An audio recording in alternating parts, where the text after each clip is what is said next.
All right. I'm calling this meeting to order the Sacramento City Unified School District Board of Education for Thursday, December 16th, 2021. Superintendent, can you please take roll? Member Pritchett. Here. Member Wu. Here. Member Garcia. Here. Member Villa. Here. Member Rhodes. Present. Member Phillips. All right, we have a quorum. We have 2 public comment for closed session. President Pritchett, I don't see any of the members, none of the commenters online. Oh, okay, then we will move to close. Thank you. Okay, I'm calling this meeting back to order of the Sacramento City Unified School District. Superintendent, item 4.1, Pledge of Allegiance. Oh, Audio good? Okay. we're good? I'm hearing feedback.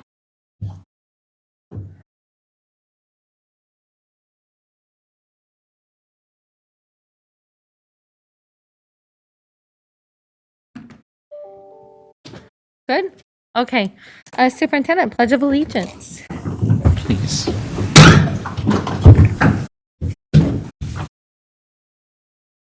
Ready? Salute. Pledge allegiance to the flag, the United States of America, and to the republic for which it stands, one nation, under God, indivisible, with liberty and justice for all. Thank you. Item 4.2, broadcast statements. Did Member Jane, do you have it?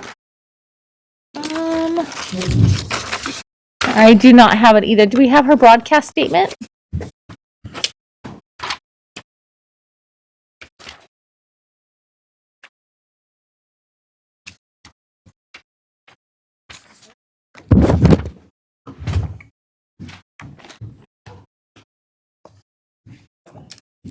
Thank you. This meeting of the Sacramento City School Board is being recorded in its entirety and will be cablecast on Metro Cable 14, the local government affairs channel on Comcast, Consolidated Communications, and AT&T UVerse. Today's meeting will air Sunday, December 19th at 6 p.m. and Monday, December 20th at noon. It is also webcast at metro14live.saccounty.net and can be viewed on Metro Cable 14's YouTube channel. The public has been given the opportunity to address the board through public comment, either by submitting comments which are posted on our website or by speaking during the meeting. Members of the public who wish to speak during the meeting and submit a speaker form will be sent a link to participate. When it is your turn to provide comment, we will call on you to provide comment orally. Your video will not be on. Please always limit comments during public comment to items that are not on the agenda. If you do comment on an item that is, we'll ask that you please defer your comments until your item comes up. Perfect. Thank you so much.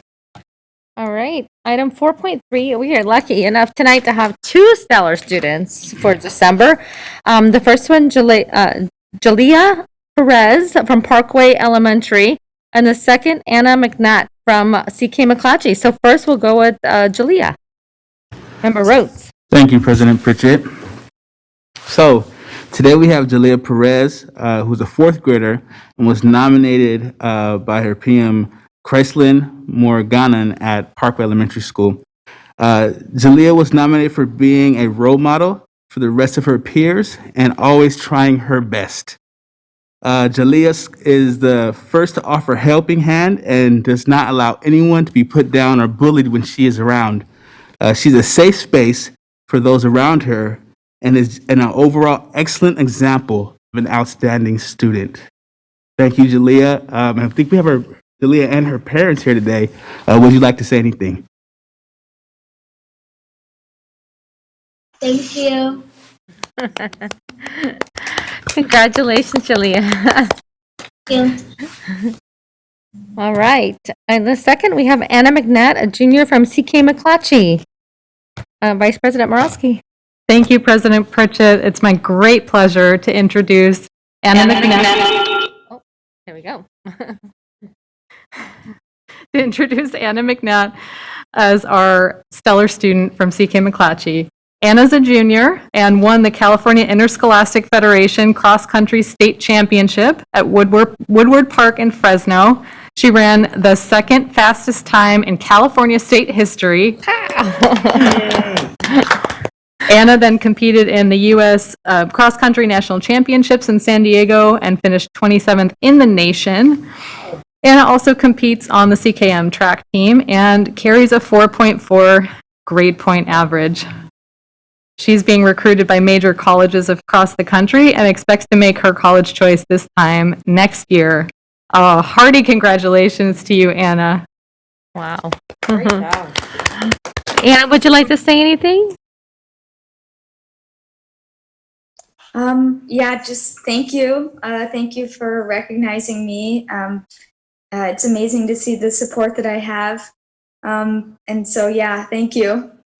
We are so proud of you. Very proud. Thank you, Anna and Jalea. Keep up the good work. We're very proud of you. All right, and we've had actually several of our Sac City students that have made come a long way and made records over the past month. And so next month we'll be bringing back Rosemont High School's football team to recognize them for their efforts. So thank you. All right, item 5.0, announcement of action taken in closed session. Good evening, President Pritchett. There are 5 announcements coming out of closed session. First, the board approved a special education settlement agreement identified as OAH case number 20211000021 by a unanimous vote, 7-0. The board also approved a second special education settlement agreement identified as OAH case number 20210808842 and approved that unanimously, vote 7-0. Third, the board approved a special education settlement agreement identified as CDE compliance case CDES 0564-2021 by a unanimous vote 7-0. And fourth, the board approved a special education settlement agreement related to a special education matter unanimously 7-0. The fifth announcement will come from the superintendent. Thank you, Ms. Collins. This evening, I am very pleased to announce that the board approved the following appointment by a unanimous vote. The board approved the appointment of Ms. Jackie Glasper as principal of Success Academy. Congratulations, Ms. Glasper. All right, thank you, Superintendent. Yes, congratulations, Ms. Glasper. All right, item 6.0, agenda adoption. Can I get a motion? Second. I have a motion and a second. All in favor, say aye. Opposed? Abstentions? All right, motion passes. Item 7.0, public comment. We currently have 53. No, how many do we have? We now have 68 public comment. Okay, 68 public comments. If it is the will of the board, I will allow 1 minute for each public comment. I'm going to ask that each of our public comments, please, we were going to reduce the public comment time down to 1 minute per public comment so we can hear from each of you. I will be trying to keep us all on time here to be able to hear from each of you. If you are speaking on an item that is on the agenda and you're listed under public comment, I will interrupt you and please ask you to stay online until we get to your agenda topic. Okay, with that, Ms. Allen, first one. Our first public commenter is Tracy Adams, and she has 3 other people that are donating time to her. Okay, so Ms. Adams gets 4 minutes. I should actually have 5 minutes. There should have been 4. Can we fix that, or I'll just try to talk faster? Okay, do you have the 5th one, Ms. Allen? I'm sorry. Who was the 5th person, do you know? Stephanie Carota, Joy Cruz, Kelly Toomey, and Sarah Berger. Okay, 5 minutes, Ms. Adams, go ahead. Thank you for the time. My name is Tracy Adams, and I'm speaking on behalf of myself and most of the Crocker Riverside teachers. We ended this summer with hope and excitement, even more so this year because kids have returned to in-person learning, and not for our own classrooms, but for a larger hope, one for our whole district, to use COVID funds to change kids' lives and to shape our district to the best in the state. Kids have suffered both academically and emotionally for the last year and a half, and for a change, we have the district resources to actually make a difference. As we approach Labor Day, there were so many questions about training. When do I start work? What do we tell parents about online learning? quarantined kids, but we did what teachers do best. We saddled up, got to teaching, and made sure our kids in our rooms were cared for, safe, and learning. But questions continued. Where are the subs? What do we do with classes with no teachers? What is happening to the long-term distance learning kids on my roll? And what do I do with quarantined students? So again, as teachers, we do what we do best. Cover the extra yard duty, plan for the extra classes that have no teachers, correct and grade not only our own classroom, but the vacant teacher positions students' works. We pick up the slack so kids get an education and can be safe. Now I look around and all I see are overworked, exhausted teachers who are let down by the loss of potential. 4 months into our year, these questions have become true screams. How can we as a district justify the 150 kids in the distance learning program that have received packets and no instruction since day one? How does the district's plan benefit these students and their families? How do we as teachers help all the kids academically that are behind with no help in our classrooms, no aides, no intervention teachers, and having to take extra kids because there are no subs? We all know there's a teacher shortage, but there are other routes to pursue with the COVID dollars. Different curriculum, more aides, college interns, mentorship programs, community partnerships with community agencies. Where is the systematic intervention program, the MTSS, that is talked about in board meetings? We are losing children daily as they slip through the cracks. They don't qualify for special ed, but they need more help than one teacher can do alone in a classroom. Speaking of teacher shortages, how does this district ever expect to recruit new teachers, let alone keep the experienced ones that we have when they're talking about cutting take-home pay by having teachers to cover huge portions of their benefits? We will be the last destination district, and when we have middle-of-the-road pay and the most expensive benefit package for teachers. With the current plan that the district has proposed, new teachers may lose up to a third of their take-home pay to cover putting their family on a benefit plan. We already have experienced teachers at our site looking to leave just under the pressure of the threat that the loss of benefits takes. We are trying to focus on kids and the learning, and we can't focus solely on that when we have all this outside noise that is not leading to successful district practices. The fifth scream. Thank you, Ms. Where is Adams. the If you can please wrap it up. Oh, sorry. the- Nope. You still have 2 minutes. Go ahead. The clock just does. Go ahead. Where's the social emotional help that the COVID dollars we can use to help our kids? In the last 4 months, we've had to reach out to our school psychologist more times in total than in the last 4 years. We've had 2 sixth graders hospitalized already this year. Where is the COVID money going? We need things.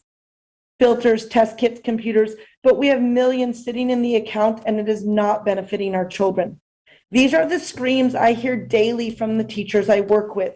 It has been the school site staff who has made this fall and their return to campus as successful as it could be, not the district administration policies that have been presented to this board. It is the teachers, principals, and site staff who have stepped in and problem solved and fixed holes left by the layoffs and the bad hiring practices in the past. It is the teachers, principals, site staff, and parents who have to make lunchtime remain safe. It has been the teachers, principals, and site staff that have done the tutoring for interventions, paid and unpaid. It has been on the teachers' back and the school site staff's back that our district has limped along. At Crocker, we have done everything in our power to make sure that our kids come back to clean, safe classroom activities that are engaging, rigorous, and classrooms where they are loved and accepted. We are trying our best to keep kids from falling through the cracks that are now crevices and need support from this board and the district office to stop the losses. Please note that most of these policies I'm mentioning are not things at a school site level control. They are how the big funds get spent and how we get resources allocated from a district level. We need to use our COVID money to support kids and the school site staff. We need to have enough energy to fight for our kids and our students and not waste time fighting to keep our pay and for some of the crazy issues Thank you, that Ms. come up. Adams. Please wrap it up. We need to be included in the planning policies that affect our children and our teaching, and we need to approach this year and all years in the future as a team. Thank you. Thank you. Next speaker, Ms. The Allen. next speaker is Ingrid Hutchins, and she has 3 people donating time to her. Okay, 4 minutes, Ms. Hutchins. Good evening. Thank you for allowing me to also use a few minutes of time from my colleagues at my school. Sorry, my notes went away. Okay. As a staff member at Cap City, I have some urgent items for you to consider. Every year, our district administrators go through projected budget and staffing for the following year. Since the district failed to adequately prepare for our current school year, what efforts will be made to ensure there's proper planning for next year? Specifically, does the district plan to have independent study program return to its smaller size? If so, why is this decision being made when so many families are still requesting an online option for their students? Has the district made a plan to adequately staff the program next year so students don't miss months of instruction because they don't have a teacher? We currently have 400 students who are still on our waiting list. Is the district making plans to survey parents now rather than in late summer so they can get an idea of what the families in our district will need next year? Over 1,000 students found out firsthand what happens when a district ignores their needs until the last minute. Will the district start preparing to meet the needs of our families who still don't feel safe coming back to in-person learning in the fall?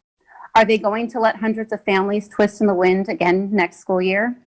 On a broader level, as an employee of the district, I want to know what you as a board are planning to do to keep our district from falling apart.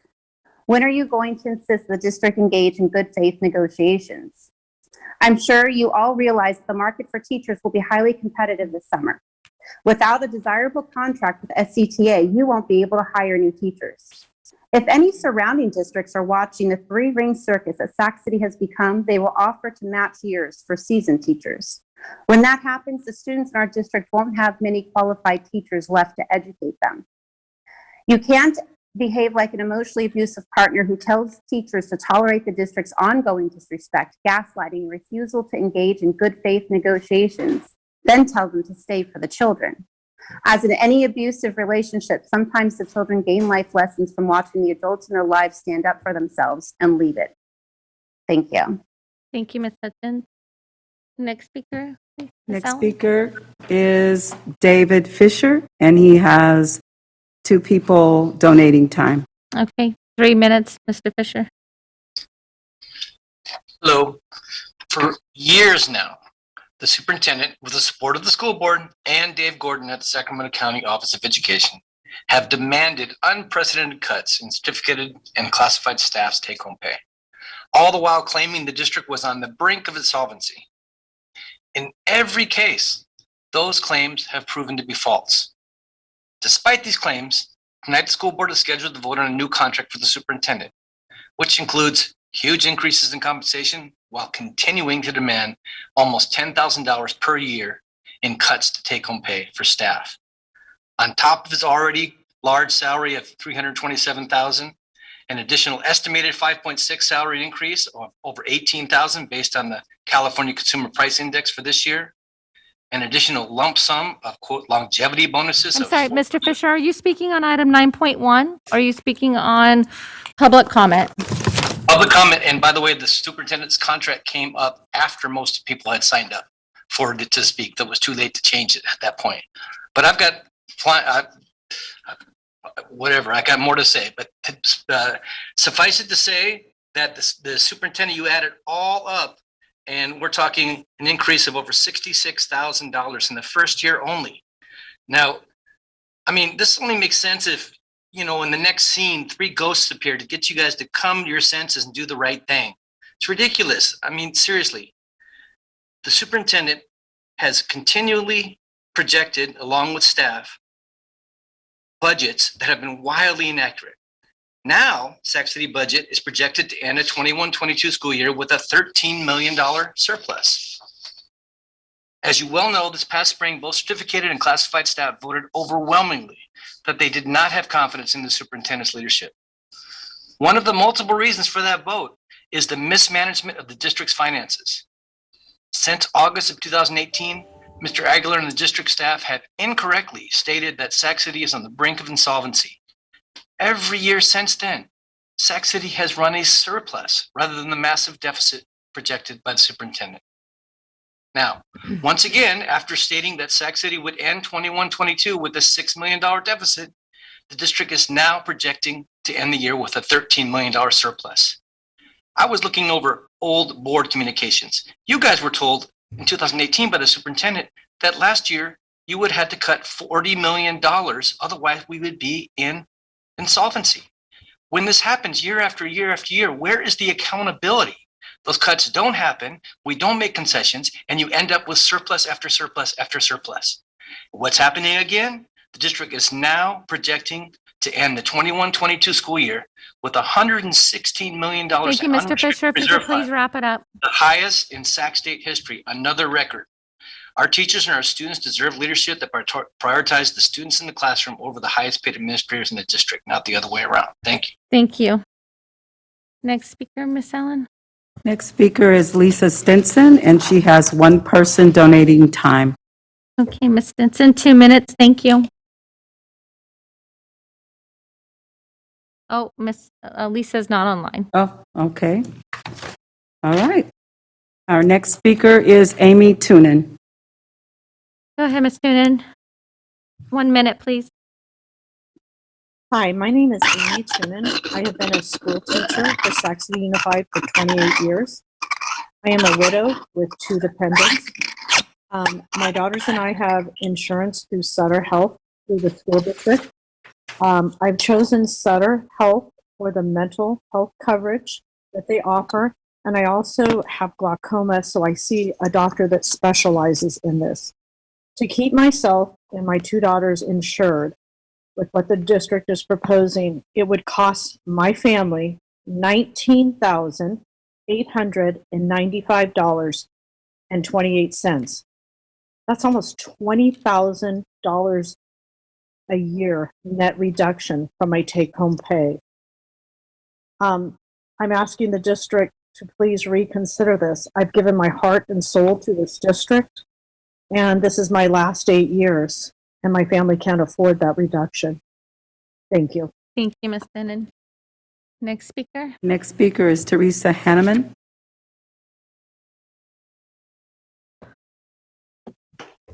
Hi there, my name is Teresa Hanneman. I've spent my entire 20-year career teaching at Parkway Elementary. This has been the hardest year of my career so far.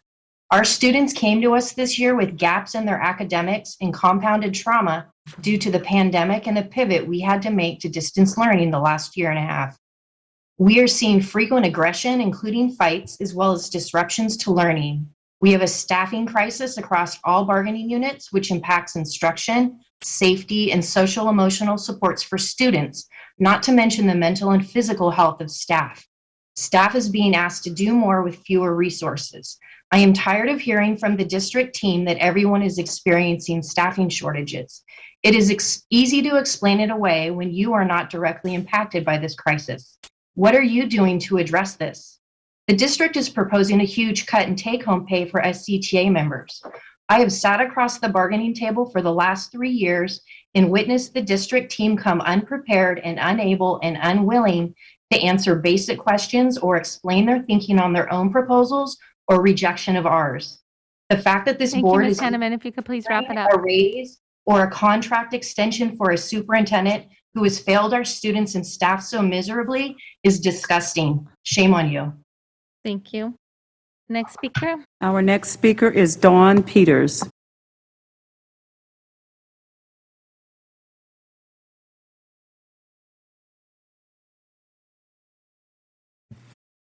Do we have Dawn? Oh, okay. Go ahead, Dawn. Can you hear us?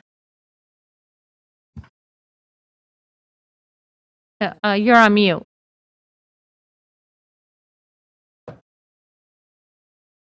Okay, if we could please go back to Dawn. Next speaker.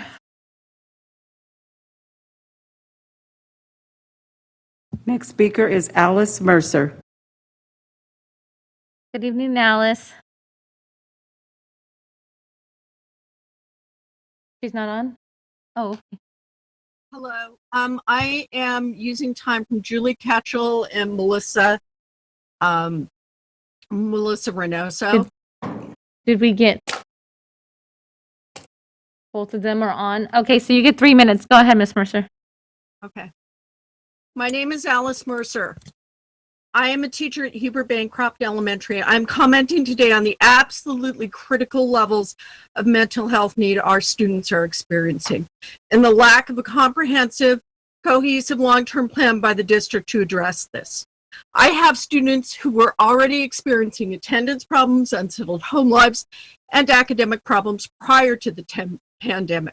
But those 18 months were like adding 50-mile-per-hour winds to an already burning grass fire. The kids are not all right. The teachers are not all right. And we need help, not just now, but probably for the next 5 to 10 years. The district is treating this like a short-term problem, and their solutions often feel like they are providing Band-Aids to gunshot victims. It's not adequate. It's not suitable. It does not meet the need. I will share that this is the hardest school year of my 20-year career that includes time teaching in Oakland, at Success Academy, and at Oak Ridge Elementary in this district. Here's a quick example. I had a parent meeting to address the needs, which are many for her child. She is trying to secure private insurance, but will need to file appeals and go over and argue with them about what she's entitled to get the correct services. The school nurse very helpfully suggested to get services started now, we'd use a school counselor, something her other school sites often employ. Except our school site does not have a counselor. We have limited site funds and have focused on academic intervention, which is also needed. We need comprehensive school-based wrap-around services, not CERNA-based services, not a list of community service providers who are already overtaxed, but services on our school campuses. Not at some campuses, but all the campuses, because these problems are no longer limited to schools in highly vulnerable zip codes. To get those counselors, they'll need to have some assurance that their position will not be held hostage in the yearly game of budget chicken that you continue to play.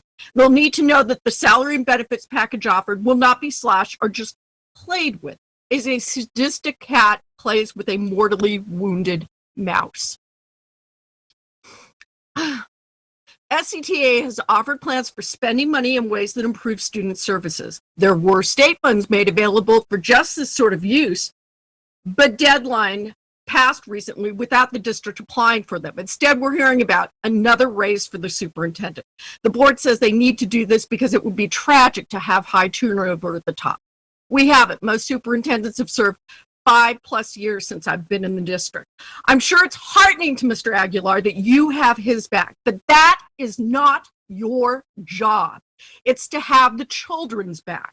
Thank We you. will never, Oh, thank you, Ms. Mercer. Thank you. you with the district administration. Thank you, Ms. Mercer. If you could please wrap it up. Will never address the problems I'm seeing in my students now if you don't change the wrong. Thank you, Ms. Mercer. Could you please wrap it up? I'm done. Thank you. Our next speaker is Dawn Peters. Dawn, are you here?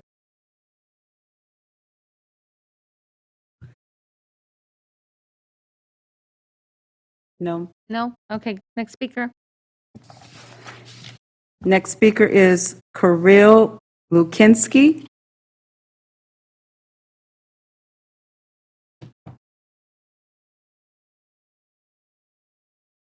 Kirill Lukinski. No? Okay, next speaker. All right. Next speaker is Chrissy Goetz or Gotez.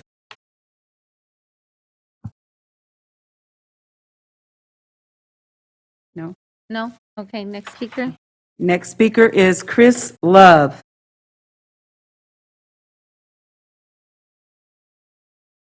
Good evening. Can you hear me? Yes, we can. Go ahead. Fantastic. Good evening, everybody. I'm coming in as a parent of a kid that's eligible for the district but is not attending. He's going to private school. I'm also a teacher at Pacific Elementary. I wanted to invite you guys, room 2, Pacific Elementary School, swing on by. I promise I'll be nice, but I just would love to talk with you guys. I want to make this work. I want to encourage the superintendent, Superintendent Aguilar, come on by my room, room 2, Pacific. We'll talk, man. I'll get you some coffee. All right. I just want you to come to the bargaining meetings and just work with us. I promise, like, we're good people, man. We are. And it's not, it's kind of tone deaf to give raises at Cerna and then ask for the teachers' pay to get cut. And I just want to understand why, what's going on. I'm not angry. I'm doing what I can. Thank you, And Mr. Levin. If you could please wrap it up. Got it. Let's just work together, you guys. Seriously. Thank you. Let's Thank you work for the together. invite. Thank All right, you. thank you. Our next speaker is Tiffany Colasante. Tiffany, are you there? I'm here. Can you hear Okay. me? Yep, we can hear you. Go ahead. Thank you. I'm a parent and a teacher in this district, and I quit a teaching job in another district in 2017 in order to accept my current position. I took a significant pay cut when changing districts, but knew I wanted to work in the same district where my kids attend, teach closer to my house, and have more and better benefits. I would love to stay in SCUSD and finish my career, but I have to be able to afford to do so. Planning to take away pay and require me to choose to pay for my children's health care or have them go without will have me looking elsewhere. Because of the teaching shortage nationwide, we need to recruit and retain teachers more robustly than ever. A salary decrease and less contribution to benefits will not accomplish these goals, and in fact are an insult when you're considering increasing the superintendent's pay and perks. Please stop trying to balance the projected budget on the backs of teachers. Thank you. Thank you. Thank you. Next speaker. Our next speaker is Brian Moore. Go ahead, Mr. Moore. Can you hear me? Yes, we can. Go right ahead. Good evening, and thank you for allowing me to speak. I'm a teacher at Leonardo da Vinci School, and I'm speaking to you tonight about the staffing crisis in SCUS in Sacramento City Unified School District. Not a shortage, but a crisis. There are currently 126 certified vacancies. Those are students who do not have classroom teachers, special education teachers, or counselors, not including independent study, where 380 students have not had contact with the teacher. So that means all they have done this year is fill out packets of work. In my opinion, that is not an education. On average, there are 60 classes per day where the district cannot provide a substitute, and teachers are giving up their prep time, or multiple classes of students are being put into a gymnasium or divided up into other classes to be babysat, not taught the curriculum they are needed. This is unconscionable.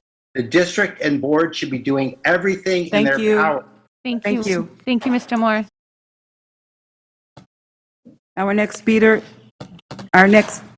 commenter is Peter Hart.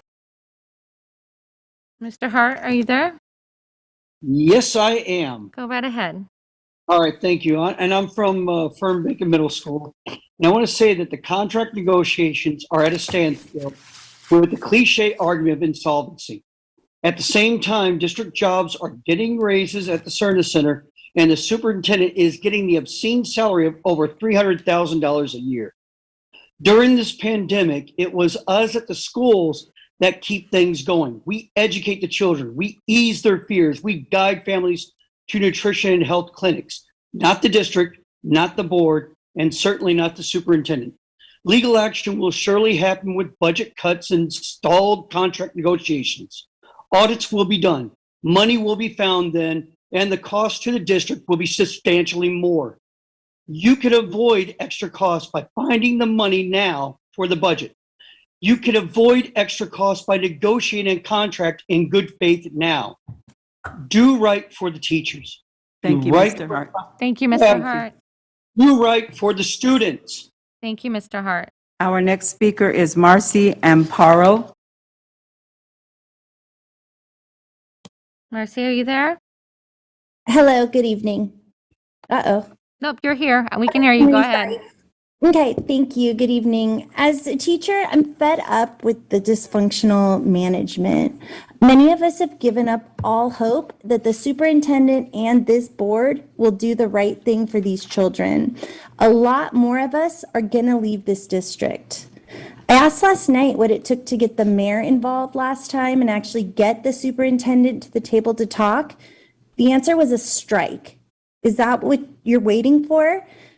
For action to happen, to get the decision makers in a room together to have a productive conversation?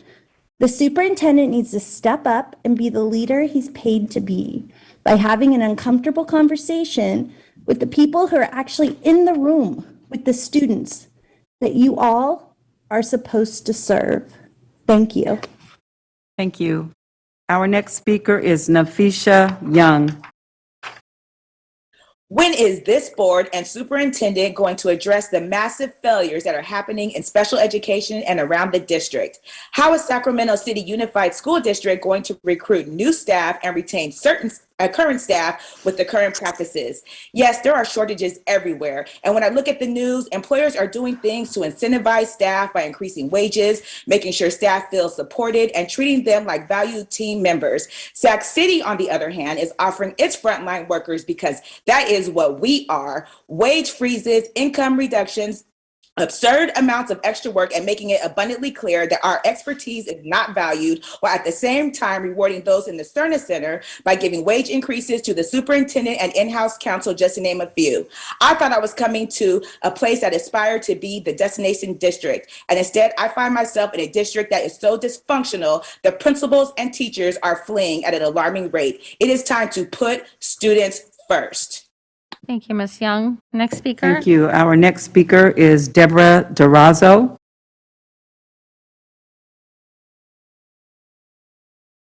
Are you there, Ms. Durazo?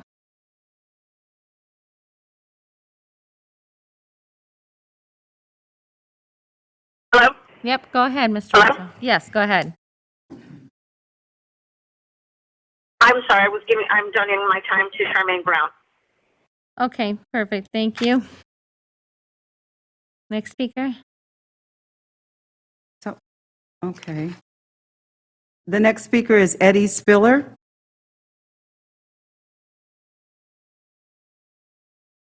No. Okay. No. Next speaker is Olivia Minor.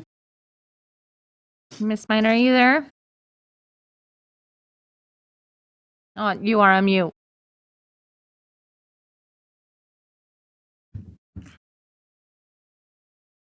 Okay. I would like to donate my time to Cassandra Will. Okay. Thank you. Next speaker. Christine Velasquez.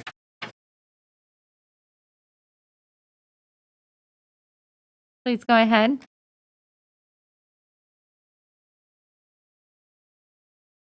I also would, hi, can you hear me? Yep, we can.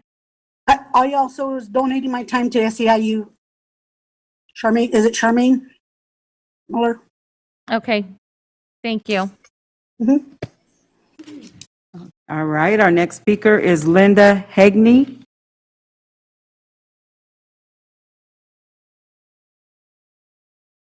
Linda, are you there? Linda is not on. Thank you. Our next speaker is Anthony Bell. Anthony, go ahead. No. Oh, go ahead, Anthony. All right, there we go. And I'm taking the time with Phyllis Fogg. Is that good? I'm sorry, you're taking time for who? Phyllis Fogg? Do you have that person, Ms. Allen? 1 minute. Go ahead. Okay, go ahead. All right.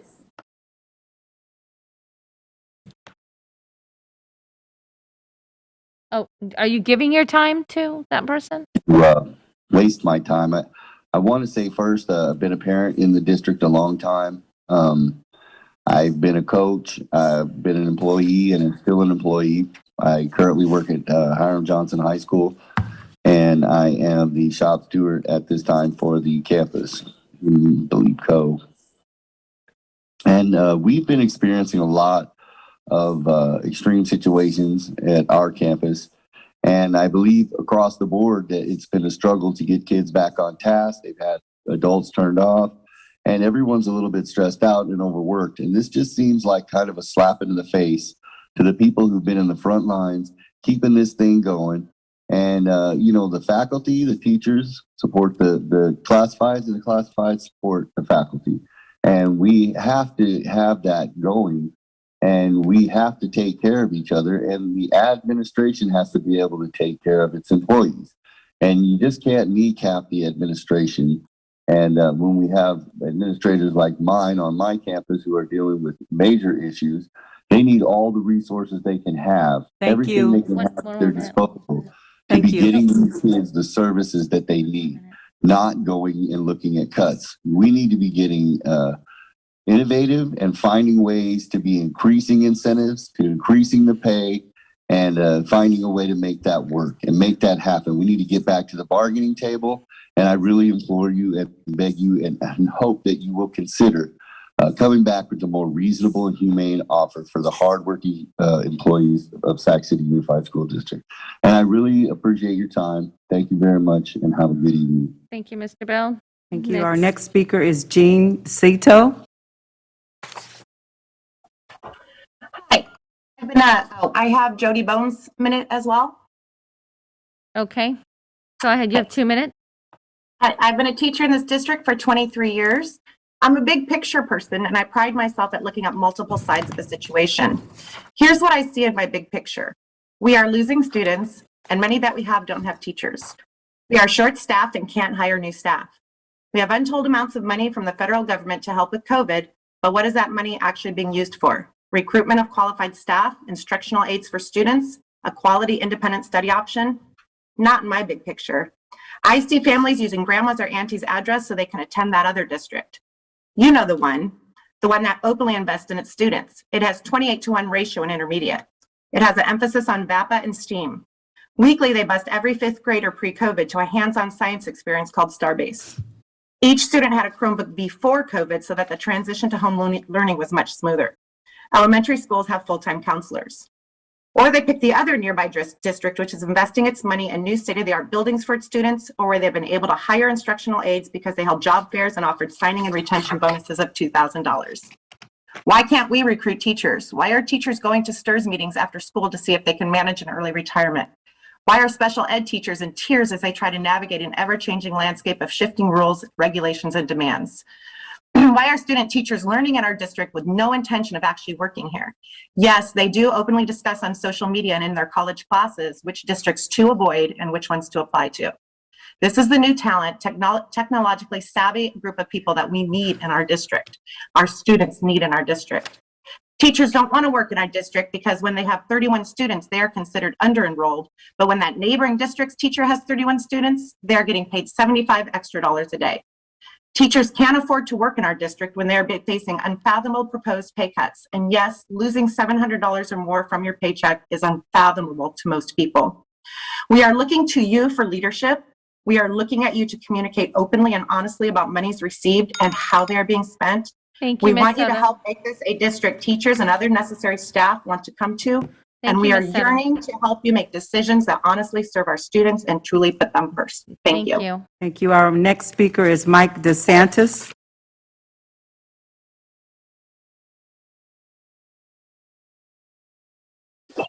Hi, I'm here. I had trouble getting on, so I'm not fully prepared, but bear with me. My name is Mike DeSantis. I work at New Joseph Bonheim as a third grade teacher. I just wanted to log on. I only have a minute, so thank you. I wanted to tell you that for the last few years now, I've dedicated my energies, all of my energies, to creating joy and happiness in my life. And I tell you this because I got a knot in my stomach when I found out that my family could be losing anywhere from $10,000 to $20,000 a year. I'm not one of those teachers that's required to stay. I've only been with the district 5 years. I can go anywhere I want. I don't have what's called golden handcuffs.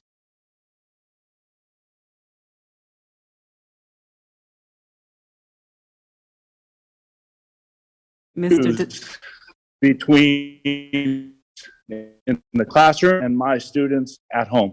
Thank you very much. Thank you. Our next speaker is Leah Frame.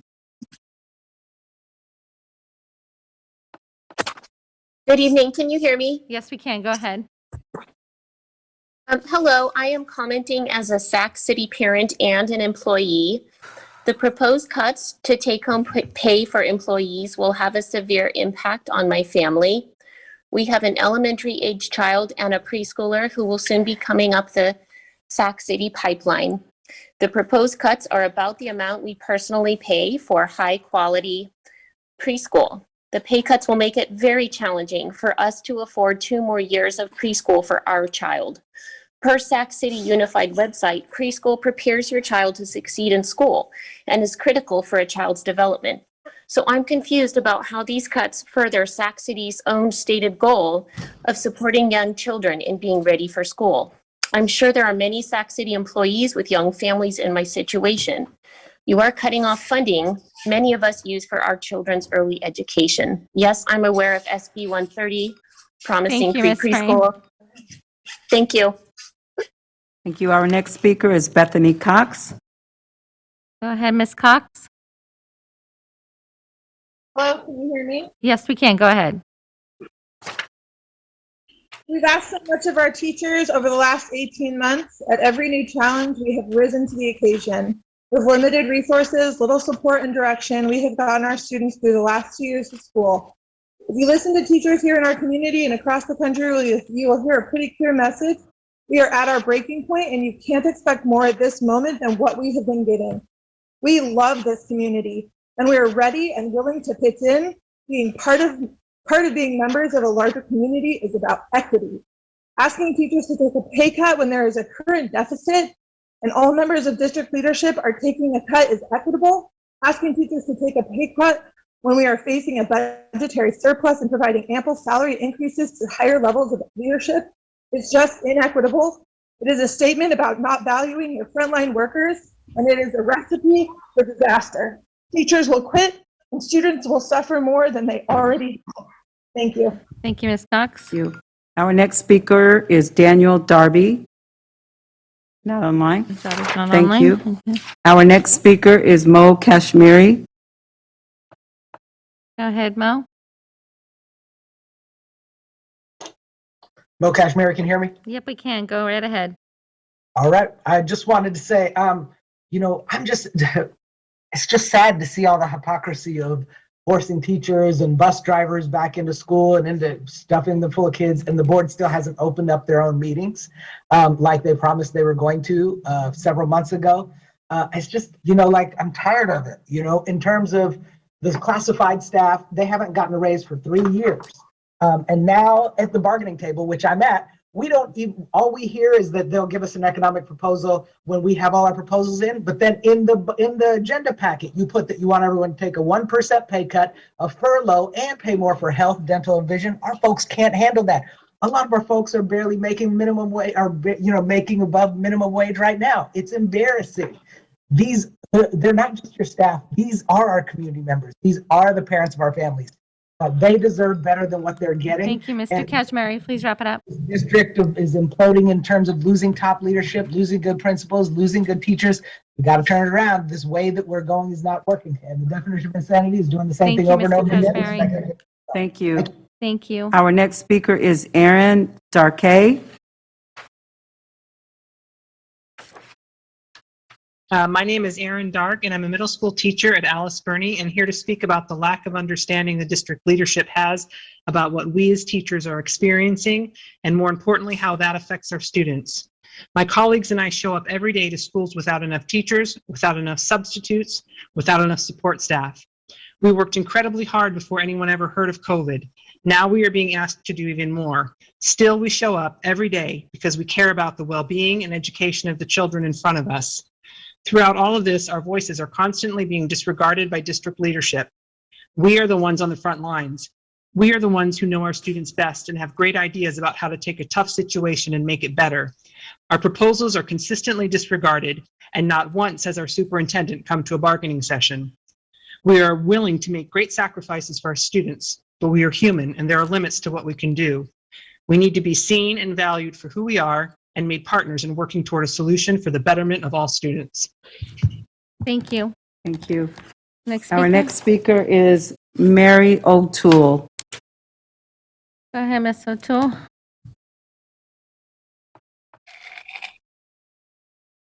You are on mute.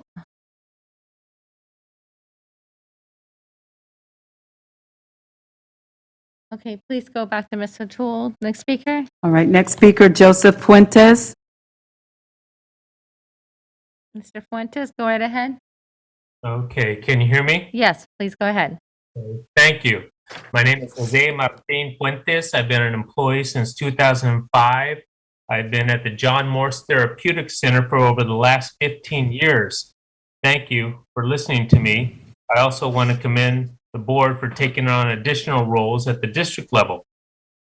The other day, a colleague of mine was bitten by a student. This is because we lack sufficient staff. And although we lack about approximately 6 staff members right now, that still represents over 22% of our normal staff ratio. I also realize my staff saves the districts hundreds of thousands of dollars as we do not send these students to non-public schools. But we're at our breaking point. Our employees are tending to positions they were not trained for. Everyone is wearing multiple hats, and it's only a matter of time before a student or a staff member becomes Thank critical. you, Mr. Fuentes. Please wrap it up. The action I want all of you to take is to increase special education employment. The benefit will be safer schools so that our students can learn. Thank you. Thank you. Thank you. Our next speaker is Linda Borez. Linda's Not not online. online. Our next speaker is Lori Jablonski. Mr. Jablonski, go right ahead. Okay, hi there. My comment, or more accurately, questions about the state of the district and this board. So I'm going to ask, how in the world does such a proposal as the superintendent's new contract even get on the agenda? Ms. Jablonski, is this a comment about? Hey, item I 9.1? signed up and I did not know this was on the agenda until after I signed up. So please, Been on please the let me agenda, speak. but- Even in the best of times, this would be obnoxious. But given the massive cuts on the table for teachers and staff, you've entered the grotesque zone. How does this happen? Board President Pritchett, is this your doing? There's a near total disconnect between the superintendent and all of you on the board as to what is desperately needed at the school sites. What the heck is going on outside the public eye that convinces any of you that this disconnect is good for kids or accomplishing anything other than district collapse? Who are you talking to? How are these conversations taking place? These closed sessions must be doozies. Thank you, Ms. Jablonski. We do not hear what's going on in the public eye. Comfort and joy for Jorge Aguilar. Thank you, Misery Ms. for Jablonski. Please wrap it up. Thank you. Please vote no. Thank you. I want to remind the public that this has been on the agenda since it was posted. Thank you. Next comment. Benito Alaman. All right. Rick Redding. To the distinguished board members and Superintendent Aguilar, I wish you a good evening. My name is Rick Redding, and I started teaching at Hiram Johnson High School in 2006, and I have been a member of the Tahoe Park neighborhood community for 53 years. This year, we've experienced numerous staff assaults, leading to emergency room visits as well as vicious fighting amongst our students. As reluctant as I am to say this, many of us lack confidence in our leadership's ability to be proactive, transparent, and resolve these issues. In addition to increasing the number of campus monitors, many feel the return of an SRO and an independent review of safety protocols is essential to restoring order on campus. California has the 5th largest economy in the world. The compensation of its teachers should reflect that. Inflation has risen 6.2%. Thank If you. Thank you, Mr. Redding. If I may be so bold, SETA's proposal of a 3.5% salary increase isn't enough. I feel, Thank you, Mr. Redding. If you could please wrap it up. yes, you should pay us the 3.5% and an additional 6.2% for inflation, or an adjustment of a total increase of Thank you, 9. Mr. Redding. That is the fair thing to do. I thank you for your time. Thank you. Thank you. The next speaker is Cassandra Wills. Yes, good evening. Um, Thanks for the opportunity. I'm Cassandra Wills, a driver of transportation, 26 years, dedicated in safety, transporting these children, our children, back and forth from home to school. On behalf of myself and every classified employee at transportation, the majority of us begin our day in darkness and end our workday in darkness. Safety is our number one goal, but at the present time, I question each and every board member and Mr. Aguilar. How important is safety to you? Not just for the kids, but all employees of this district. At transportation, I hear my coworkers constantly saying, we're overworked, we're frustrated. Coworkers is stating, I'm tired. Today was hard. Employees taking off work because they're exhausted. Children not being Thank you, picked Ms. up. Wills. Yeah, please wrap it up. Excuse me, but you know what? I also want to let you know that I have the minutes from Ramsey Odom and Olivia Minor. Thank you. And as I was saying, children are not being picked up because there's no driver. Buses zipping through Sacramento, doubling up, tripling up route. Parents calling, cursing out dispatchers, yelling at the drivers. Why? Because we're an hour late. Vans overloaded. We have to return for students that was left behind because we're at our capacity. You guys listen. This is so not fair to us. We have come to realize that you all just do not care. Although you all have a heart, where is the compassion in that heart? When you all go home tonight and look in the mirror, please think of me. Please think of me, Cassandra Wills. Please think of me. And I just want to say one thing to you guys. This is what I do to encourage myself. Every day I get behind the wheel of that bus. God, grant me the serenity to accept the things that I cannot change, the courage to change the things that I can, and the wisdom to know the difference. Okay? Our logbook that we sign in and out on, or those that take off, is full already. There has been calls being made for tomorrow that their kids is not going to be getting picked up. You guys, we need your assistance. We need your help. Okay? The most important thing in this world is the cargo that we drive, and those are children. We need you guys' help. And I appreciate the one person that promised me that you guys would come and ride the bus with us. Thank you. The other ones that said they would, they didn't do it. But that's okay. That's okay. It just shows me exactly who you are and where we stand. I thank you guys so very much. Please show that heart. I thank you guys Thank you. so very much. Thank you. Remember me when you look in that mirror. Thank you, Ms. Wills. Thank you. Our next speaker is Dennis Plotz. Not online. All right. Our next speaker is Phyllis Fogg. Not online. I think she gave her time. Okay. Our next speaker is Rich Vasquez. Go ahead, Mr. Vasquez.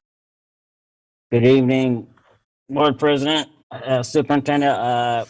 Again, we had been a lot going on over at Johnson. We had a donation for to help us. I want to see about the baseball field. What are we going to do with that? When we received the donation, it was talking about we're the only school in the region with no home baseball field. And we're going to start working on that. What's going on? We're doing our part at the school side. When is the district going to start supporting that? Also, with this CTE program, health and medical sciences, what are we doing? Or do we need to start reorganizing our CTE programs again? These kids chose this pathway, and there's no teacher. Where are we working on it? I don't know what's going on. This it feels like the education in CSUD is a sham. Where's the equity? I had one daughter, my older daughter, go to West Campus, and we're having completely different. She didn't live this type of stuff. Why are you doing this to the most needed help students? You talk about a Title I high priority school. Thank you, Mr. You aren't meeting Vasquez. our needs. Please start, even at the SIP, so I'm doing all my time, work, putting in, we're giving your feedback, and you're not meeting us. It's your fault. You're failing the school, the district, and the leadership. We can't make any happening until you guys start doing what we're asking. Thank you, Mr. Vasquez. Thank you. Step it up. Get better. Thank you. Thank Our you. next speaker is Thomas Vidicic. Hi, thank you for the time. So my name is Tommy Vidicic. I'm a fourth grade teacher at Elder Creek Elementary, and I have Sac State student teachers in my class every year. And when it's time for them to look for jobs, they ask me if they should work here. And I'm conflicted because I love our schools, care deeply about our students. I'm a K-12 Sac City product. So my heart is really in this district. And as much as it pains me, I have to honestly recommend that they look in other districts. With proposed salary and benefit cuts, their future is not secure in Sac City. I've seen so many great student teachers turn away from SCUSD to neighboring districts. Our students deserve the best educators, and we can't attract and retain good teachers if the district demonstrates over and over that they are not valued. We can go back and forth all day about money and budget lines, but in the end, let's remember that it's the children in the classrooms that are harmed. Let's keep the students front and center as we navigate these changes to the teacher contracts. Thank you. Thank you. Next Thank speaker. you. Our next speaker is Sarah Bailey. Go ahead, Ms. Bailey. Hi, I believe that I have some time from Rowena Tumlao. Is she on? I do not have that name. How about Joe Smith? Yes, I do have You Joe got 2 Smith. minutes. Go ahead. Thank you. Because I have a little extra time, I won't have to talk 100 miles an hour. And I guess I want to start with, there are teachers, I'm a classified employee, and to my fellow classified employees who've called in, Cassandra and all the people at transportation, I hear you, and this just feels so hard to hear people struggling. And I see you, and I hope the people that are decision makers are paying attention. I also would like to just say, I hope that, the level of attention that's made to make sure people are done at their 60 seconds, I can appreciate that. I also would love to see that sort of attention taken to the bargaining table. That'd be great. So I'm going to carry on with what I originally planned to say. So I'm a classified employee, and I'm an instructional aide in the SDC class. I love my job. I love the students and the families, the teachers, all of it. But this year has been a beast of a year. It's been harder than any other year in just about every single way. I hear you all with talking points about caring about students and that messaging. And at the same time, the district is proposing furlough days for folks who are the lowest paid in the district. In addition, 1% pay cuts, and also having to pay more for health insurance. People are struggling, and the proposal is to cut school counselors in middle school and high schools. I just can't wrap my brain around that decision. We are understaffed, underpaid, and doing our very, very best to serve families and students and to keep our heads above water. You all are sitting on $12.9 million surplus, and your proposal is to take supports and resources away from the folks that are directly serving students. Thank you, Ms. Bailey. Could you please wrap it up? That's 2 minutes? Yes. Yes, it is. Thank you. Yeah. We'll go back to Mary O'Toole. Mary, are you there?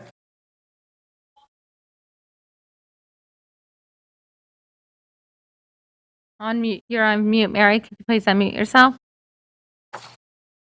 Okay. We will move on. Our next speaker is Zachary Bryant.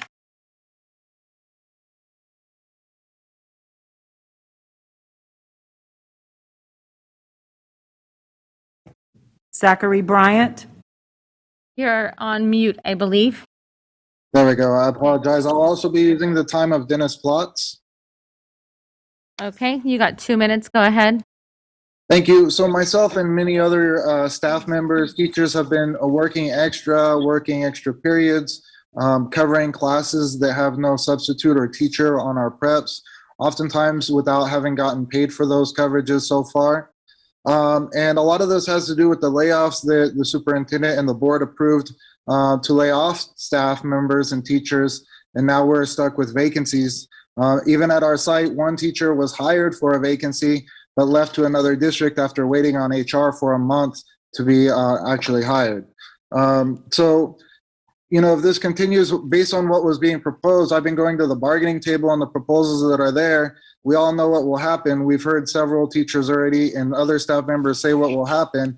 And teachers are already leaving, let alone with the proposal. If it goes through, more will leave and nobody will come. So I just ask that you please don't continue on the path that you're on. Make some changes, work with the unions and the bargaining table. And again, please don't stay on the path you're on. Please wrap it up. Thank you, Mr. Bryant. Next speaker. Thank you. Our next speaker is Nancy Ortiz. Go ahead, Ms. Ortiz. Oh, you're No? not on? Okay.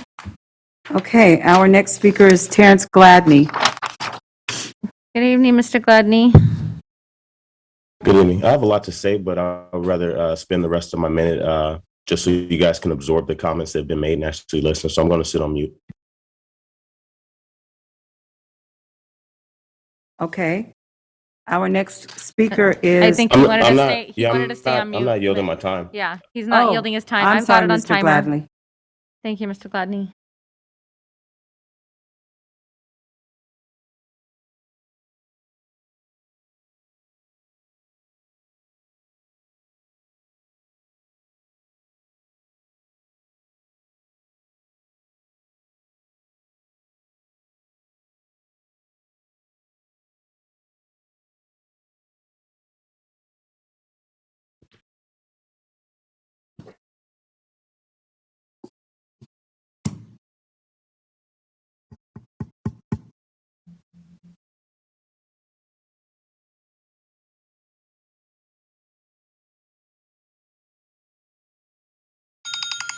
Thank you, Mr. Gladney. Next speaker. Thank you. Our next speaker is Dominique Chadwick.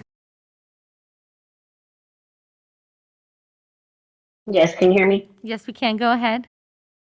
Okay. The disrespect I feel as an employee of the district is unbelievable. Never did I think that we would be met at the table with cuts, yet we thought we would be met at the table to at least discuss some sort of raise based on the skyrocketing prices of living increase. We at transportation, when I first started, had 150 plus employees. Therefore, we were able to meet all of our needs. Now we sit with less than 80 employees with more than most of our drivers doubling, if not tripling routes. We have students being left at home or being returned to school over an hour, 2 hours late. We also have to come to make uncomfortable decisions like whether or not it even is, if it's affordable to come to work. Right now, I mean, based on the decisions that you guys have to make, it's Thank you, how Ms. could Chadwick. you If even you could think? please wrap it up. How could you guys even think that a cut would be something to discuss with the amount of money that Aguilar is bringing in every year? It's ridiculous. You guys got to do better. Thank you, Ms. Chadwick. Thank you. Our next speaker is Chris Walker.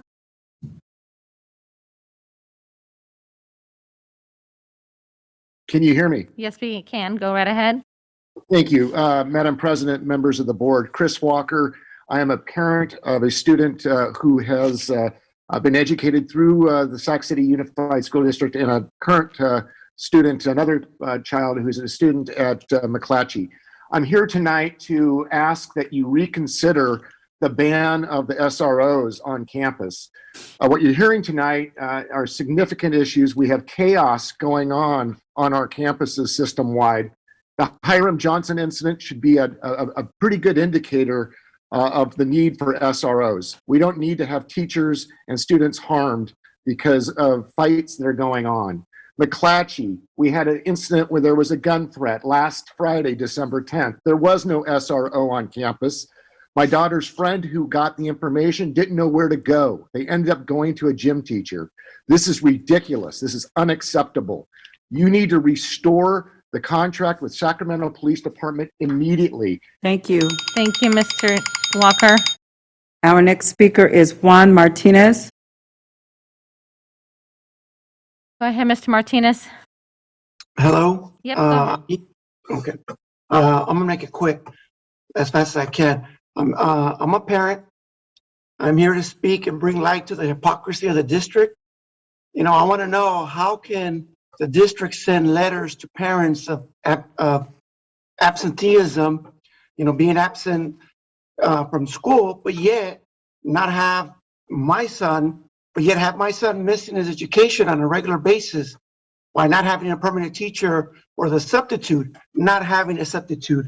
How can the board sleep at night knowing that this is happening? Maybe because it's not your child? How can this be allowed? The atrocities. I mean, it's just hypocrisy. When is the district going to take responsibility and accountability for this grave and dire situation?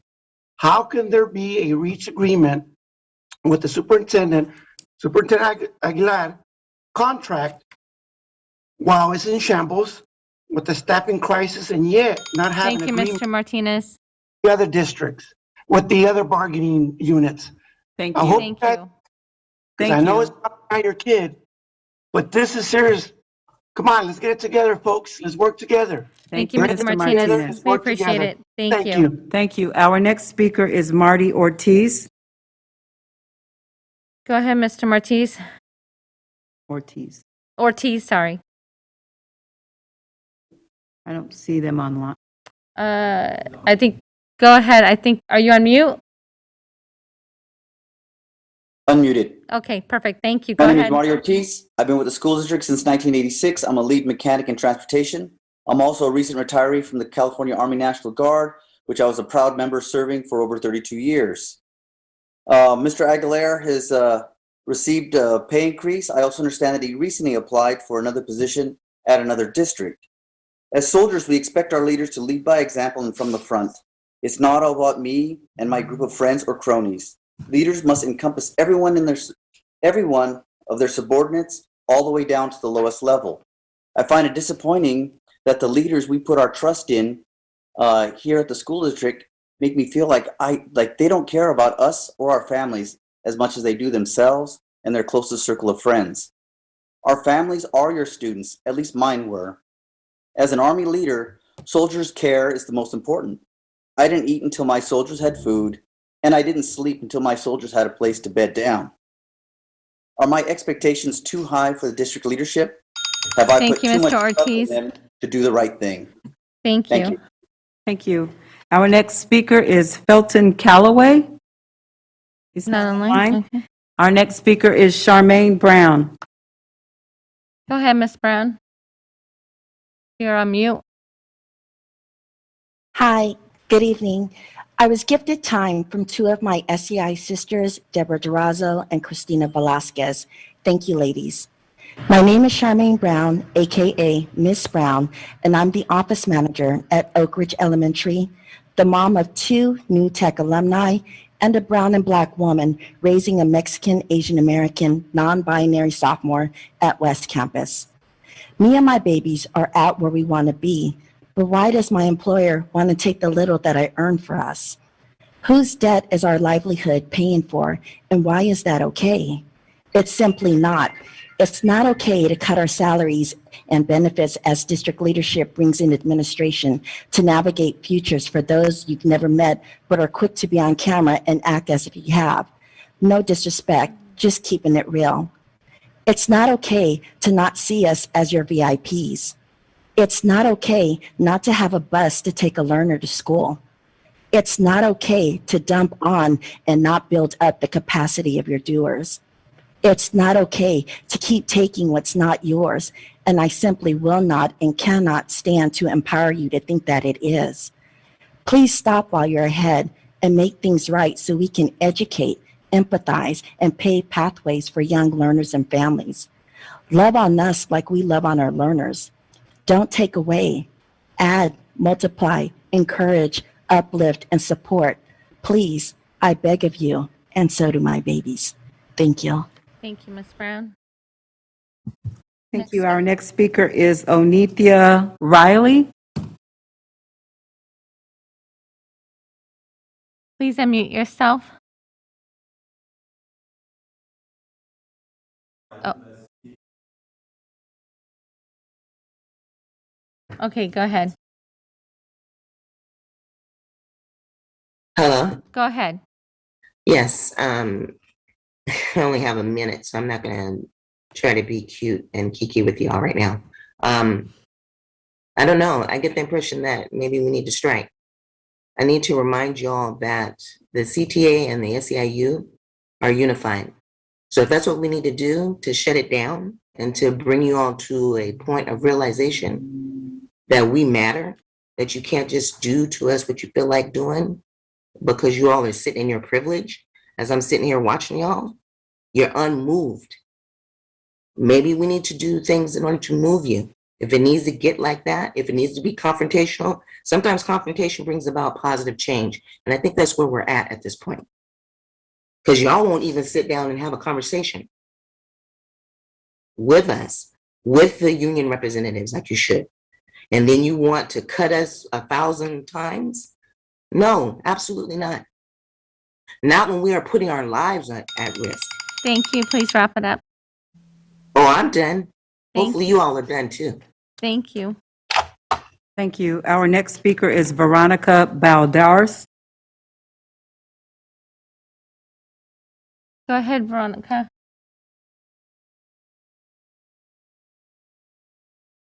You have Veronica on.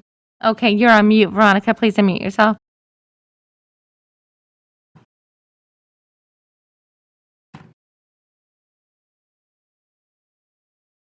Okay, please go back to Veronica. Okay, and our last one is Mary O'Toole. I see her online, but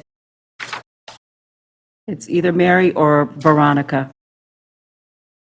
Okay, Veronica, are you there? Okay, how about Mary O'Toole? Okay, Mary, if you can unmute yourself.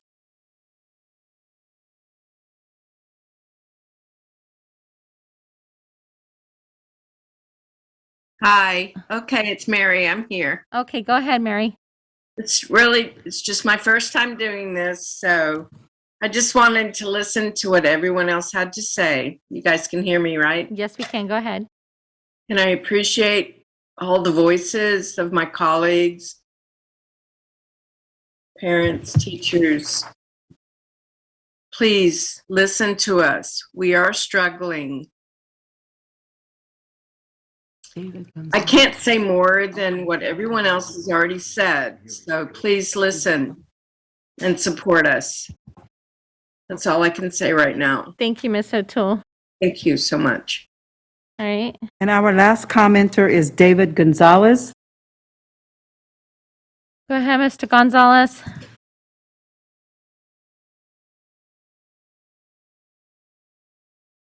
You can please unmute yourself. Oh, we are unable to hear you, Mr. Gonzalez. Okay, can you hear me now? Yeah, we can hear you now. Go ahead. Okay, hello, greetings. During the pandemic, the superintendent's unlawful behavior has made our district #1 in California for the most labor law violations. And the school board chose to give him a raise instead of addressing the workers' vote of no confidence. They chose to care less about the people who are in direct contact with your children on a regular basis. Right now, the school board is actually going to give the superintendent another raise in this new contract they're approving. The district's behavior has led to the negligence of an education for hundreds of students. But they're more concerned about giving Aguilar another raise? Are we rewarding him for the most labor law violations? How about failing to plan for an independent study program? Is it for laying off over 22 credentialed teachers last year who happen to have the necessary credentials of currently vacant positions? Our students don't even have on-site nurses or counselors, but you're more concerned about giving George a raise? What if I failed the community? Will you give me a raise? Thank you, Mr. Gonzalez. As a community, let's not allow this leadership or the lack thereof to furthermore demoralize and damage our students. Let's Thank you. vote no incumbent. Thank you. I believe our last speaker is Nicole DeVore. Okay. Go ahead, Ms. DeVore. Hi, thank you. I'm coming to speak about our lack of support for all of our newcomer students. I think it's absolutely appalling. Over a decade ago, we took away all of our support for our newcomer students, which were students that are new to the United States, who do not speak English, with less than a year, or 2 years in the country. We currently are having difficulty because we have many students of a variety of backgrounds who do not get any additional support, and they need more support. They can't just come into a fifth grade classroom and just jump right in. We don't have any after school programs. We don't have any additional services for them. And when the parents ask us, we have to sit there and tell them no. There's nothing else we can do. There are more Afghans coming from Afghanistan after what happened in August. They're starting to come. My families have gone and gotten more. We are continuing to not provide them with an education that is rightfully due to them. Thank you, Thank Ms. you. DeVore. Thank you. That is the last public comment for 7.0. Okay, thank you. Member Phillips, you have your hand up. Okay, go ahead. First, I want to say that I've heard the points of view from many of my constituents, and my constituents are anyone that's in the district. So I hear from a lot of folks on this. I've heard the points of view, and I'm just curious right now. Give you a little bit of my CV. I wrote it down just to make sure. I have been a preschool teacher. I have been an instructional assistant, an instructional aide, sorry. I have been a foster parent. I am a parent. I have a bachelor's degree in child development. I have a master's degree in psychology. I have been a visitation supervisor, and now I'm a social worker. What I'm seeing or what I'm hearing, the first comment that we heard tonight said everything that we needed to hear. I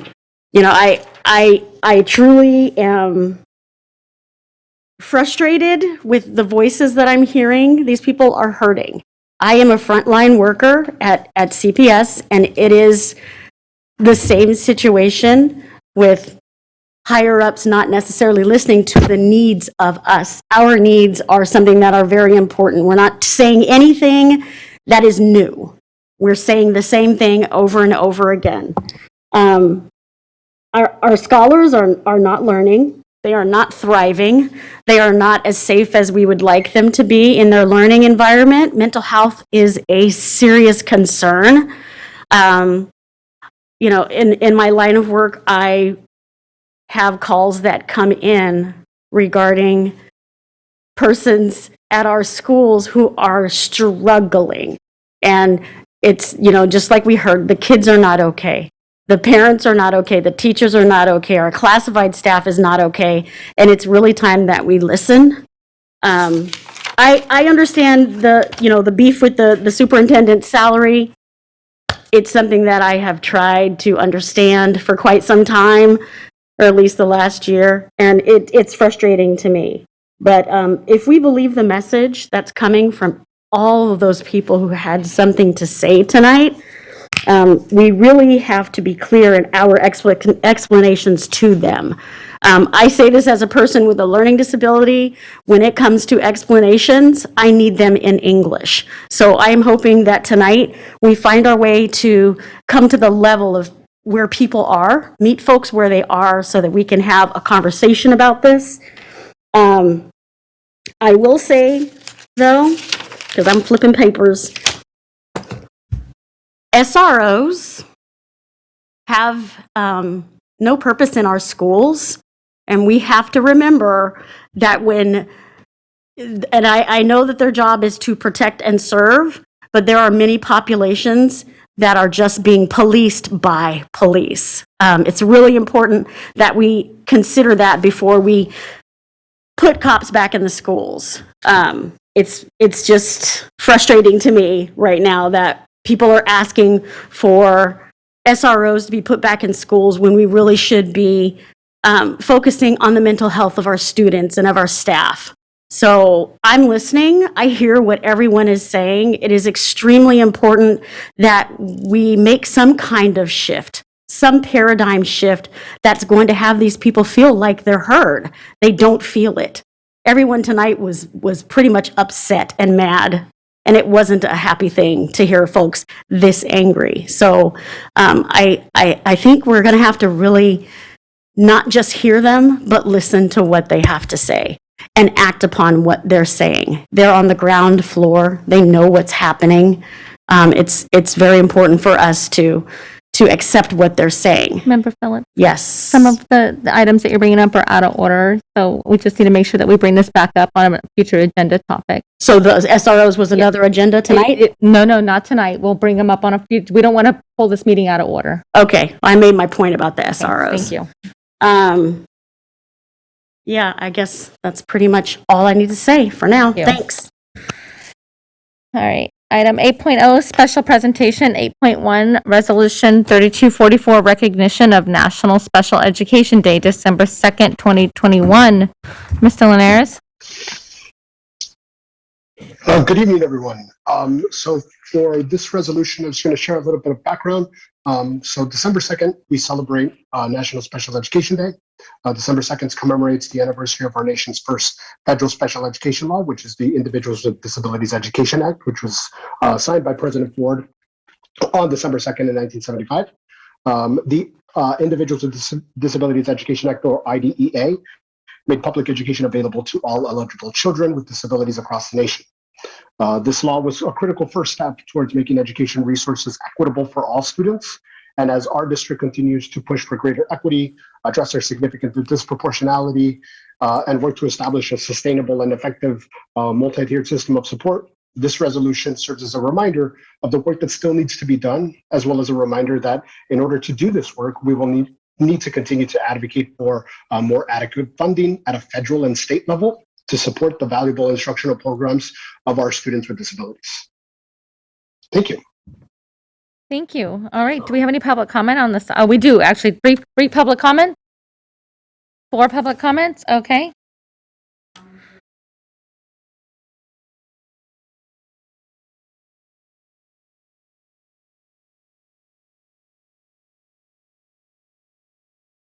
Nicole DeVore?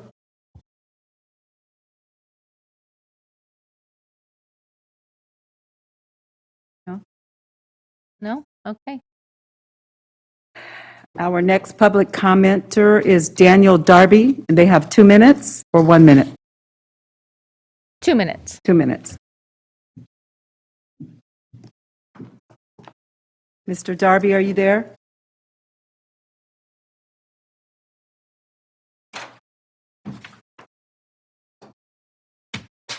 Okay.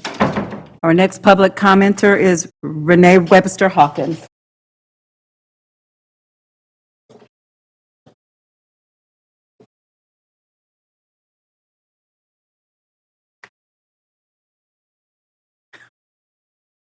Renee, let me see if she's online.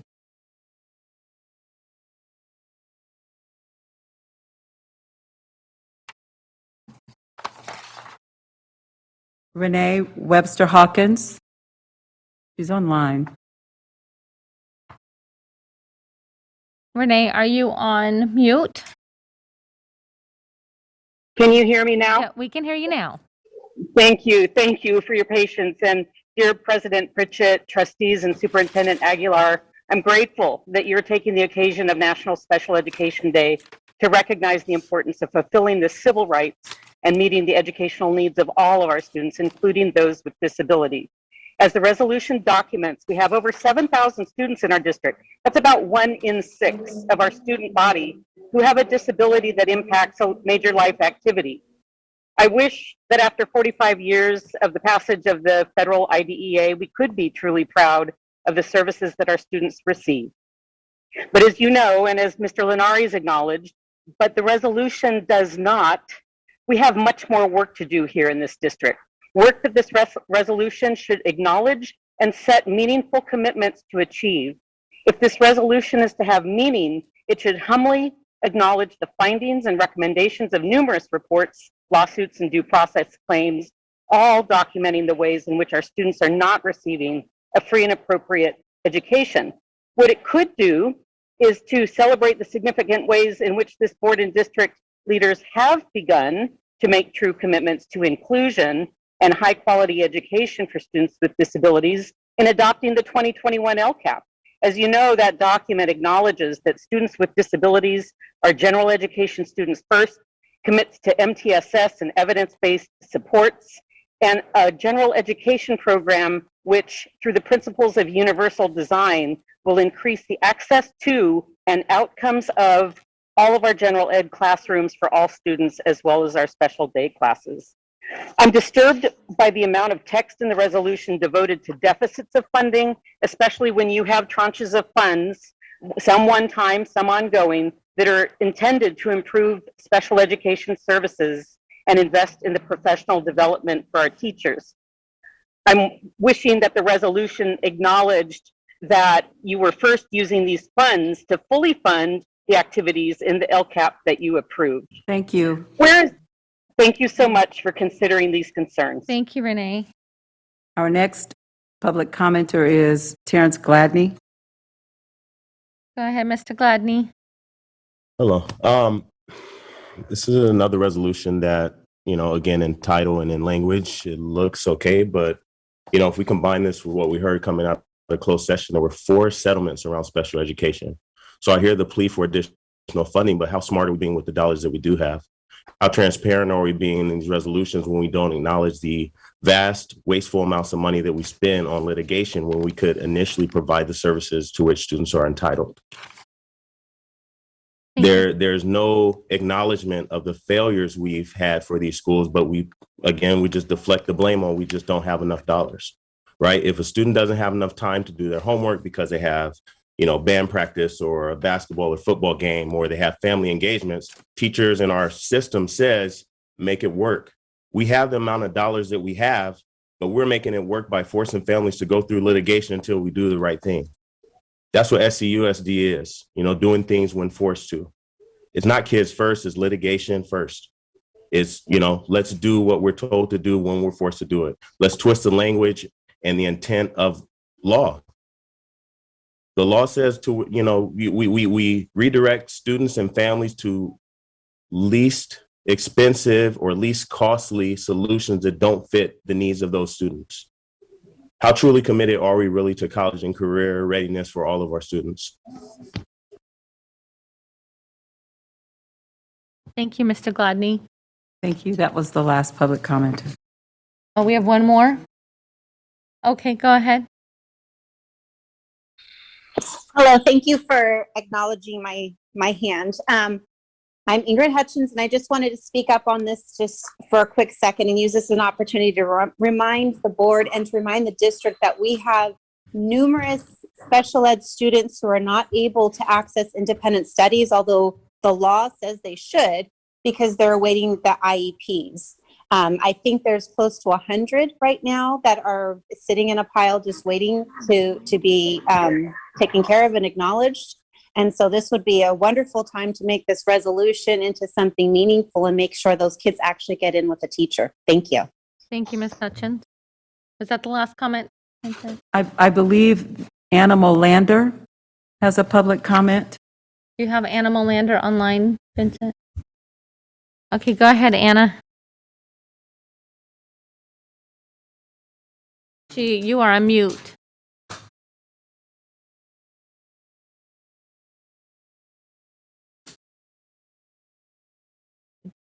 Anna, are you there? You are on mute.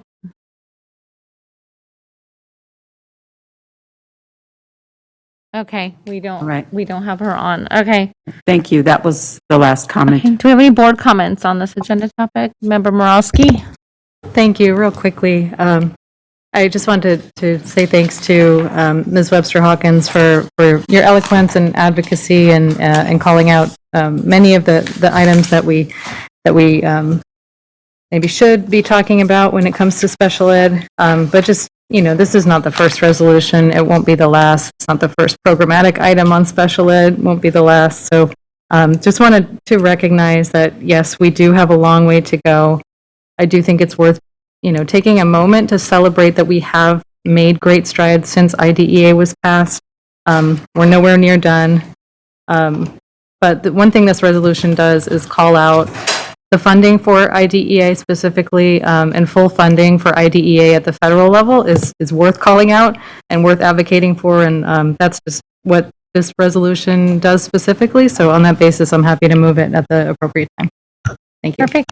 I have a motion. Do I have a second? All right. Miss Collin, do you mind taking roll for me?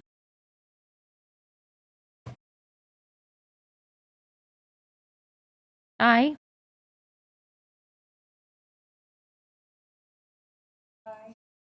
Aye. Aye. Oh, I'm sorry. Student preferential vote. I promise I won't forget again. All right. The resolution passes. Thank you.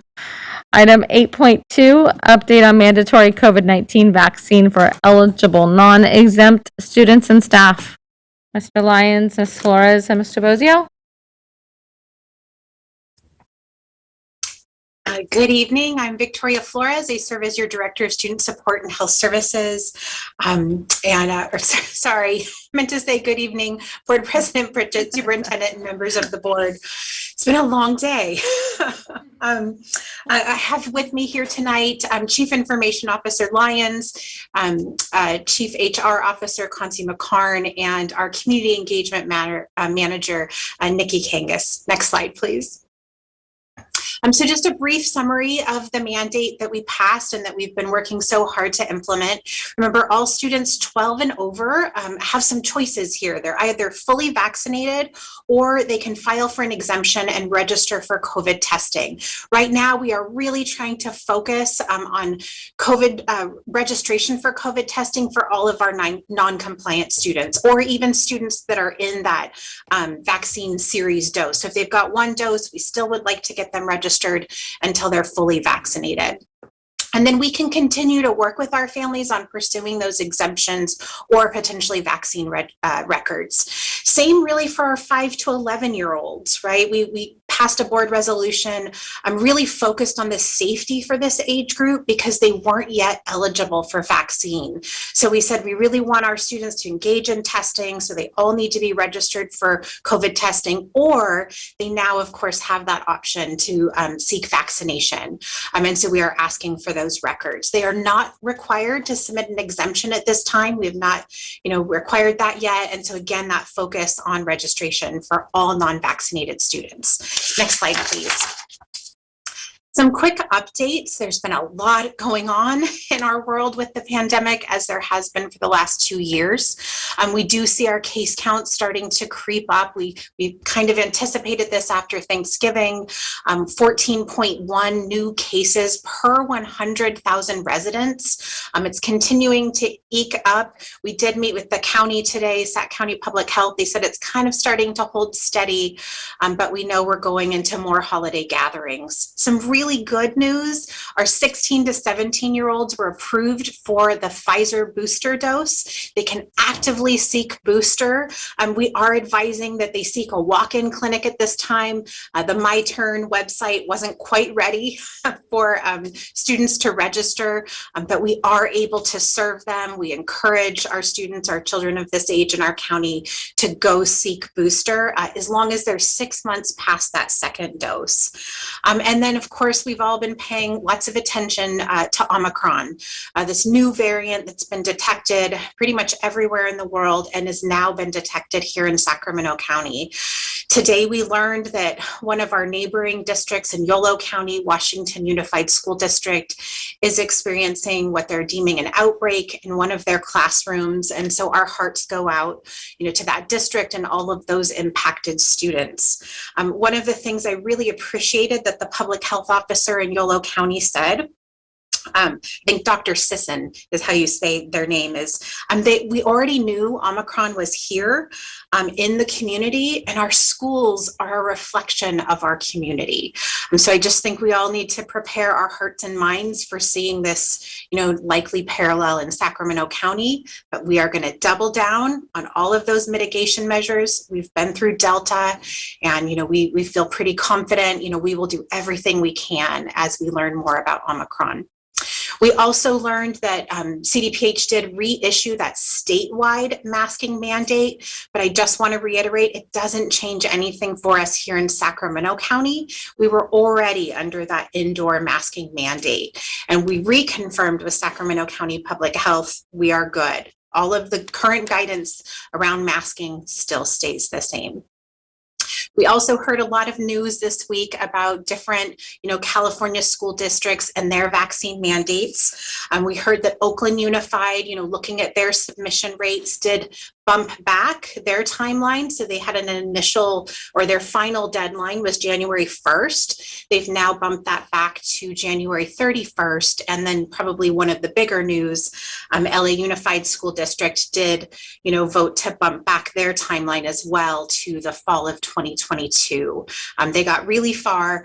They also have different vaccine mandates than we do here at Sac City. And so we are still plugging ahead. Really helping our families understand that they do have options in our district to either vaccinate or participate in testing. Next slide, please. So I always like to ground us in why we did this. Why did we take this, board action and really work so hard around vaccination and testing? This is really about keeping our students safe, our staff safe, our community safe. And so as we reflect on our COVID cases in our district, you can see from August to now, we've had 975 cases that were physically present at work or school. 74 of those cases are currently actively impacted by COVID, at home isolating. And if you can see this little box that talks about total cases by month, it's those orange bars. You'll see when we started school in September, we were in the height of Delta. We had lots of cases, but every month what you're seeing is this successive decline. Now, we don't know what this new variant will bring, but as we test and we contact trace and we get better at our mitigation measures, we're able to catch these cases and slow that spread. We are, though, as I come over here to the right, seeing this impact to our youngest students. So our TK through fifth graders now represent 46% of all of our positive cases, keeps ticking up about 1 percentage point each time I bring this data point to you. This is why we feel so passionately about vaccination or testing to protect our youngest students. 39% of our positive cases are in that 6th to 12th grade range, and then 15% of our cases are with staff. That number is actually going down, which is, we believe a positive trend. Next slide, please. And so as we look at our positive cases, we also want to reflect on our vaccination rates here in our county and nationwide. So nationally, 61% of children 12 to 17 are vaccinated. That's still not where we want to see that number. We hope to have it much higher for that age range. The heartening number, I believe, is 18% of 5 to 11-year-olds nationwide are at least partially vaccinated.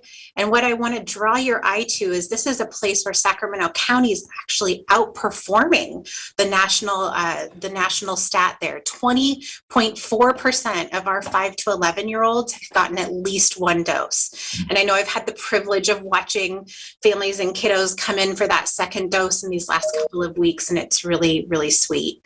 In our 12 to 17 population, we have 58.4. That number's moving really slowly, but it does continue to inch. And we hope that as we are able to talk with our families and answer their questions, we'll continue to see that number go up. And so at this point, I'm going to turn it over to Chief Lyons, who's going to walk you through our local district data. Good evening. I'm Bob Lyons. I'm the Chief Information Officer for the district.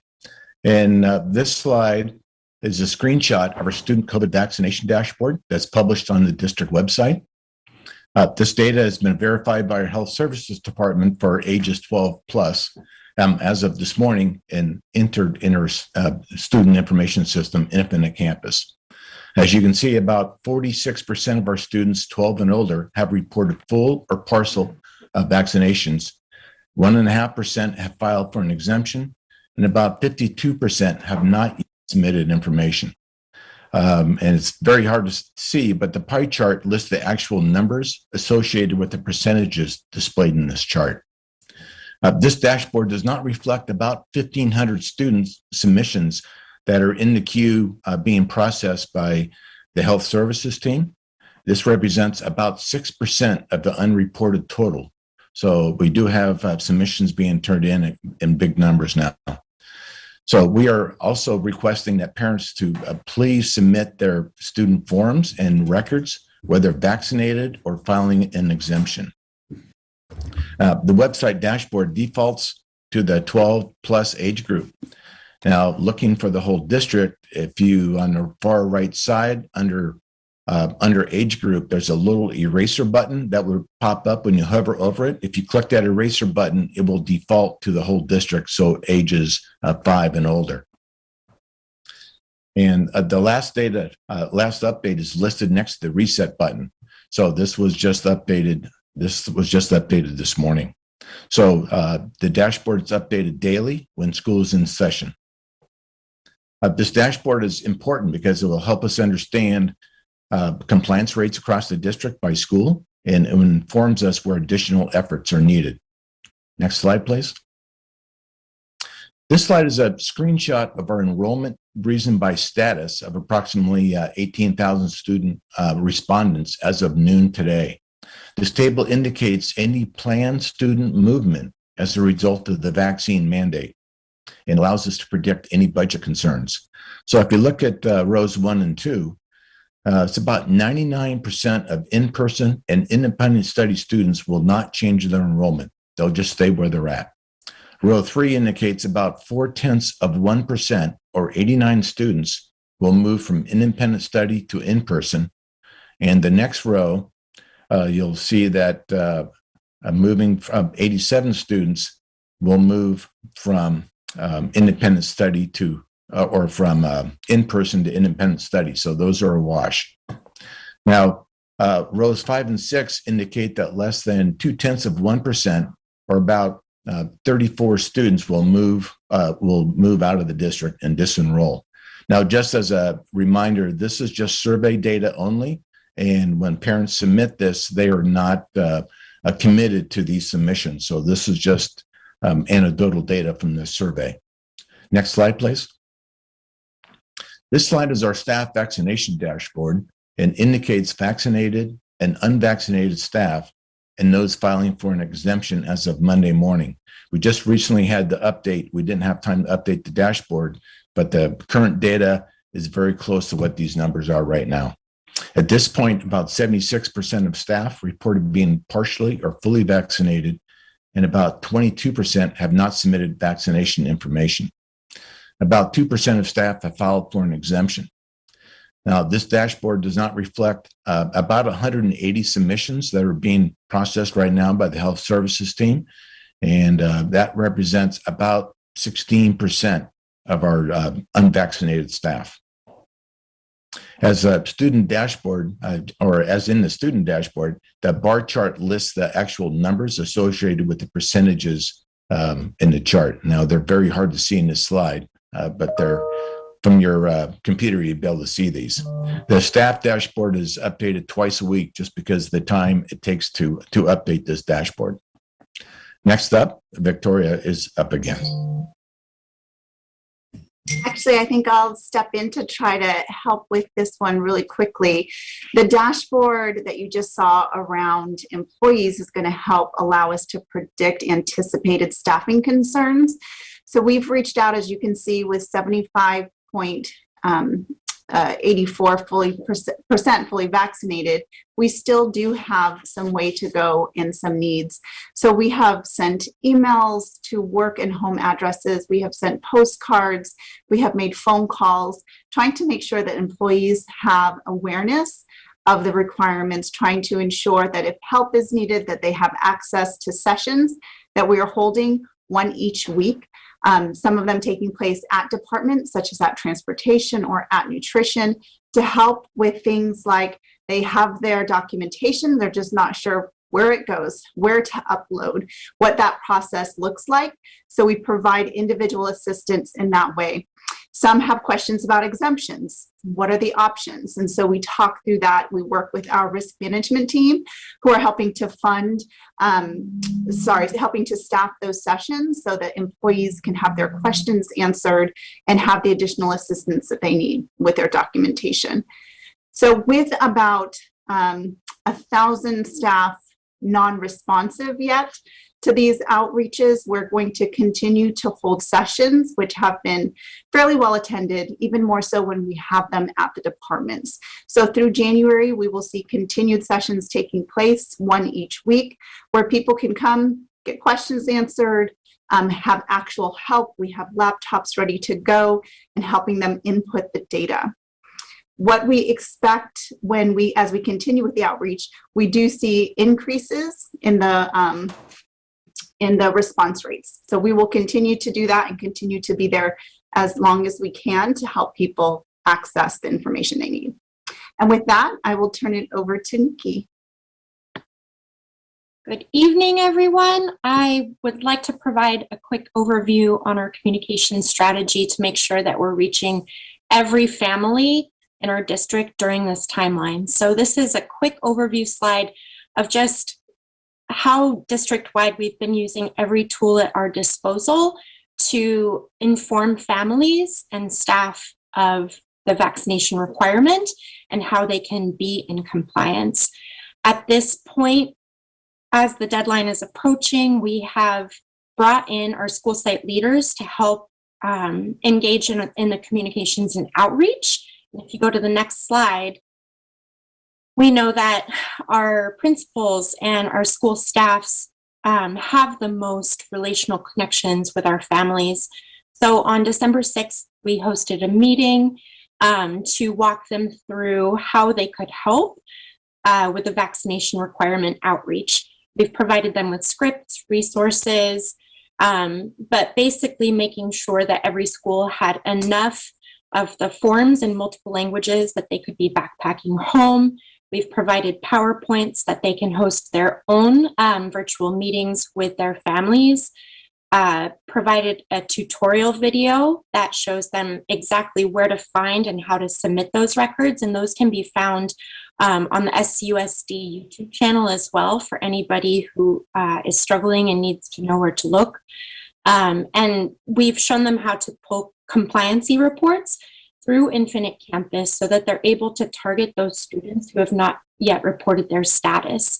And we're hoping that they can also help conduct home visits to make sure that we're reaching everyone and getting those reporting documentation in on time.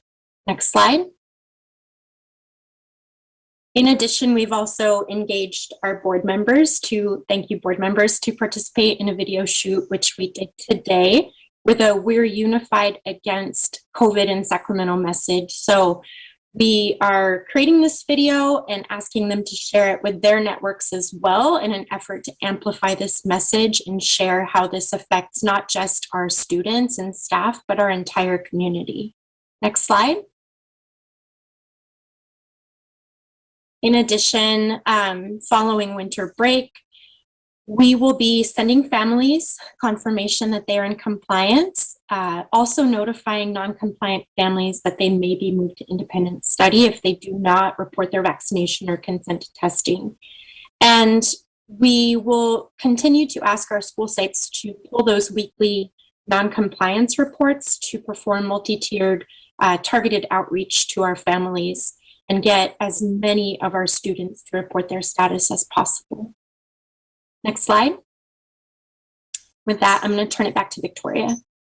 Thank you so much, Nikki. Next slide, please. As I'm going to take you through some of the kind of operational logistics around vaccine and surveillance testing. I know there were quite a number of questions. So we're doing lots of vaccination clinics multiple times a week. Today, we actually hosted a clinic at Pacific Elementary. So that number that says 63 vaccine clinics today is actually now 64. We've provided over 26,000 vaccinations to our community. And I am really excited to report that we are now officially a COVID-19 vaccine provider. We're submitting our first order. Sorry, I can't find my word. Submitting our first order that last week in December, and we will be hosting our very own vaccine clinic, resuming on the Fridays, how we used to host Friday evening from 4 to 7 p.m. We were very deliberate with that time and that day, so that if our families do want to bring their students or our staff or themselves, they have the weekend to rest and recover should they, have any of those kind of side effects, usually kind of tired. You can see a host of vaccine clinics out at school sites as well as Cerna Center, and lots more in the works. We post them all on our website.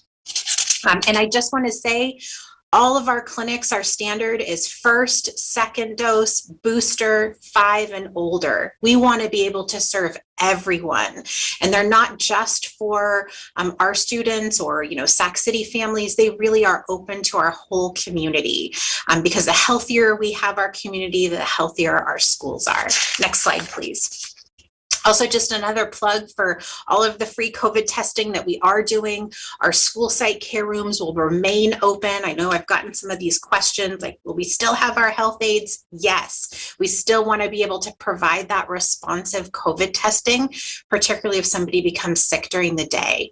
We are also launching our school site surveillance testing days on top of the health aid programs. So they will run concurrently. And then our regional testing centers are slowly starting to expand. We're still here at Cerna Monday through Friday, 12 to 3:30. You likely see some of our equipment down there in your boardroom. And I'm really excited to say we were able to open and launch another regional testing center at Albert Einstein Middle School, Monday through Friday. It's actually from 6 to 3 or 3 to 6:30. I forgot the 30 on the end there. And we were intentional in opening that one first because there's quite a testing desert. There's not a whole lot of resources out on that end of our district, and we will be opening them regionally throughout our district in January. We're really focused right now on getting our surveillance testing up and running. Next slide, please. So I know last board meeting, we had a lot of public comment and some board comment. I'm wondering how we're going to be doing this regular routine surveillance testing. So just a reminder, all individuals not fully vaccinated, whether you're staff or student, will need to participate. And our cadence right now, remember in the board resolution, was going to be based on public health guidance and current case rates. So given where we're sitting with a 14.1 case rate, our testing will be required on a weekly basis. And we will likely be updating the board should that shift in the future. The testing type that we're really going to be focusing on is using that rapid antigen test. It provides results within 30 minutes, which really allows our schools to quickly identify positive cases and respond accordingly, contact trace, get folks home and take all those actions that we need. Of course, like we saw early in the fall, we had this rapid antigen shortage. So should that happen, we are able to pivot quickly and do PCR testing as well. Our schedule is posted on our website. And so our surveillance testing teams will be rotating to school sites on specific days to conduct that surveillance testing. So all of this information, including our schedule of when each site is scheduled, is posted on our website now at susd.edu/COVID-19-testing. So we invite individuals to go and see if their school is scheduled. It will be on there by day of the week. And we just added 4 more schools and we're working to get that up on the website. Lastly, we'll be bringing on our comprehensive high schools here in January, and everyone will be starting surveillance testing well ahead of that January 31st deadline. I will say this has been a huge logistical lift. Really looking at the numbers now that we have some really good reports and data, thanks to our tech services team, we can look at a report and see how many students are required to test and how many students are consented to test. And that's the report we'll be pulling every day of the week that surveillance testing team is there. So you can imagine there's a lot of math behind that. I'm trying to calculate the number of students with the number of testers we need. And if any of you have ever watched like a vision screening or hearing and vision, or even picture day, think of it like that. You've got someone checking students in, a couple of different testing stations, funneling students through and getting them right back into class. We know that, we're pulling away from learning time no matter what, class you're in. And so we're really working to be efficient and effective while also scheduling around recess and lunch and snack time and fire drills and all the stuff that happens at school sites. It has been an interesting ride. I will say, when we're looking at this data so far, and we just have this report functionality, so far we have 17,352 students that are required to test and consented to test. We actually were really, really pleased to see this number because we hadn't even really built that functionality to reach out and notify our families. And then we know we've got 13,471 students to date that are required to test and are not yet consented. I'll just share that when I ran that number yesterday to today, it had already dropped by 1,000. So our sites are doing a great job getting that message out and getting our families to register for testing. And I just wanted to share with the board and our community that we started scheduling our surveillance testing and providing this testing well ahead of our timeline, because we wanted to make sure that we were ready, that we had all of those kinks worked out, and that we could calculate our staffing correctly. So this was very targeted and intentional. We have figured out now we need about 10 more testers to really effectively and efficiently have some cushion for call outs, for other, testers being quarantined, just sort of the normal things that happen with staffing. So we're looking at about 65 staff members who are serving in our district doing testing on a daily basis. I will say, if you ever get a chance to see them, they're largely young people who come from our community. Some of them are our graduates. And I just feel really honored to be a part of their workforce development and their ethic of serving our community and keeping our community safe. They have the biggest hearts. They're literally on the front line of this pandemic, caring for our community and our children and our staff. So if you get a chance, say hey. Next slide, please. So as we shift from vaccine and testing, we also wanted to come back to that consideration on a timeline for students ages 5 to 11.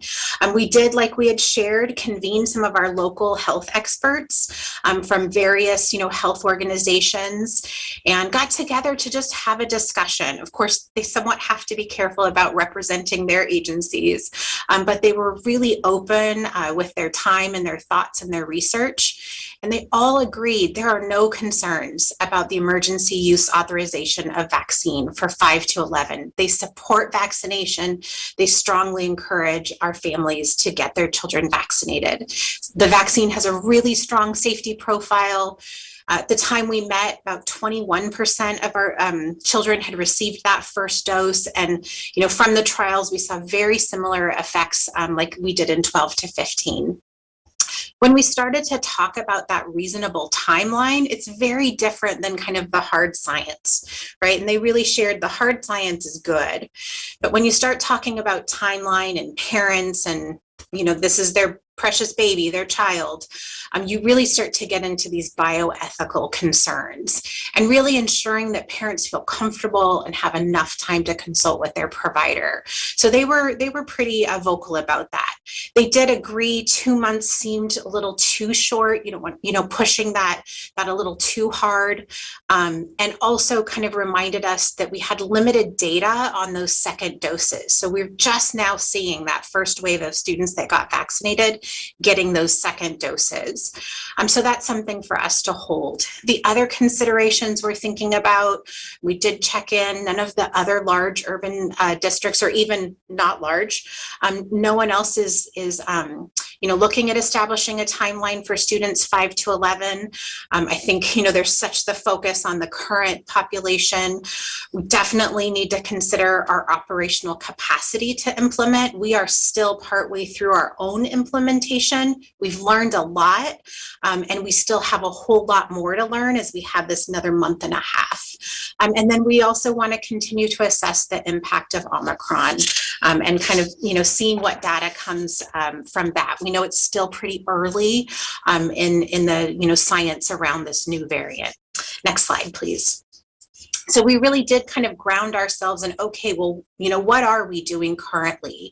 And currently, the way that we have, designed this resolution, again, was to really provide that protection for our youngest students. And so they do either need to be fully vaccinated or consent to COVID testing. And we really realized that is a really strong safety net for our youngest students, either ensuring vaccination or testing, as well as all those other layered mitigation measures that they're really good at, by the way. They're very good rule followers. And they will remind you about your mask and all those other things. So we're kind of grounded in what we're doing right now. We will continue to convene and consult with our local medical experts moving forward here into January 2022, particularly as we learn more about some of these new variants and impacts in our schools. Next slide, please. So next steps, I think you heard our data entry will continue over winter break. A few of us are, going to be checking in with our teams still. We will continue to process all those submissions and look at that data that Chief Lyons showed us. And then, as Nikki shared, really looking at that targeted reminders and outreach to the families that were not quite connecting, really encouraging, that they receive or submit that documentation by that June 14th day, so that we can help them understand what their next choices are. And I'm sure we'll be coming back to the board with all of those updates. Last slide here, almost done. Just wanted to take a moment to do a little shout out to the California Department of Public Health. They reached out, it was kind of last minute, but offered to school districts to provide free take-home test kits to families or to our students and to our staff. And so we were able to get these. Supplies are somewhat limited. We didn't quite get, all that we had ordered, but I think about 95%. Each kit comes with 2 tests in it, and it does require you to be registered for COVID testing in our district through that primary health link. So we want our families to know, please make sure you're registered by December 29th. And what will happen is we will send you a specific link, whether it's on your cell phone, if that's what you prefer, or email. I know when my children test, I get both. And you're going to click on that link and follow how to report your at-home results. Some have already gone out on Wednesday. Largely, they're going to be going out today, if they hadn't already, and Friday. They should also be coming with this flyer that walks our families through how, what to do, the timeline, and a couple of links. There's a link on there for translated versions, as well as a QR code that you can watch a video about how to conduct the test. And as we're learning where extra kits are available, we are working to redistribute those. This is a screenshot of what the little test kit looks like. That control line will pop up. You always want to have that control line that tells you your test is working. And then that T line, if that T line it comes up, that means that you are positive for COVID. And so we are providing our families with, the reminder to please report to their school site or their supervisor, and that COVID report at susd.edu. It's a really important time to remind everyone, if you are sick, please stay home. As painful as that is for me to say when we work so hard on positive attendance, this is just a time we do need to be mindful.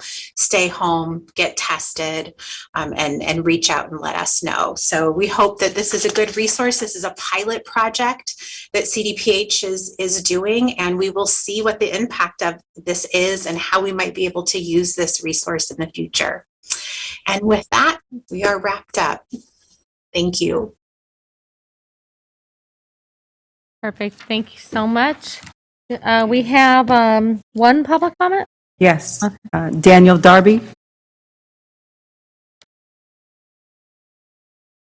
I don't see Daniel's him. not online. So Okay. that's it. I'll open it up for board comment. Member Morosky. I thank you. I'll be very quick. I just want to say thank you to all the staff who presented. Thank you for all the work that's gone into operationalizing this mandate. I'm really, really happy to see the CDPH doing the at-home test. I think it's just a really tangible, easy thing that our parents and our students can do. And I'm just really, I think it's awesome. Congratulations on becoming a vaccine, COVID-19 vaccine provider. That was a huge step, and just really, really happy to see that. Excited to come out to one of the clinics. I guess a word on some of our communication about the vaccine mandate. I do want to also make sure that, you know, as we're focused on kind of compliance and what folks have to do, that we really also transmit the message of, you know, the why, you know, of of why we really need to do this to protect each other. So just, you know, want to kind of put that out there. And I think that's, the one other thing I wanted to also come back to the issue of making the vaccine mandatory for 5 to 11. This is a really tough one for me. I'm very strongly in support of making it mandatory.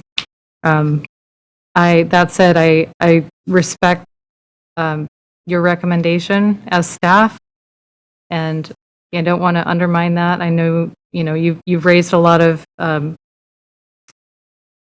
reasonable considerations, but if we are not moving forward with a mandate for this age group immediately, I would like to see us do all we can to strongly, in the strongest terms possible, encourage our families to get their children vaccinated and spread that message about the safety of it, and just do all we can. I'm very, very anxious about Omicron and the transmissibility and just the impact it's going to have on our schools and our kids' learning. January and February is looking, like the experts are saying, it's going to be it's going to be a lot of spread.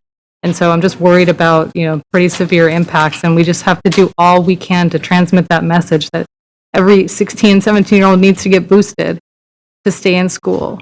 And every 5 to 11-year-old who can, really, really, really should get vaccinated. So thank you so much for your hard work on this.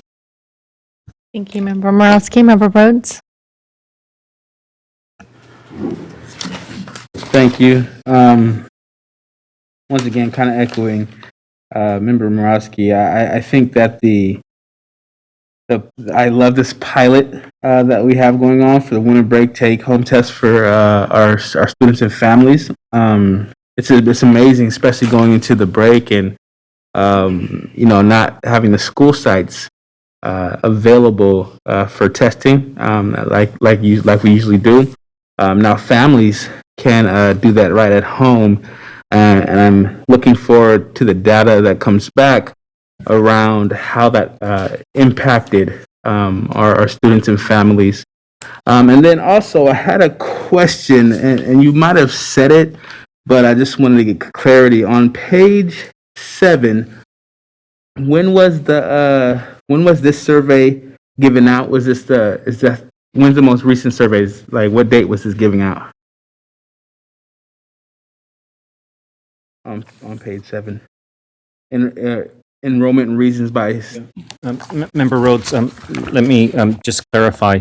The idea is that when a parent completes the upload process, this is one of the questions that is asked. Ongoing. So it's not Gotcha. it's not a survey that's conducted across the system. It's more of an individualized survey, if you will, as part of the upload process. And in that regard, where a parent may have completed the form several months ago, it may no longer accurately reflect their thoughts today. Okay, thank you. So it's not a district-wide survey, if you will. It's what families have to include as part of the upload process. Okay, great. So yeah, we're looking at, at our independent study numbers, and that was a great explanation because I was wondering, does that independent study numbers remain the same due to the new variant and people's apprehension of that? And then how does that look for people's possible apprehension for them wanting to be an independent study? And how are we hedging for that? But thank you for your explanation, Superintendent. Also had another question here, and I got to find it for you real quick. I remember off the top of my head. So, is there a breakdown? Bob had it. He had a little list of where we're at, but I want to know what is the breakdown of students who are vaccinated by trustee area, and then also by trustee area broadly of our impacts of COVID, and what are we seeing of the COVID infection rates and comparatively to the vaccination rates, and then and how are we hedging to put even more focus on those communities that might have higher infection rates, because that's going to impact our system. And if we were to guesstimate, a lot of we have higher rates in under-resourced neighborhoods. And so it would be very detrimental if we were to have some kind of surge and then under-resourced neighborhoods and schools end up being impacted by that. So I just wanted to hear a little bit about that and possibly plans that we are thinking about. Why don't I ask Ms. Flores, because part of these efforts, for example, the test kits that are being sent home, it is being done with that lens in mind of which schools do we think that students would benefit the most from taking home those test kits, as well as how we identify the vaccination clinics and the areas in which we operate those. And then on the question of the dashboard, the public-facing dashboard that is available to our community does allow everyone to do some data disaggregation by school, by trustee area, by a number of other factors. And the other last comment that I would make is, because we are very carefully monitoring the Omicron variant, we are in the process of developing a multiple data point dashboard that might allow us to analyze several data points that are critical for us to continue monitoring vaccination rates by zip code, positivity rates by zip code, number of students and staff that have been quarantined. So trying to figure out how can all of those data points inform us of places where we need to intervene and provide additional resources in order to continue to operate and serve our students through in-person instruction, which to Member Morawski's point, I think it's critical that we continue to focus from a communication standpoint on why this is so critical for us, and certainly continuing to be able to operate our schools and keep them open is a primary mission for us. Thank you, Superintendent. Once again, and back to staff and the general team here at the district, we have done some amazing work when it comes to vaccinations, testing. One of the leaders in the region with this work around COVID, and obviously it's at the top of our minds, and it's something that's very important to our communities, how we really give back and make sure that our students, our staff, principals are supported, one of the ways is to make sure that we kind of tackle this issue, because COVID has been one of the main detriments to educational success, outside indicators, and in school, in the school day. And so I personally have a very, very disdain for COVID-19. And whatever we can do to continue pushing forward to really and to have our communities at the forefront of this work is I'm all behind it. So thank you guys for what you guys have been doing, and let's get this thing under control. And Trustee Rhodes, I did just want to share, many of the vaccine clinics are targeted using not just zip code data, but census tract data, which is even more targeted. And so you've seen, clinics around New Joseph Bonheim and out in the South area, you'll see those schools that are listed, FLI Baker, Pacific, very targeted for where we've maybe been missing little pockets. And we will continue to do that work. I know the South area right now is experiencing an uptick in COVID cases. We're feeling it and seeing it in our schools. And so that will likely be our next regional testing center stood up as well. So thank you for, all of the board members for supporting these efforts and, bringing your community ties and your thoughts for how we can be more targeted and intentional, especially around working with our community partners as well. Okay, thank you. Member Phillips? Just to build on what Trustee Rhodes was saying, we're doing testing in our comprehensive high schools, but are we doing anything in our not so comprehensive high schools, like our continuation schools? I'm just curious about, I guess, Area 7 and specifically what's going on in terms of testing at schools there. So every single school site has access to a health aide that should be staffed on site. So a school like American Legion does have a health aide assigned, and they will every single school site have a surveillance testing day scheduled to them where a team comes out on that specific day, as well as then that access to the daily COVID testing should they need it. If anyone becomes symptomatic, or oftentimes we learn in the middle of the day that we've been exposed to COVID. You get that text or that phone call where your stomach drops, and so yes, we do want to make sure. And if you're hearing of any concerns or issues, please let us know. This even extends to adult education and our preschool programs as well. Thank you. Great, thank you. All right, I wanted to take a moment and thank you for the work that's being done, and also recognizing that the Far East area is kind of off on a little island by themselves, so thank you for putting a clinic out in that area. I do just have one question for Victoria. Have you heard of any considerations of doing COVID-19 rapid tests prior to vaccination or boosters to make sure that they're not COVID positive and maybe just asymptomatic? We have seen some clinics that have partnered that, like providing testing and vaccination at the same time.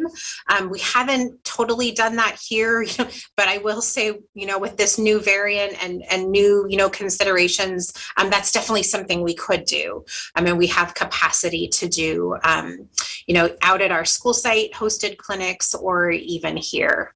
Yeah, I'd like to see that. I think it's a safe thing to do. Great, thank you. All right, well, not seeing any other board comment. This is an informational item, and we'll be talking about this. Thank you, staff. I appreciate it. All right, item 8.3, trustee area redistricting, full demographic presentation with map options. Mr. Reynolds? Good evening. We do have Yep, we can hear you. Okay. We have a really short presentation this evening. We just wanted to update you on the status of the trustee boundary study. Our first next slide here basically talks about the work that's happened since we last met. On November 30th and December 6th and December 8th, we had community meetings and we received public input. We presented all the map options, and we did have several questions come up. Some of the questions were not really necessarily on topic. They were maybe more concerned about school boundaries, school attendance patterns, and things like that. But we did have a few comments on the maps and trying to understand what the real impact of these boundary adjustments are going to be. And so we were able to explain how it adjusts the voting areas for each of the trustees. And so really the net impact is it would impact which position you could run for if you choose to run for the board, and it impacts who shows up on your ballot on election day. And in terms of actual any proposed new maps, we have not seen anything come about on that topic. There was a comment about what is the population in each high school boundary, because why can't we just use the high school boundaries as our trustee areas? I do have a new slide that shows that information. So if we go to the next page, I showed the 2020 census population. This is again the total population for each of the 5 high school attendance areas. Now, of course, you do have 7 trustees, and so we can't, even if these high school populations were balanced, right, there, with only 5 high school areas, we can't have an equal balance for 7 trustees. And again, as a reminder, our ideal population for each trustee is 50,672. So we can see that actually none of the high school boundaries themselves would be a valid trustee area individually, because there's too much variance between their populations and a trustee population. So again, we were able to do these calculations based on the comments that were received. And if we go to the next slide, this is just a reminder of the maps. And it's, again, this is our close-up view showing you which areas are changing. And so if you have any questions on the maps, they're here for your review again. This is map A. The next one shows map B. And again, a lot of the differences are just in that northern area on how area 2 can reduce its population. And then map C is the next one. And so we had, again, a change in that northern area between areas 2 and 7, and then between areas 4 and 7 in the south area on this one. And then our next slide, again, just talks about the next steps. We have until February to make a final decision. And so again, here it's just, again, for information only. And again, any additional input you want to provide me, we can do any additional calculations and research for you. That's our presentation for tonight. Great. Thank you so much, Mr. Reynolds. I believe we have 2 public comment. We have 3 public comment. 3 public comment. The Okay. first one is Daniel Darby, but I do not see him online. Okay. The second one is Rich Vasquez. I do not see him online. And so the final commenter is Terrence Gladney. Okay. Go ahead, Terrence. Hello again. I think that the maps themselves sort of ring hollow if we're not talking about the dollars generated by the students within those boundaries. If we're talking about affluence and poverty and socioeconomic factors that our students carry with them. If we're not talking about where the students that live within those boundaries, they may be, again, voting for someone who doesn't represent the school that they actually attend. So this siloed conversation about boundaries, again, it rings hollow without dollars. You know, our LCAP is tied to specific students that generate specific amount of dollars. What does that mean for our district and what is the impact there? You know, where are the specific subgroups or populations of scholars and how will they be affected? But also, where's the overlay with our existing open enrollment configuration and system, and what does that look like? And what would it look like if those students stayed there? How would that change what our existing system looks like in terms of LCAP dollars and resources available to neighborhood school sites? So I'm obviously not in a position to ask for that, but if you guys could ask on my behalf to the gentleman that offered to bring that, as someone who sits on LCAP, the BAAB, Bond Oversight Committee, all of those things intersect, and we need to see that if we're going to do our work as constituents and people that represent our students and families. Thank you. Great, thank you. All right, I'll open up for board comment. Member Villa? Yeah, thank you for this. This is really interesting to see these different maps. I'm going to kind of reiterate what Mr. Darby just said. I think it's really important that, like, I'm looking at my own trustee area 4, and a lot of the students that attend, say, Hiram Johnson, live in my vicinity. So I think it's really important to look at where those students predominantly live. I mean, I see them walking to and from school, and it's area 4. So it's something that we should look at, as, like he was saying, of where the kids are coming from, and make sure that we're representing them appropriately. Great, thank you. Member Garcia? Yes, thank you. So I've been looking at these maps for quite some time, realizing that trustee area 2 is the one that's going to be most impacted, I guess, so most changes happening there. And I've been coming back to map A. So, and then just realizing that all the maps at some point or time really change the boundaries in such a way that trustee area 2 essentially loses 2 important schools that are a true reflection of who the rest of the district is. So those 2 schools being Hiram Johnson and Tahoe Elementary, who have a predominantly high low-income student population. They're very diverse in terms of demographics. So I would like to offer to my colleagues so that the demographers can go back and come back with a revised map A to really think about putting back Tahoe Elementary and Hiram Johnson in trustee area 2. And this is why. If we move forward with some of these maps as they're currently being proposed, trustee area 2 would not have any Title I schools. And I think that would be a problem, because it would mean that trustee area 2 is a pocket in this city of well-resourced communities, well-resourced schools, higher performing schools, and I proudly serve them. I proudly serve the voters and constituents of area 2. But having been their trustee for the last 3 years, the needs of these schools are vastly different. So I think that today I'm in this seat, tomorrow I won't. These boundaries would be in place for 10 years. I do think that it's really important for the trustee in area 2 to have a front row seat to what the needs are that are basically the needs of the vast majority of our students, which are 80% low income, 40% Latino, 20% English learners.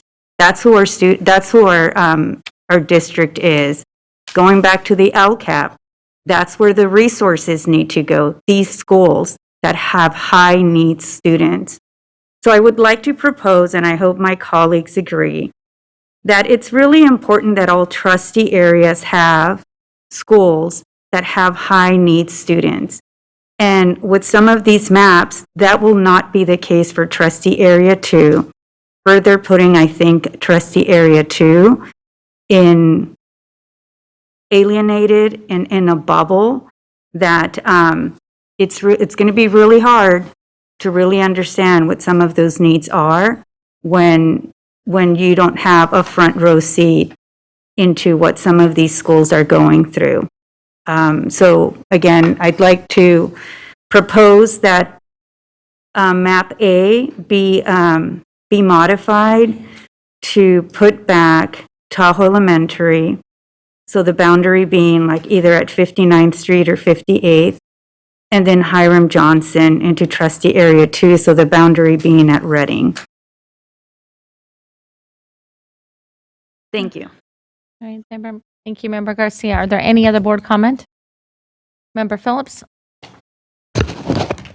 Looking at these maps, it makes sense to make sure that every area is touched by the level of socioeconomic factors that affect a majority of our students. I will agree with Trustee Garcia. I'm a little out of breath today, sorry.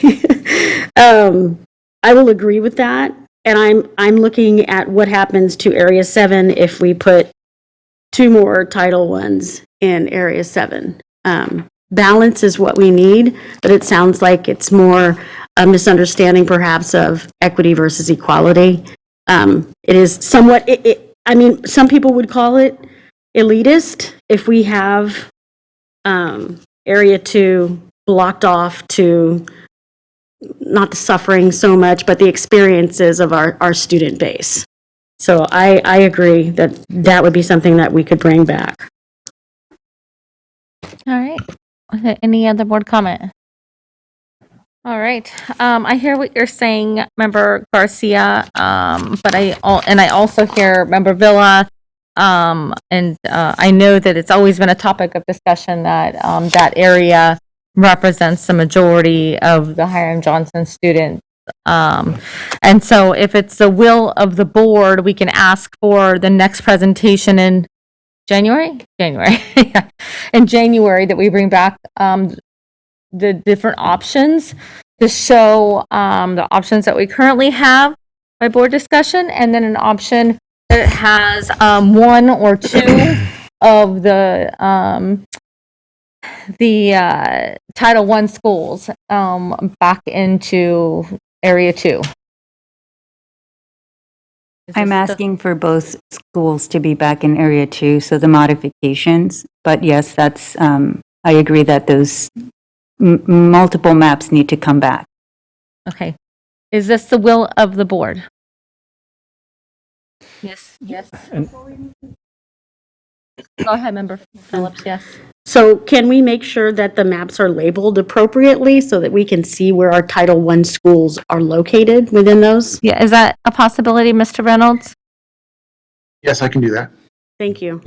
I was going to suggest the same thing, Member Phillips. These maps have to include more details with more legends, if you will, names of schools with a little logo of a schoolhouse, something, and some other logos for Title I versus non-Title I. Maybe even percentages of students who are LCFF eligible.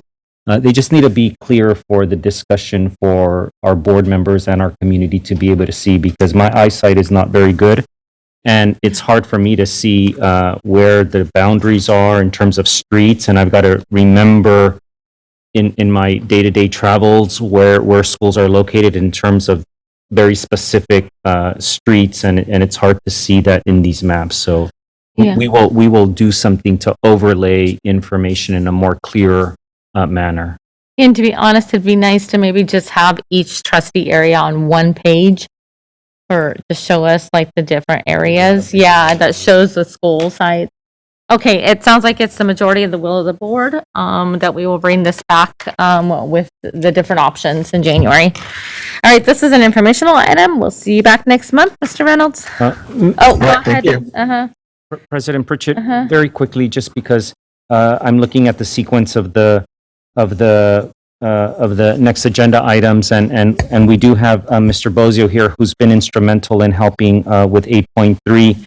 And then I'm seeing in other agenda items, he will probably step away. And I want to just take a few minutes to recognize Mr. Bozio. Today is his last board meeting. He is going to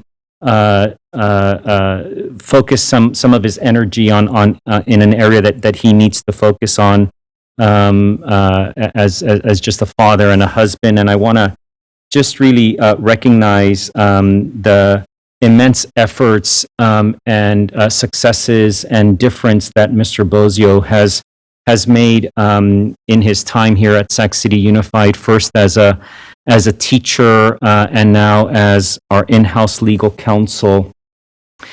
And I just want to say that when I started my journey here with everyone in 2017, I understood that his responsibility primarily fell in the area of PRA requests. And of course, our board knows that we receive a lot of those, and there is plenty of work to do in that area. But I also saw a lot of other talents and abilities. And I can say as superintendent that I have capitalized on every one of those abilities, and that has resulted in a lot more stress and a lot more work and countless hours that he's had to put in to benefit our students and families here in Sac City. So he is going to be a tremendous loss to Sac City Unified board members, and I want to just take a moment to thank him personally. Just a fine individual, very honorable individual, extremely ethical, responsive, and very responsible. So I want to just present him with a token of our appreciation, Board President Pritchett, and allow any other board member if they would like to make comments to Mr. Bozio. Yes, thank you, Superintendent. And Vowell, you're going to be sorely missed. I hope you know that you are a rock of Sac City. And I can't imagine life here without you, to be honest. And if you ever want to come back, please call us. I hope you're a very hard worker. And I hope you know that how much we really appreciate you. Okay. Member Morawski? Just really quickly wanted to say thank you, Earl. You've poured your heart and soul into this work, and you will be missed greatly. Thank you. Member Villa? It's obviously only been a short time, but I just want to really, truly thank you for everything. You've really helped us new board members navigate the last year. Your wealth of knowledge, our district definitely will be, you will be tremendously missed. I could say so much more, but thank you for everything you've done, the countless hours, the late nights. Thank you to your family too for letting you be here with us all the time. So good luck to you on your next adventures. And yes, you please come back whenever you decide if you want to. We'll miss you. Member Wu? So I've been here the longest, longer than superintendent. And I too had originally a job where I responded to just PRAs and subpoenas and things like that. And I know the tremendous amount of work that is entailed. And then you took on more. And I am extremely thankful for that. You are one of the heart and souls of this agency, and I very much appreciate all the work that you've done. I'm sure I'll see you around town, so good luck to you. Thank you, Member Garcia. Yes, Earl, I just wanted to say thank you for all of your hard work, all the time you dedicated to the students of this district. I don't think many know, but you started off as a teacher, and you became in-house counsel. So I know that you have spent many years giving it your all to serve the students of this district. So I just want to thank you. And also, as my colleagues mentioned before, thank your family, because I know it's been a lot of hard work. So thank you. Yeah, thank you, Member Garcia. Raul, it's been a pleasure.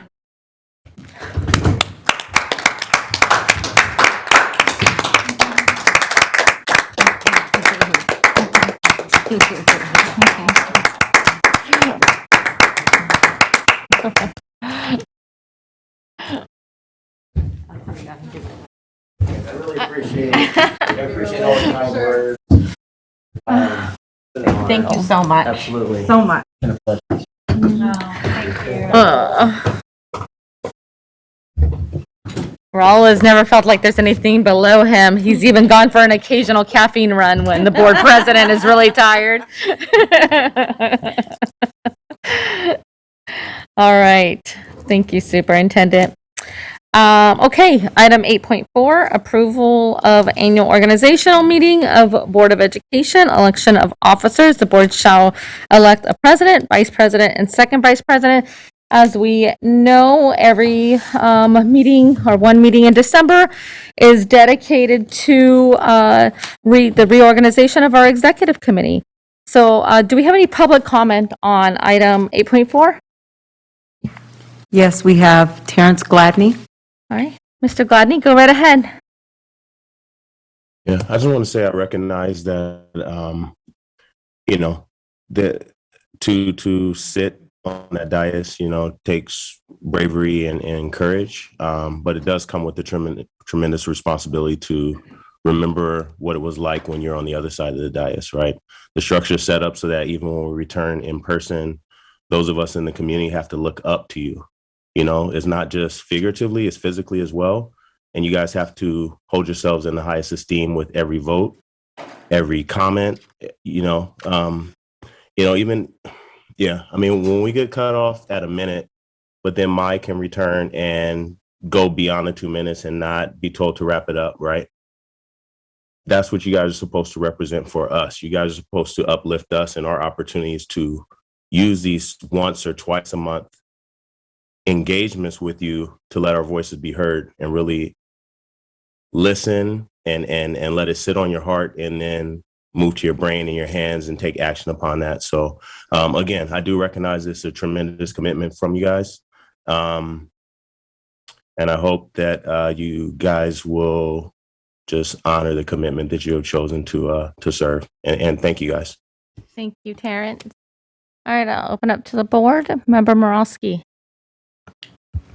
Thank you, President Pritchett, and thank you for your leadership over this last year and the just tremendous work you put in personally to make sure our work as a board runs smoothly.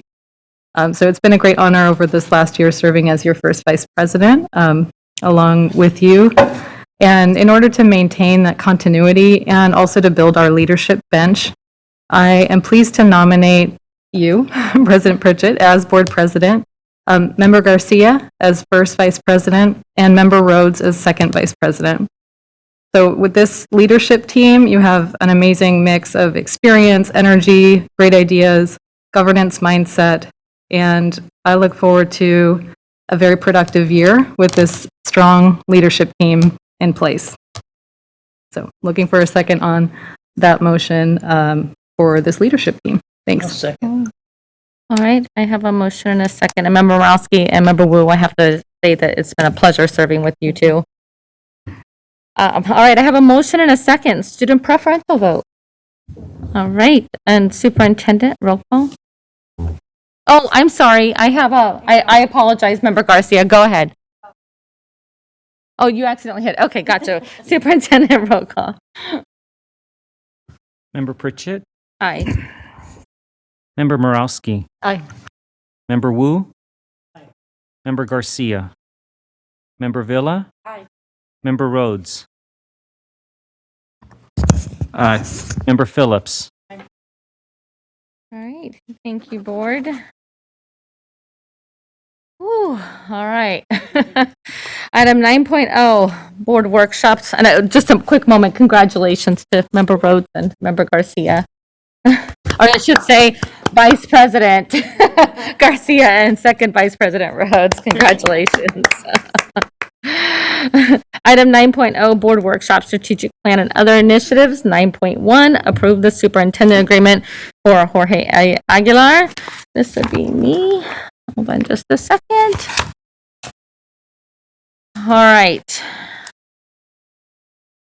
This next item addresses the board's discussion and possible approval of an employment agreement with Superintendent Aguilar. The proposed new contract contains the following material terms if approved.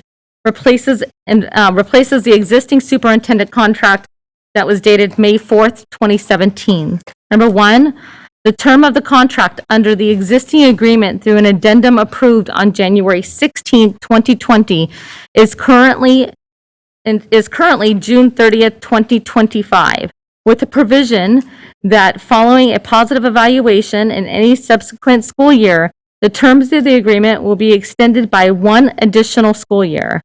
This term remains unchanged.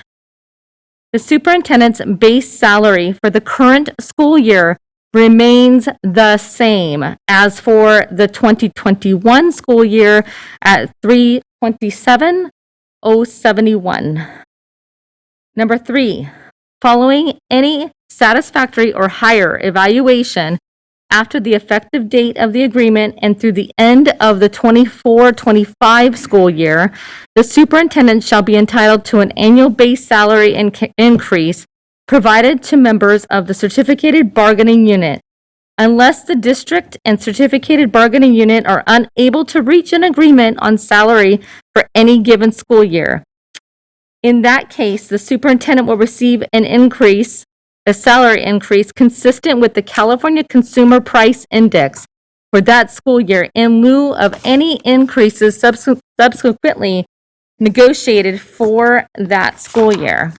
Number 4, the superintendent is also entitled to receive the same health and welfare benefits as certificated management employees, as those benefits may change from time to time.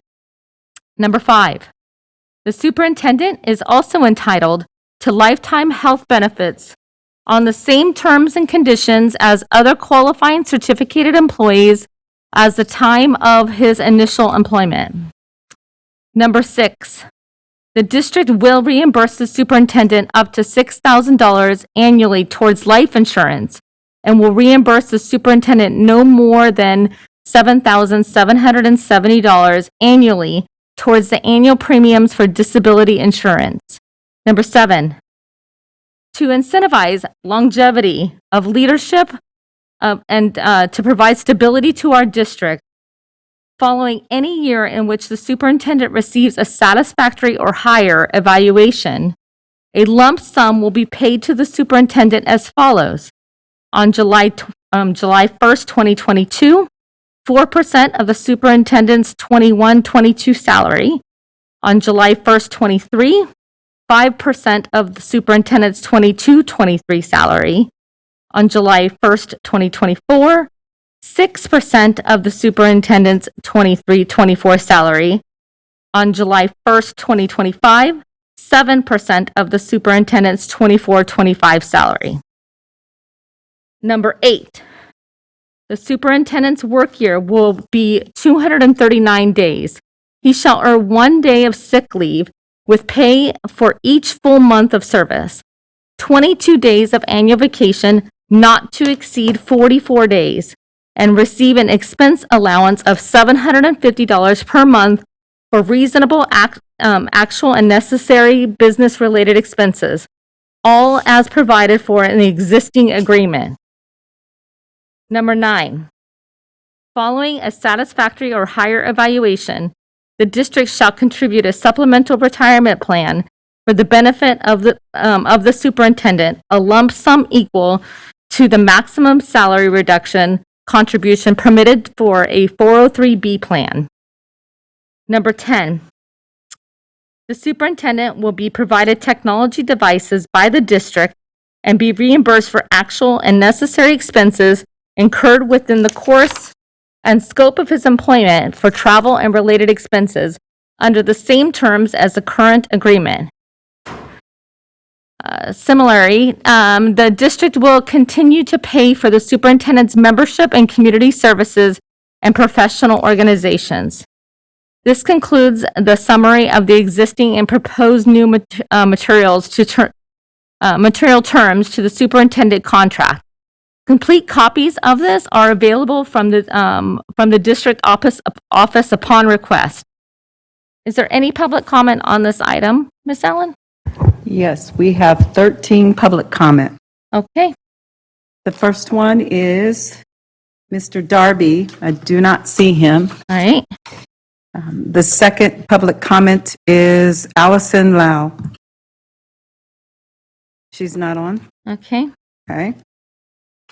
Next public commenter, Mo Kashmiri.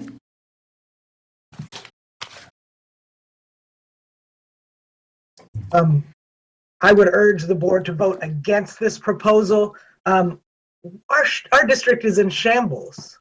Our district is on fire. It's failing across the board. We don't have enough folks to be able to even fill the positions, which is kind of basic. This superintendent has failed on the independent study program. He's failed on increasing enrollment.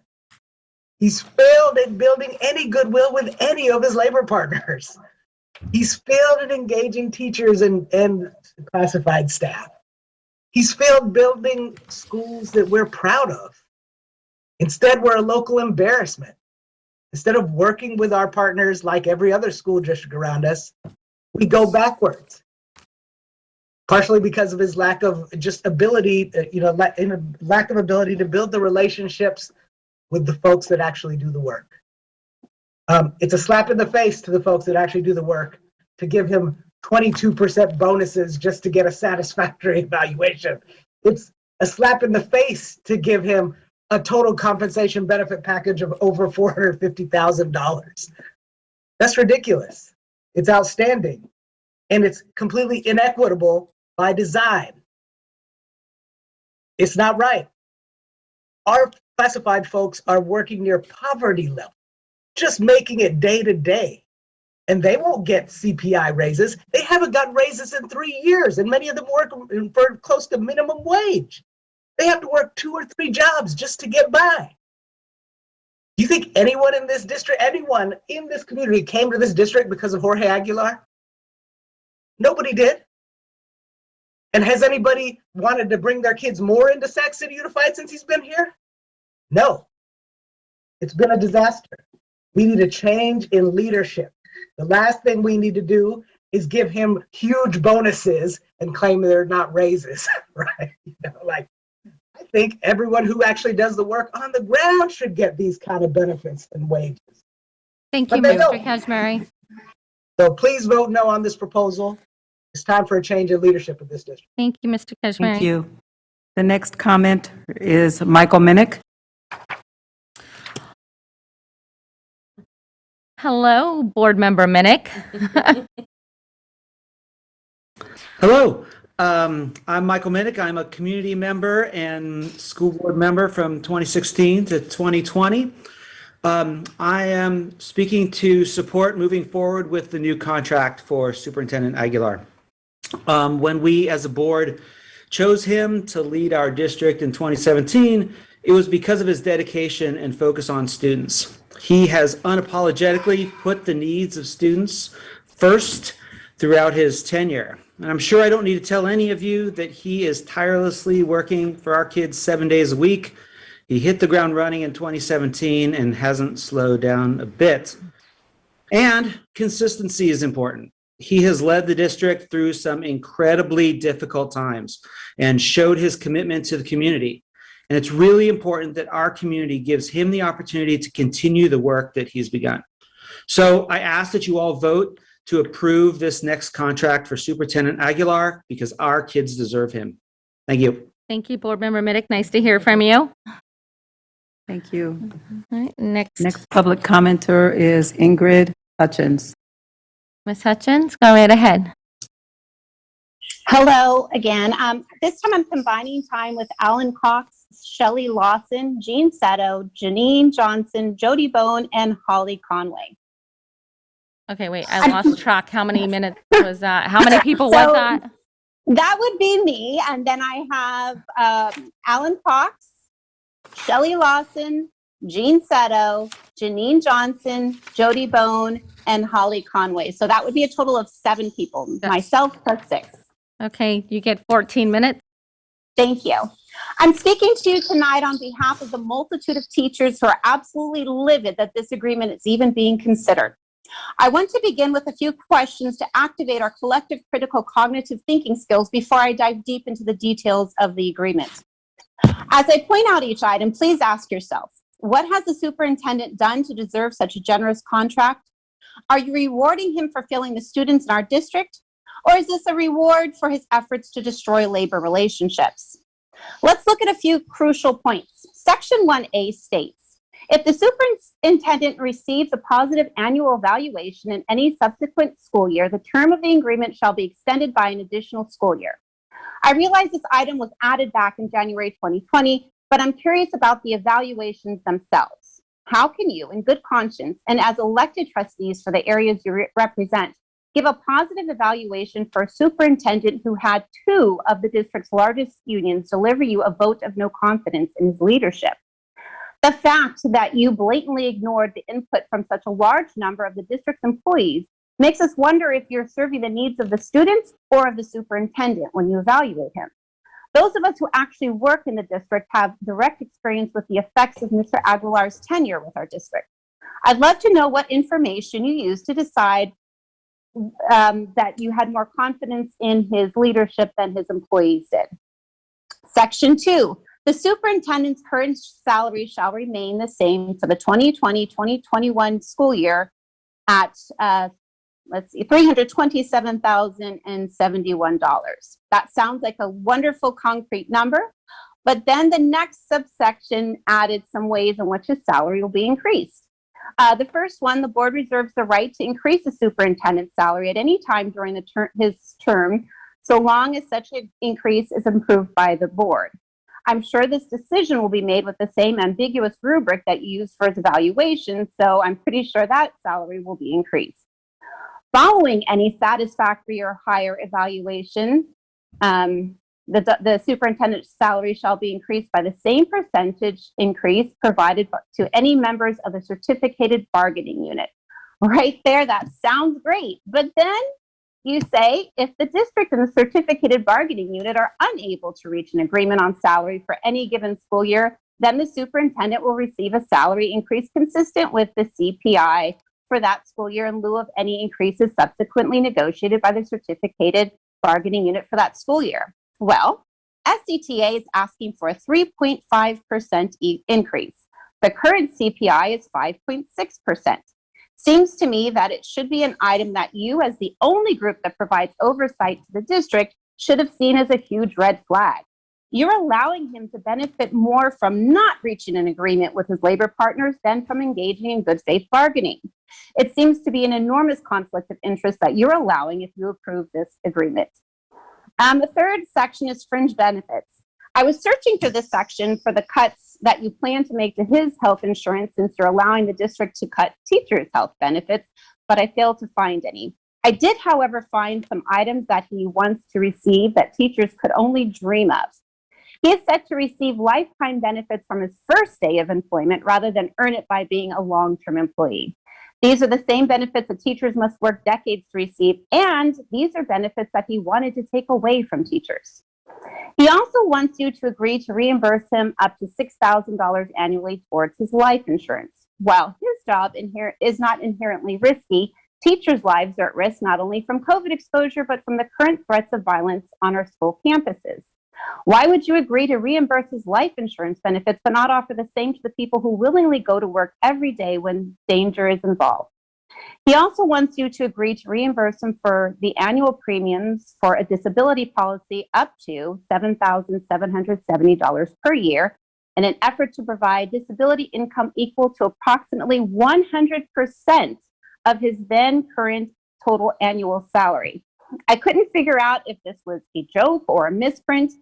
Teachers are not refunded their disability insurance payment. In fact, your female employees who pay into and use their disability benefits for maternity leave also don't receive anywhere close to 100% of their yearly salary while on leave. Longevity pay. As a 20-year employee, I'd like to know exactly what this is and why you don't value the people who work with our students enough to offer this to them. According to your agreement, every year you give a lump sum that increases, and it not only increases in percentage, but it also increases because of the overall salary from that year. I'm not going to go through the entire chart with you because Ms. Pritchett did already do that with us, but imagine what lump sum longevity pay would do to support teacher retention or teacher recruitment. Business expenses. The district shall provide the superintendent with expense allowance of $750 per month for the payment of reasonable, actual, and necessary business-related expenses incurred by the superintendent in the course and scope of his employment. He's not required to provide receipts to prove how the money was spent or why. What are these monthly expenses that are so important to his job performance that he receives this benefit? Why on earth don't you hold him accountable to prove how these expenses benefit our students? Why do you allow this benefit for an already highly paid employee, but then expect your teachers who make far less money than he does to buy supplies for their students out of their own pockets? I only have time to highlight a few of the items in this agreement, but I assume that all the trustees have read it thoroughly. How can you, as elected trustees of integrity, even consider approving this while the district is in such disarray? If you are truly providing the oversight that you were elected for, how can you consider approving it before the district negotiates in good faith with their own labor partners? How is it right to improve his financial situation while allowing him to claim that other employees should reduce theirs? How does making our district an unattractive place for teachers and other school staff members to work help our students? If there aren't enough educators to teach our students, how can you claim that you're doing your job? Stop trying to make the role of superintendent into an opportunity to fleece our district. Your constituents did not elect you for that. Trustees, it's easy to go with the group. I hope you remember tonight that you were not elected to go with the group, nor to reward a superintendent who does not have the support of a significant percentage of the district's employees. You need to do what's right. You need to hold the superintendent responsible for the mess that the district has become. You need to stop worrying about being comfortable with group dynamics of our board and start doing what you've been elected to do. Tonight, Sacramento voters are paying close attention to who stands up for their community and the future of our district. Thank you. Thank you. Next speaker, Alan. Our next speaker is Shawanda Wesley.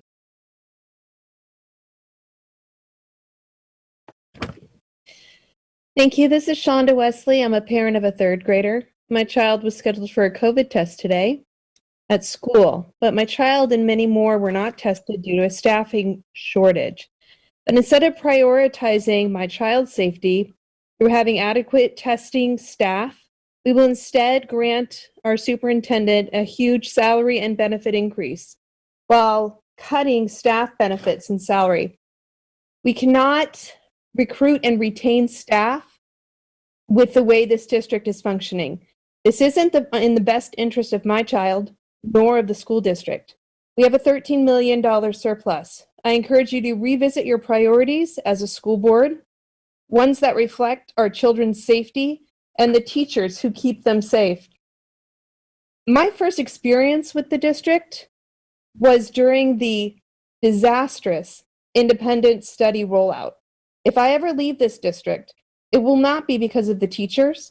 It will not be because of vaccines. It will be because of the mismanagement by this administration. Thank you. Thank you, Ms. Wesley. Next speaker. Thank you. Our next speaker is Frank DeYoung. Hello, Mr. DeYoung. Good evening, President Pritchard and Superintendent Aguilar and other board members. I thank you for the opportunity to speak tonight. I am a grandparent with grandchildren at Sutterville Elementary School and McClatchy High School. I'm speaking strongly to support this superintendent, who I will tell you has been under attack from day one when he stepped through the door, before he even tried to do anything. And yet this superintendent knew what change was going to take and how hard it was going to be.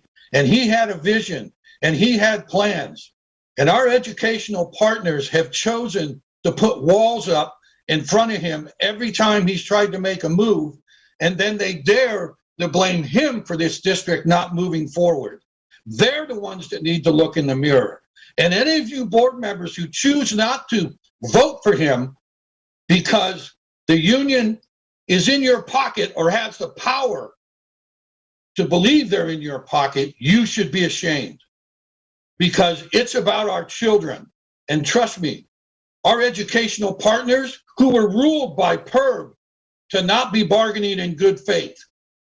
Make no mistake, This isn't about our kids where they sit. They could have had a bargaining agreement a long time ago that could have included raises and could have worked out their health insurance. But this union was not interested in doing that.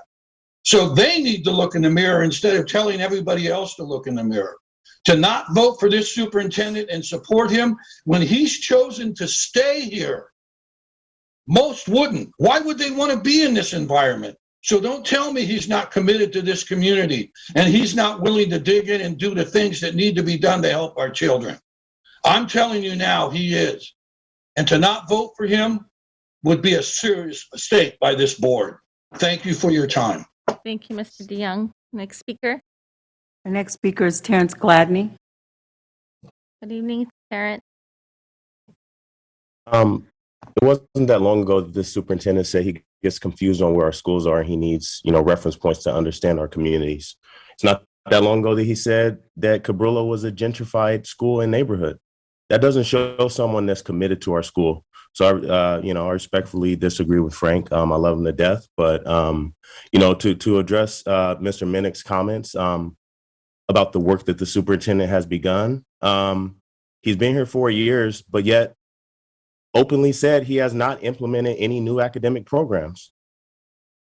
I would like to see on record, other than what you guys have on the website stating his accomplishments around graduation rates, what are his actual accomplishments? We're supposed to be a data-driven district, but people speak in very vague terms about his impact and he's willing to stay. You know why he's willing to stay? Because he's rewarded for mediocrity. We have had a tremendous amount of turnover and exodus, but you guys are saying that you're unwilling to go a different direction. But yet the culture that has been created under the last 4 years of this superintendent has been turnover. So it's okay for our teachers, our site administrators, our classified staff, our central office staff to leave because of this culture, but you guys want that to continue by keeping the person responsible for that in place. The hypocrisy that you guys blame lifetime benefits of teachers, but are willing to attach that to the person at the top who is fighting to undo that. The hypocrisy. We have declining enrollment while our neighboring competitors, Fortune, Sava, St. Hope, they're increasing enrollment because our students are leaving. But you guys are willing to reward someone for continuing. Are there things that existed when he got here? Yes, but has he changed them? That's progress. You guys reward our CBO when you say that we're in a financial crisis. That's hypocrisy. So yeah, we all need to look in the mirror, but we're not all the ones making the decisions. You guys are. Thank you, Terrence. Thank you. Our final commenter is Anna Molander. Go ahead, Anna. Well, I apologize. Apparently I signed up for the wrong thing, and then I went to get milk because we ran out of milk, and you called me. Oh. So I meant to be here much earlier. But that's how it is as a parent, right? We spend a lot of time multitasking and doing many things, and we're not always able to keep our eyes on the prize. And what's frustrating to me about this contract isn't necessarily the terms of it, although I do think several are very questionable. It's that it was posted 5 hours before your meeting started. That's just not enough time for anybody in this community to take a look and see what's in the contract. I do contracts for a living. I write them, I read them. And 20-page contract for most people is not easy to read. And I'm a lawyer and I've been doing this for 20 years. So I didn't have time to read the contract today. And I certainly didn't have time to double check what you're telling me is in the contract. So I would ask you to please table it for today. Give us a month to take a look at it. Let us look at it over the holidays and see what's going on in the contract. We don't need to vote today on whether Superintendent Aguilar gets an extended contract. This isn't a vote for or against him right now. So let's table it. Let's look at it next January.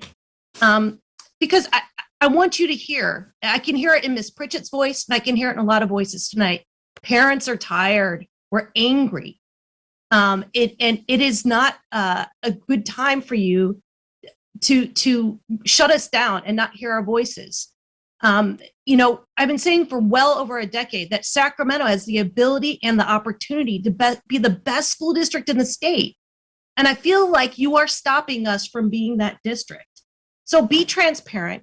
take more time, listen to some dissent on this, and most importantly, as part of the job review process, the superintendent must be reviewed by the community themselves. There should be a survey done to all the parents and community holders so that you know what your community thinks of the job the superintendent is doing. You have a very different view of this from your dais than we do as parents down in the trenches. Thank you for your time. Thank you. With that, the last comment. Okay, perfect. All right, thank you. I appreciate all the input that was shared by our community tonight on this item. Regarding the superintendent's role in negotiation, there has been no change in either the contract language or the district's practice in having designated teams negotiate with our labor partners. The board will continue to work with the superintendent and his designated negotiation team members on all collective bargaining matters.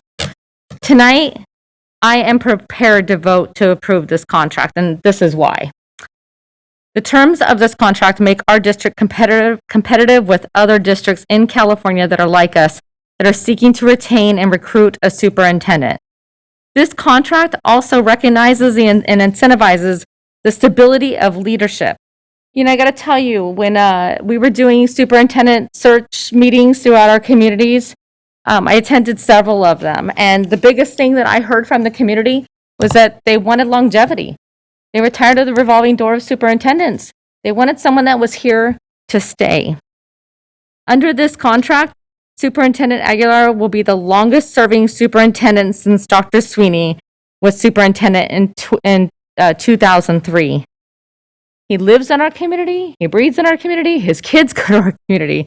That's what people wanted. The students in Sacramento City Unified School District benefit when we have stable and effective and experienced leadership. Superintendent Aguilar is a highly qualified superintendent who has demonstrated and engaged in commitment to this district. I am personally appreciative of his interest to continue serving as a superintendent over the next 4 years and hopefully beyond. There is no question that our district faces challenges.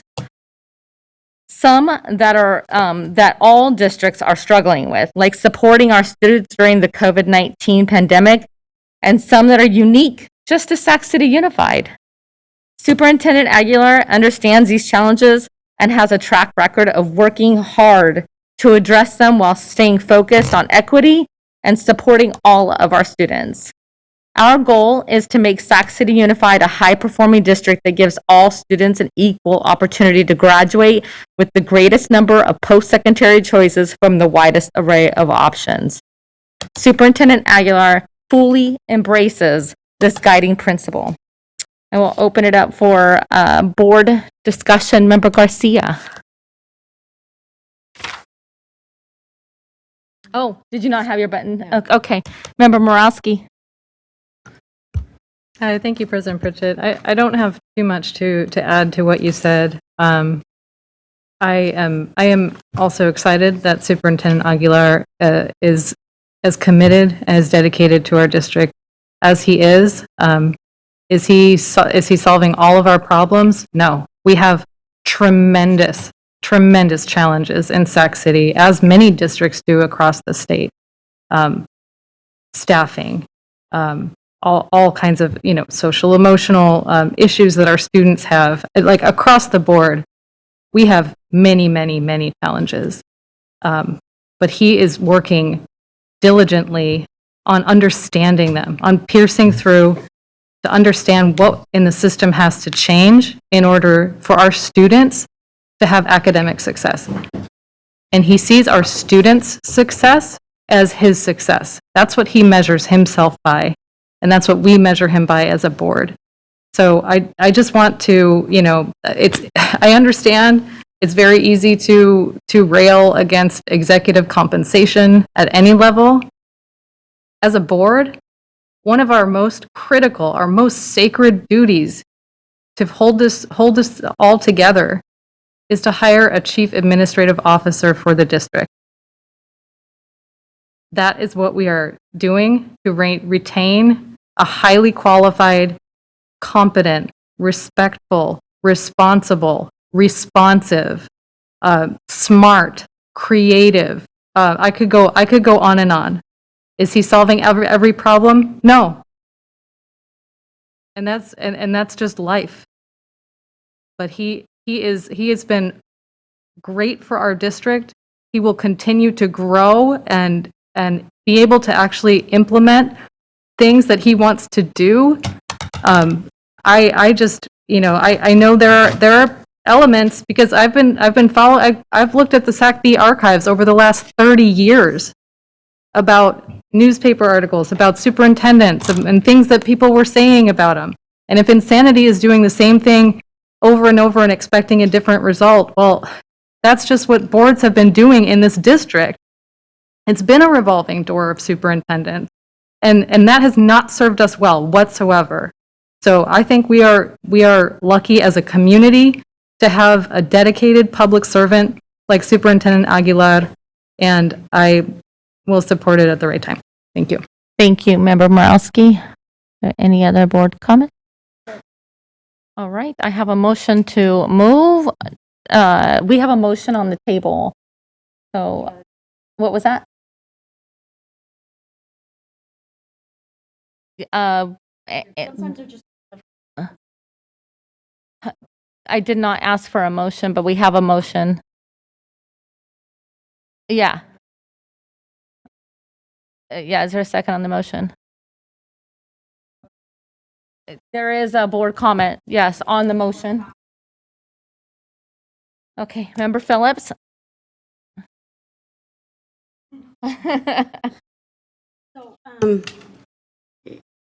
Basically, I just want to say, we know our district is in a crisis. We know there's crisis with our children, crisis with our teachers.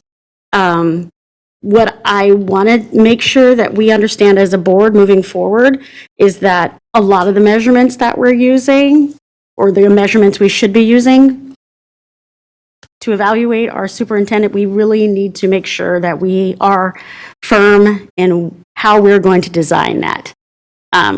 Because, I mean, a lot right now is we don't have the specific language to describe what has happened, what things are not going well.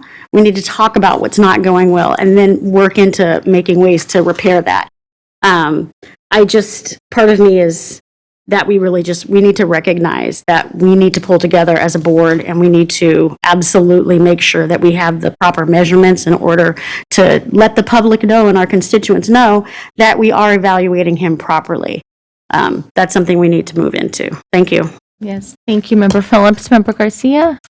I'd like to just build upon Board Member Phillips's comments in terms of the evaluations.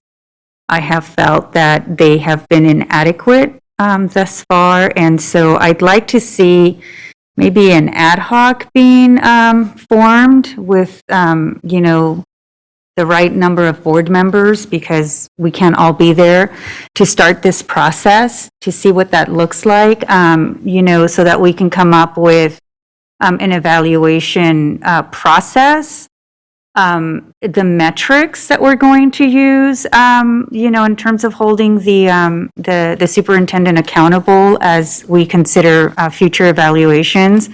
I'd love to see more, like not an annual evaluation, but also check-ins, regular check-ins, so that we have that back and forth throughout the process. And I'd also like to bring in one of the subsections here in the contract of community relations, really pulling in the input and feedback of our community. So those are just some of the things that I feel very strongly need to happen as we move forward with taking into consideration this contract that is before us. I'd also like to make a comment about the tremendous needs of our district. They start in the classroom. They start with everybody who supports the entire village of educators and school staff that supports students. And that's a separate process in terms of how we decide to compensate all of our workforce. That's a process that the board is not involved until there's a final product. I look forward to a final product coming before the board so that we can take action on making sure that we're supporting the entire village that supports our students. I look forward to that day, and I hope that it happens soon, but it's a process, and that process is lengthy at times, but I have to respect the process that's in place by law, by local agreement. So again, I just want to make sure that for the workforce that called, we hear you. We know what's happening. I'm a parent in this district. I know. I hear it from my children. There's a lot of needs, and I think the resources we have, a lot of it on the one-time basis, but we just can't often find people, and we want to make sure that those supports are here for our students and also for staff. But again, that's a separate process. So thank you. Thank you, Member Garcia. Member Rhodes? Yes.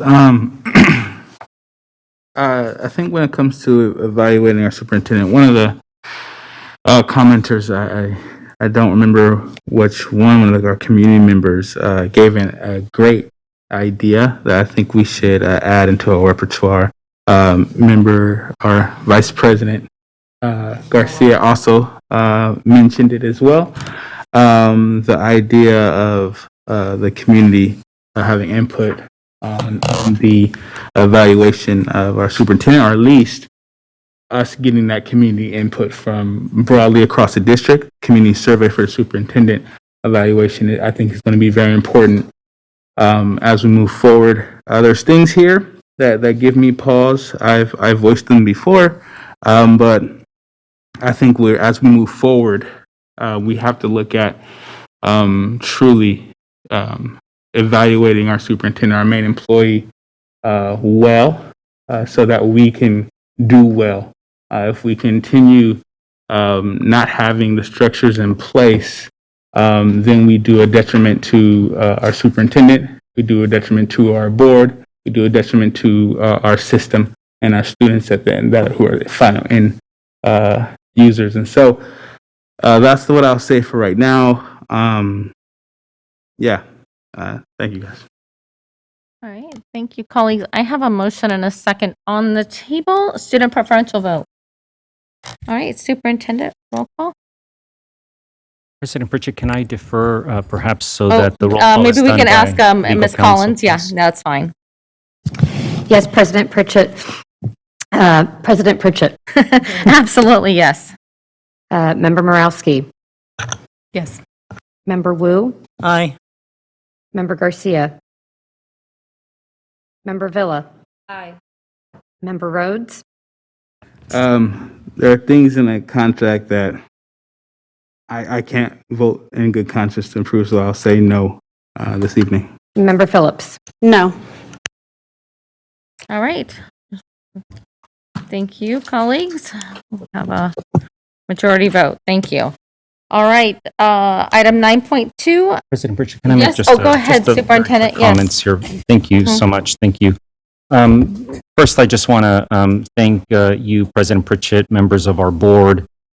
Thank you for your confidence in me and your commitment as board members and your service on behalf of students in Sac City Unified. This is a board that I would say works very long hours, and we demand a lot of your attention and time on a daily basis and into the weekends in trying to keep you informed of everything that is happening that I think is relevant for you to know as board members.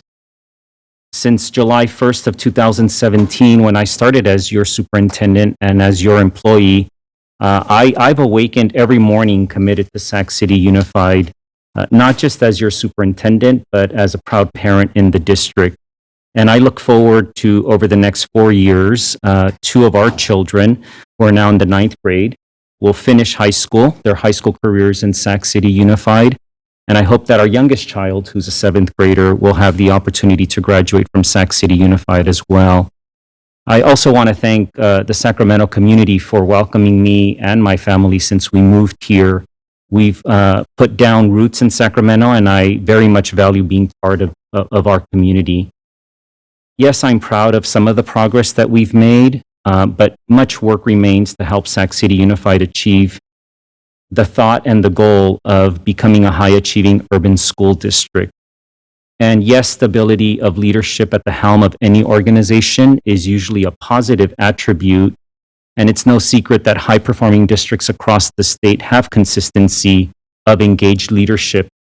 But I would offer this evening, board members, that leadership stability in and of itself should not be our essential objective, nor should we allow stability to become overrated by having leadership stability but tolerating the status quo. Our objective needs to be and should remain to relentlessly and courageously focus on our students as we work together to make Sac City a high-performing district that provides equitable opportunities for all students to learn, to grow, and to reach their full potential, and that it prepares them for college, career, life, and any choice that they make once they leave our system. And here I would ask all of our community to review our LCAP plan summary statement, which came from our community, because it captures it way better than I can and way better than we've been able to as a district. There are many opportunities and challenges before us, board members, and we have to navigate to improve how our district meets the academic, social, emotional, physical, mental health needs of all of our students in Sac City Unified. The agreement specifies that you will evaluate me as a district employee annually, and it's right that you hold me accountable for progress in each of the areas of the agreement. However, in doing so, I want to highlight an important challenge we must address in our collective work ahead, and say to you that I will not give up on ensuring that you as our board and those that you represent in our community can hold me accountable in larger part on the academic well-being of our students as measured in some form or fashion on a robust system of benchmark assessments which haven't been in place in Sac City since 2017. We are allowing and have allowed a generation of students to go through our system without me being able to report to you on any advances that we have made, that our initiatives have made. We cannot, I've said it before, we cannot improve what we cannot measure. We cannot improve what we cannot measure. It's simple as that. Implementing some form of an assessment system has nothing whatsoever to do with our district's budget challenges or the structural deficit that we also must address that has taken up a lot of our time, a lot of our energy over the years. The work to right our district's fiscal ship must also continue, of course, and I will stay focused on that. And operating our schools in the midst of a pandemic has laid bare and has shown the extent of students' social and emotional and mental health needs.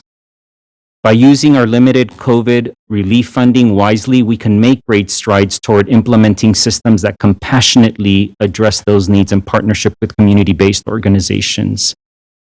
I remain impatiently patient and eager to continue making progress on these issues, and I'm grateful for the support, commitment, and partnership of the board.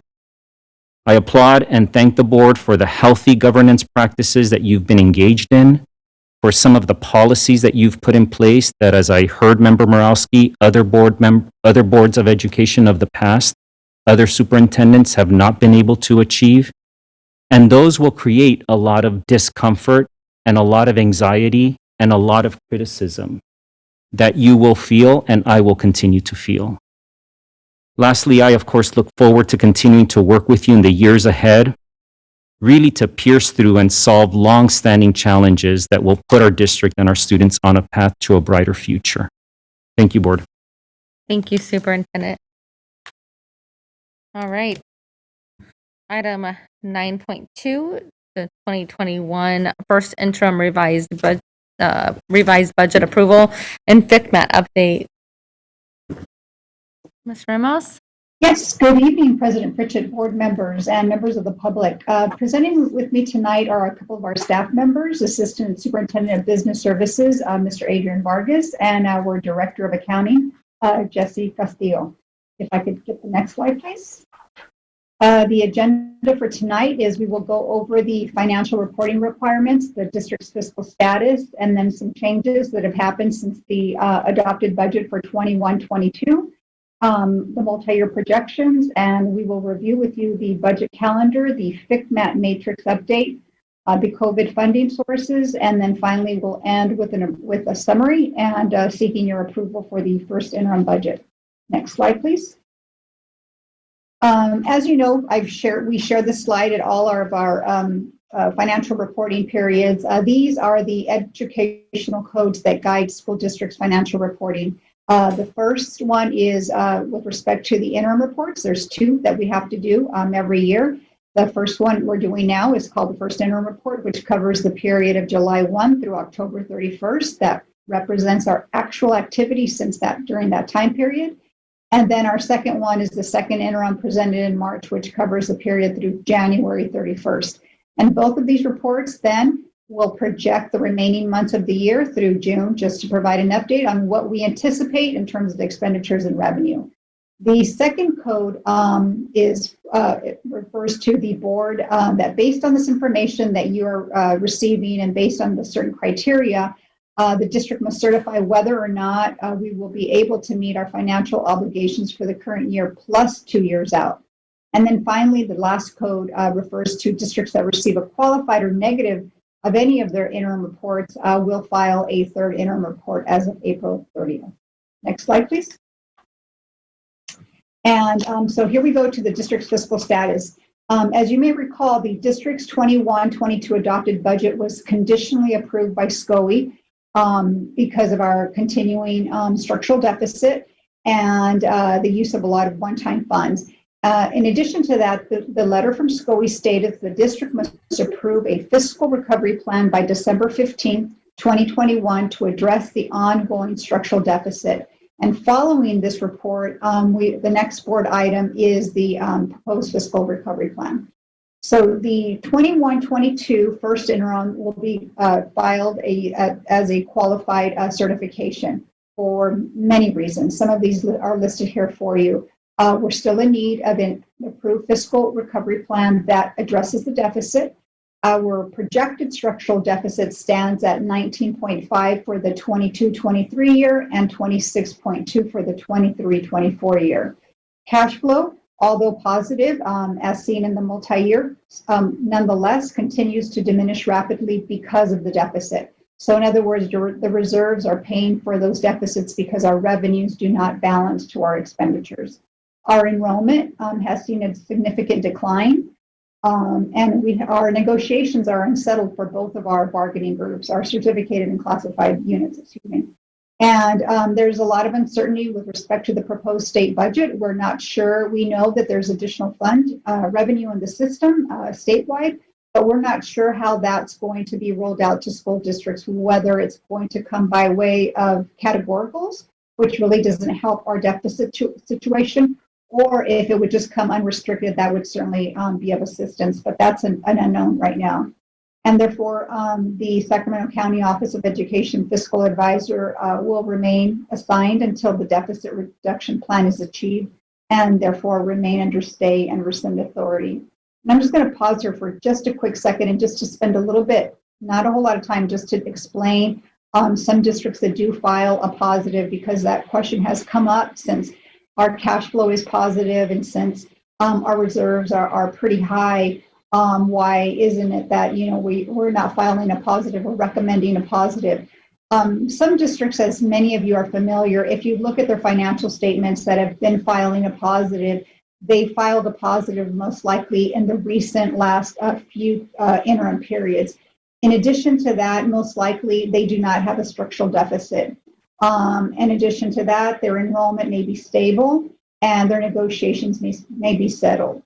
In those events, in those districts where they might be operating a deficit, or they might have enrollment that's declining, or they're on in the process of settling negotiations, what they will often have to mitigate those losses in revenue or those increased expenses are approved, implemented plans, fiscal recovery plans to address those shortcomings, whether it's reducing expenses in the near future or whether it's seeking alternative revenue sources, such as one of our neighbors here, for example, Davis Unified, has a parcel tax in place to offset some of their salaries.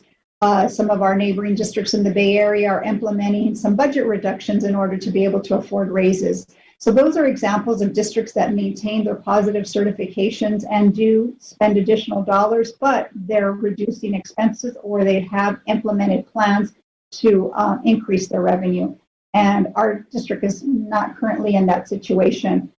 In fact, if we do not address the structural deficit, you'll see that in our multi-year projections that, of course, we start to diminish our reserves quite quickly. So just wanted to kind of put a little bit more context on that. And of course, once we get to the end of our presentation, I'm sure you'll have more questions. And at this point, I'm going to turn it over to Mr. Adrian Vargas for the next slides. All right, thank you, Rose. So I'm going to go through the summary of changes within the first interim report at a high level, and then get into some of the detail, and then I will talk about multi-year projections. So some of the changes involved our unrestricted revenues being increased by 5.7 million. And again, this is compared to the adopted budget. Our restricted revenues increased by almost 147 million. We are seeing a one-time unrestricted expenditure savings and budget adjustments of 11 million.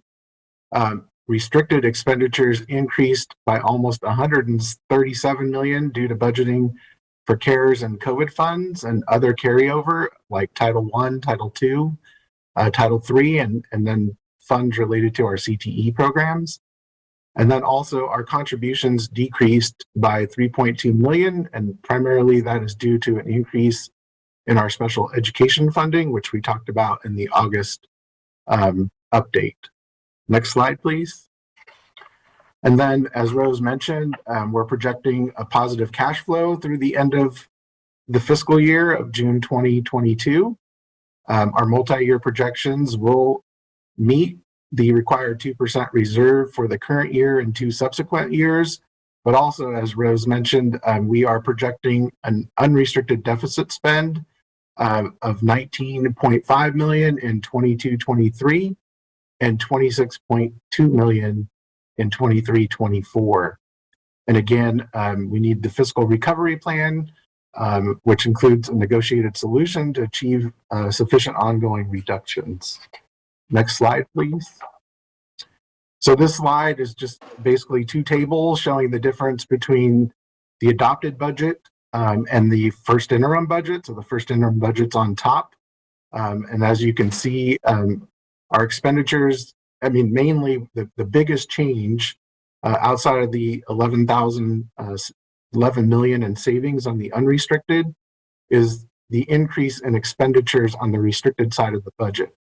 And as I mentioned in those previous slides, I believe it was over 130 million or close to that.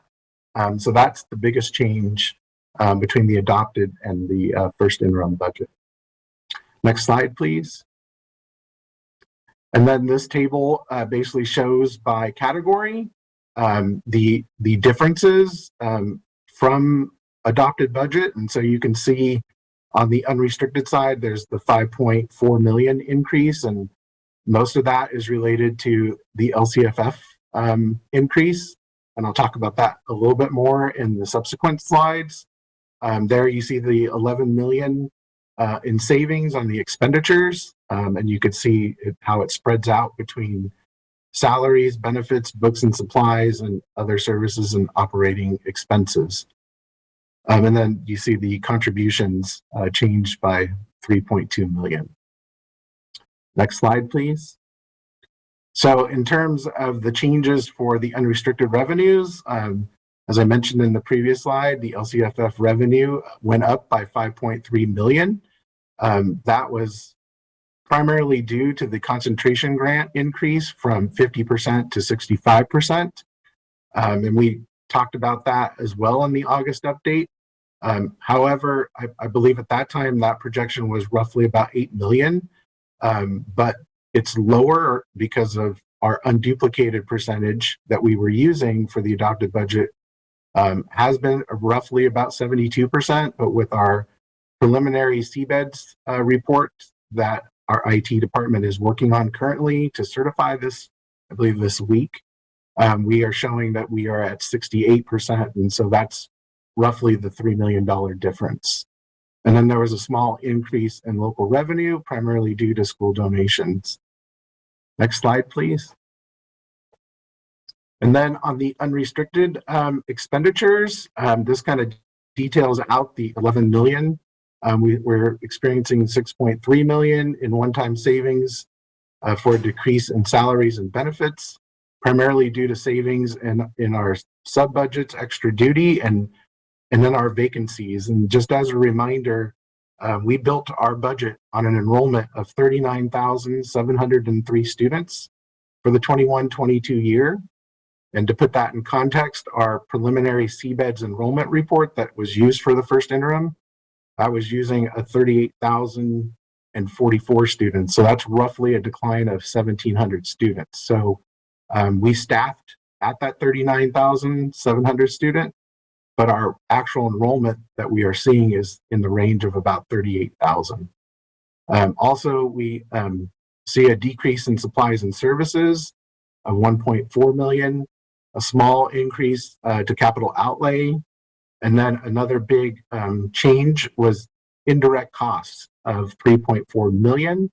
And really what that is on our restricted revenues, we can claim a percentage of that, and our percentage is 3.87%.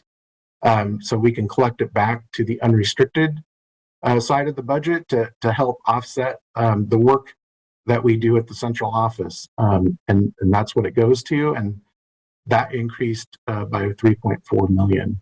And then again, we saw a decrease in contributions of 3.25 million. And that was related to the increase in special ed revenue. Next slide, please. And then this slide basically goes through the changes in the restricted revenues. And as you can see, our projection for federal revenues increased by 132 million. And again, this is for the CARES and COVID funds, but I would say it's primarily due to budgeting ESSER 2 and partially budgeting ESSER 3.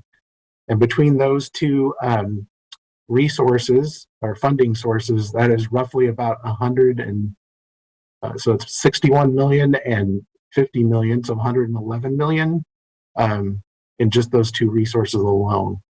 And then our projected state revenue increased by 12, almost 13 million. And again, that's related to our CARES and COVID funds and one-time carryover.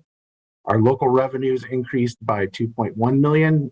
And that's due to budgeting carryover from the 2021 fiscal year. And then again, on the restricted revenues, we see a decrease of the contributions of 3.25 million. Next slide, please. And then on the expenditure side for restricted expenses, we're seeing an increase in salary benefits of almost 20 million, an increase in supplies and services of close to 102 million. Capital outlay is increased by 11.6. And again, here's those indirect costs. We're seeing an increase because we're adding all these budgeted expenditures. And again, this is primarily due to COVID CARES funds and then the carryover related to the programs I mentioned earlier, like Title I, Title II, grants related to our CTE programs, and then our local grants. Next slide. So the next few slides, we'll talk about the multi-year projection assumptions that were used. And for the 22-23 year, we projected a 2.48% COLA. Our funded ADA is a little under 36,000 students, or 36 ADA. For 23-24, we're using a 3.11% COLA. And then you can see our funded ADA is 35,510.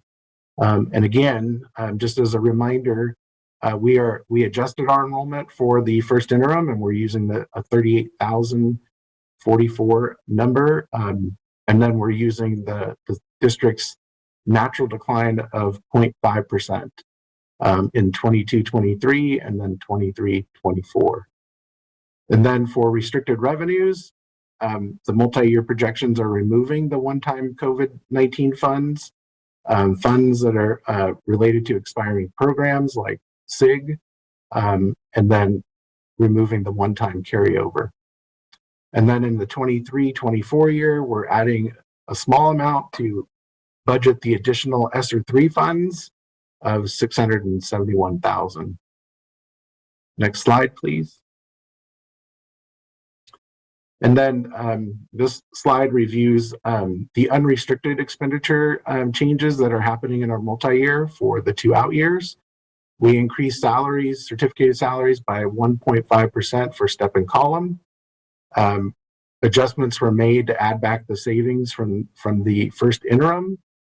And then we are also showing a decrease of 5.1 million to show a decrease in FTE related to the 1,850 enrollment decline between the 39,703 that we used and then the enrollment that was used in 22-23. Classified salaries we're adjusting by 0.8% for step and column, adding back the savings that we are seeing for the interim. And then benefits are adjusted each year for STRS and PERS increases. We're building in an 8% increase for health and welfare benefits. And then we're adding back the savings from the interim. And again, with supplies and services, we are including a projected decrease because our enrollment is declining, and with the 68% for our unduplicated pupil percentage, we're also going to see a decline in our supplemental concentration funding. So we're accounting for that decline in fiscal year 22-23, and then it will increase slightly in 23-24. And then for indirect costs, we remove those costs related to one-time or expiring grants. Next slide, please. And then this slide is going through the restricted expenditure changes. We're still using the same factor of 1.5% for step and column for certificated salaries. On the restricted side, we are including increases for special education staffing. And then this is offset by the removal of one-time expenses for expiring grants, i.e. ESSER 2 would be a good example because we're fully budgeting that in the current fiscal year. So any salaries and benefit or salaries that are budgeted would be removed. And then for classified, again, using the same factor of 0.8%, and then projecting increases for special education staffing, and those are offset by one-time expenditures. Benefits adjust again on the restricted side, the same way, on the restricted side, just like the unrestricted for STRS and PERS. We're using an 8% increase for health and welfare. And again, with what you are seeing, the common theme with the restricted expenditure changes is we are removing one-time expenses for expiring grants. And then supplies and services adjust each year due to the removal of one-time expenditures, and then they're offset by projected increases in special education supplies and services. And then capital outlay and indirect costs decrease related to one-time expenditures. Next slide, please. So with all that, this slide shows the total revenues. So that's combined. So this is the unrestricted plus the restricted budget for the 3 years. And as you can see, we show a deficit of 2.4 million in the current year. And then we show that deficit of 19.5 in the second year, and then 26.2 in the third year out. The one thing that I would point out in the current year, we see a deficit, although We've talked about a change to the fund balance of almost 13 million. That net difference is related to us utilizing our restricted funds, and so it's creating that deficit. And so again, our target to eliminate deficit spending is 26.2 million. Next slide, please. And then just to kind of compare, if we didn't have CARES or COVID funds, you would see that our deficit spend is pretty close in the second and third year out. The primary difference is the removal of indirect costs that are related to COVID or CARES funds that would be budgeted in the 22 and 23 fiscal year, as well as the 23 and 24 fiscal year. But as you can see, the projected deficit jumps to 20.4 million in the second year, and then 27.1 million in the third year out. So with that, I'm going to turn it over to Jesse Castillo, and he will take you through cash flow. Thank you, Adrian. Good evening, President Pritchett, members of the board, Superintendent Aguilar. This slide is an overview of our 2021 first interim multi-year cash flow projections. As you can see, the cash flow positive throughout the 3 years, but as Adrian and Rose mentioned, as well as you progress throughout the 3 years, the cash flow balance decreases due to the increase in the deficit spend. So another important consideration of achieving a healthy balanced budget in order to have a healthy cash flow balance and to continue to meet our financial obligations.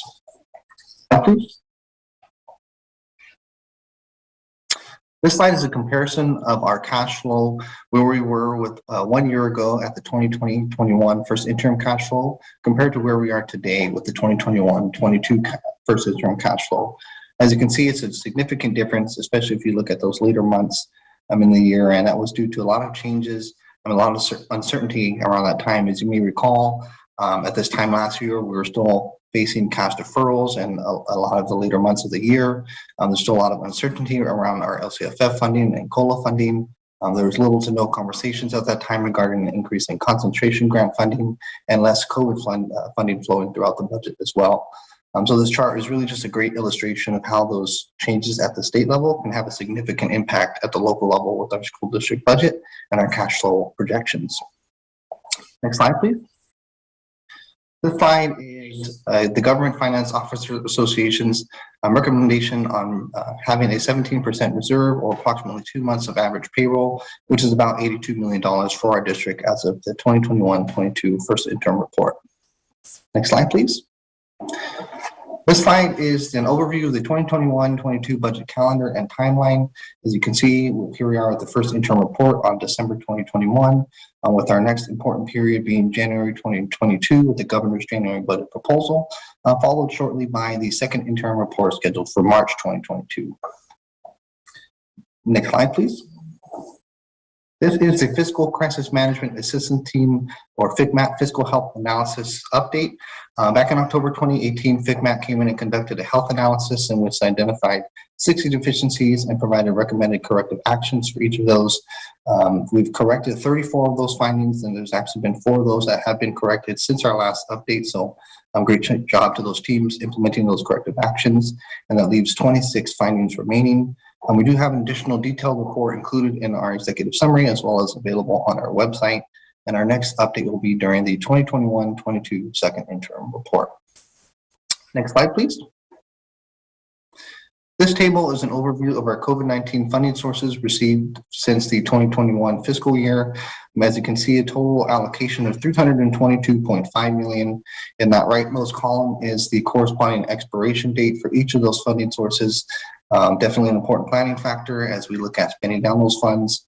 Of note, Resource 3220 or our coronavirus relief funds, as well as Resource 7420, our learning loss mitigation funds, both have been expended in accordance with their expiration date.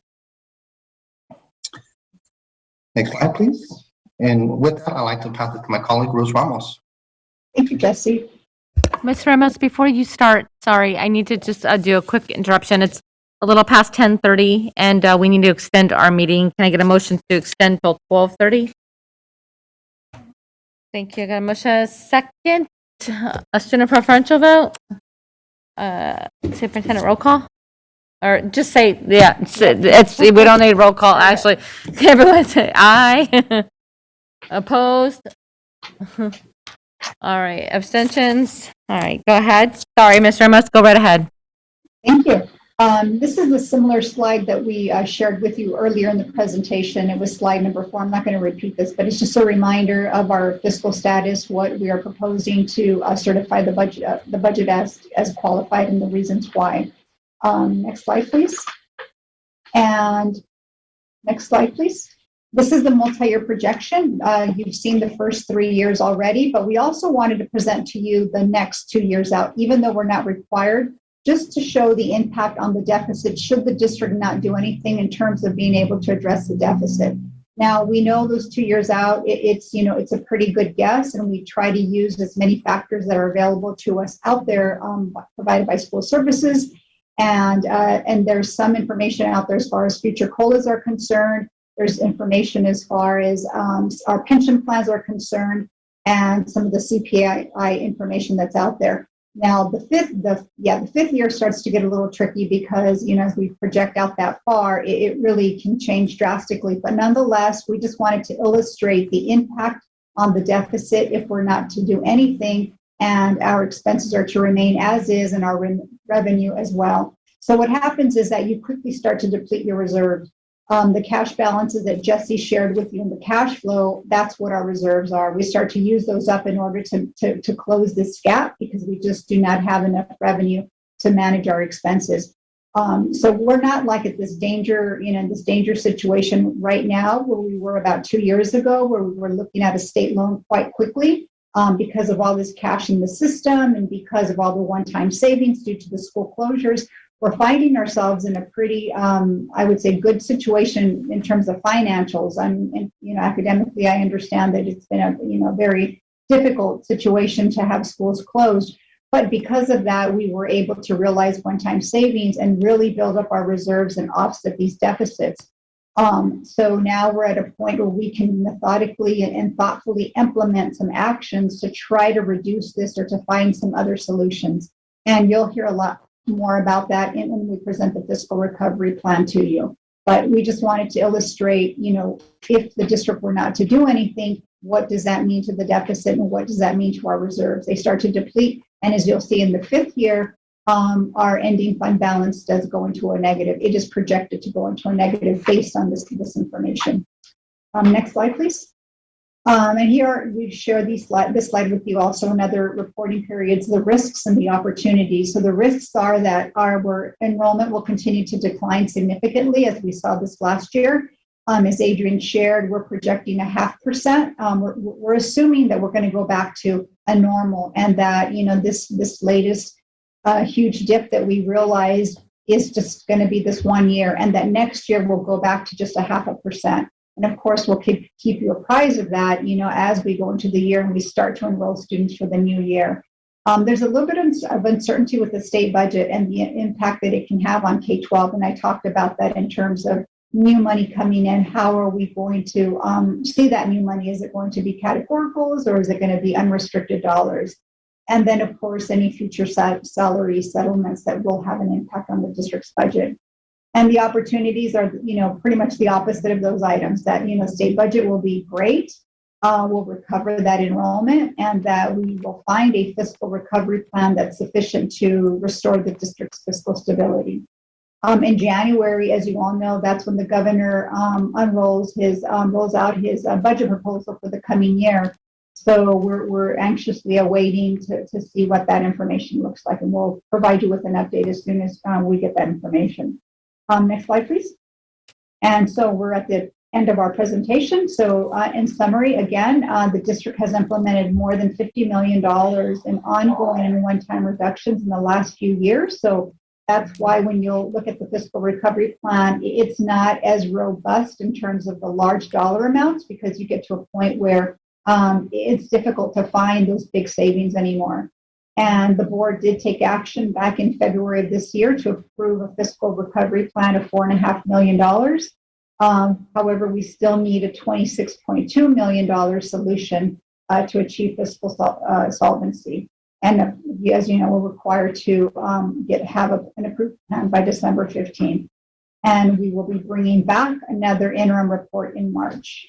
And so the next slide is just seeking your approval for the first interim budget report. Of course, any questions at this time, you're welcome. Okay, thank you, Ms. Ramos and staff. I believe we have 2 public comment? We have 3, but 3 public comment? the first one is Daniel Darby. I do not see him on. Okay. Allison Law. She's Not not on? on. Okay. And Linda Smith. Someone's, All right, go ahead, Miss Hudson. Sorry. Thank you for thank you for recognizing my hand. I'm sitting here and listening to this, and I wasn't going to speak to it, and I just wanted to point out. Now, I'm hoping you can relate to how we may feel that this presentation followed the presentation for approving that new very generous contract for our superintendent. I'm just hoping that you see what the public is seeing, because it's actually a discussion that many of us have had. How did you follow? We have the money to give him this but we're in a structural deficit. I just want you to sit with that, please, because these are the things that we think about when we're in bargaining and the district tells us things, and I quote, "The district's not interested in this at this time when discussing how to recruit and retain teachers." And they base it on presentations like what we just heard, yet we have the money to take care of these extras for a superintendent who's already very well paid. So I'm just hoping you understand that, because it's very frustrating from our point of view. And I'm really trying to implore you to understand the neighboring districts, if they are all smart, are coming up with ways to match year to year for your senior teachers. You will be left with no one if you don't find a way to fix this. We need to stop pretending that there's a deficit when obviously it doesn't exist, when we want to give raises to the superintendent or raises to the CBO, but we have them when we're trying to figure out ways to keep food on the tables of our teachers. You want to take away benefits from teachers who are widowed, but you want to give more benefits to somebody who has enough. Remember, this is what you're saying to us. And I know you don't see it that way, but that's what we're hearing. And I'm asking you, I believe somewhere you guys all care about us, but I need to see it. We need to have the action to meet the words, because this is becoming a very destructive place to work. Thank you, Ms. Hutchins. Thank you. Thank you. That was the only public comment? Okay, I'll open it up for board discussion. All right, I don't see any board discussion. This is an action item. Oh. Hit your button then. You just gotta hit your button.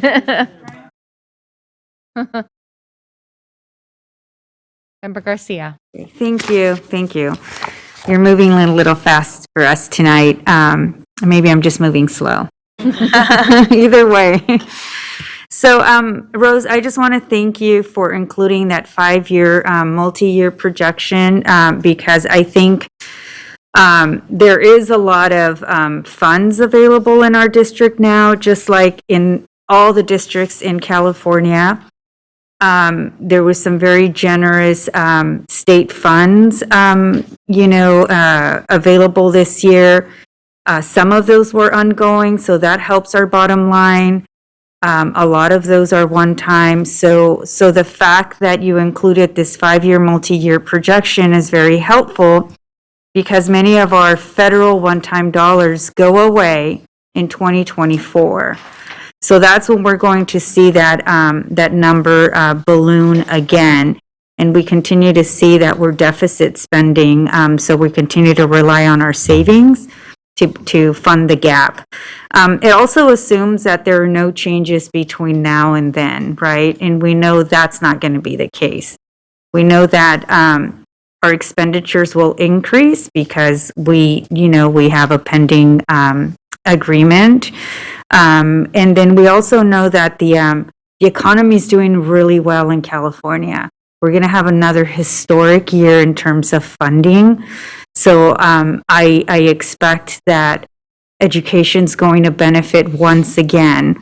The tricky part is always how much of that will be considered ongoing. So that's going to help these red numbers here. But then how much of it is going to be considered one time? So I am cautiously optimistic. I know we still have some work to do, and I hear that that it's really difficult to see these numbers, hear this conversation, have this item right after extending the superintendent's contract. I hear that. I mean, sometimes I have to sit with that, and things don't make sense to me either. But I also know that I have to take one item at a time, and I have to stay focused on each item, and just continue to consider all of the information that is before us, in how we end up voting on the item. So I just want to thank you for that. I did have some questions for you, and you were you were great in providing me with some answers. I do want to just touch upon a little bit on the enrollment piece. I know we lost many of our students. I think you mentioned about 1,700 students from between last year, right? Meaning that I don't know how many, I didn't catch how many we were projected to recover. And if the 0.5% decline was the assumption moving forward, because I think we tend to lose about 200 students per year pre-pandemic, and the decline in enrollment is something that is hitting the vast majority of the districts, and by a huge margin. San Francisco Unified lost 7,000 students. They went from 57,000 to 50, and they had to adopt a plan that essentially cut $125 million from their budget. Now that is sobering, and so I know this is happening statewide, but I do want to know what do we expect in terms of recovering enrollment, and if that 0.5% is drop in enrollment is half a percent drop from where we're at today at 38,000. Yeah, good questions. Yes, it's the 0.5% is based on our new number, our new benching of 38,000. So to answer your question, we're not anticipating the recovery, the 1,700 that we lost, or 1,600 in between. Prior to the pandemic, we were planning that it was going to be a 200 or so drop, but actually it was an additional 1,400. So we are starting with our new number of 38,000, and so extra students, and then basing the 0.5% there. Okay. So then, how does TK play into this? Because TK gets rolled out, the first year of expansion is 22-23. How many more students do we anticipate serving who are 4-year-olds? Yeah, Adrian, I'm not sure that we have that data just yet, right? We don't have that data, so that is not included in the first interim report. So as we get that data, then we would include that as we are moving it through second interim, and definitely for budget development for 22-23. Okay, because that's the whole goal is that twofold. One is serving kids at an earlier age and providing them with early education, but two, it also provides with districts with the opportunity to recover some of the decline in enrollment that we've been facing here in California. So I look forward to hearing what that growth might be, and I think we're going to start as as fast and serve as many 4-year-olds as we can possibly sustain in our system, because there are a lot of components that go into that, including finding teachers who can teach TK. But I think that these numbers would be updated and hopefully will be more positive in the second interim. And those are all the questions that I have for now. Thank you.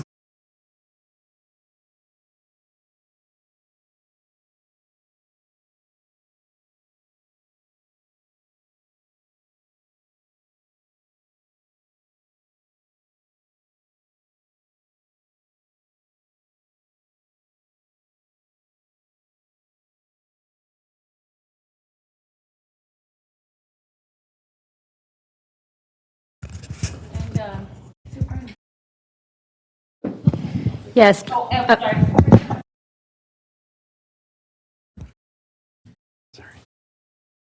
Member Pritchett? Aye.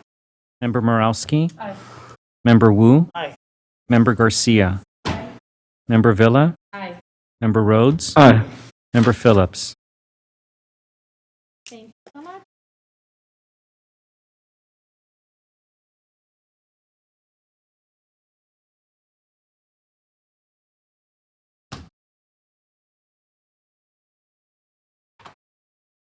I just realized my mic was off that entire time.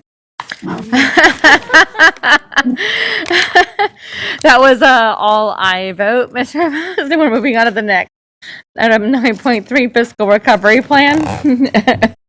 All right. Good evening again, President Pritchett, members of the board.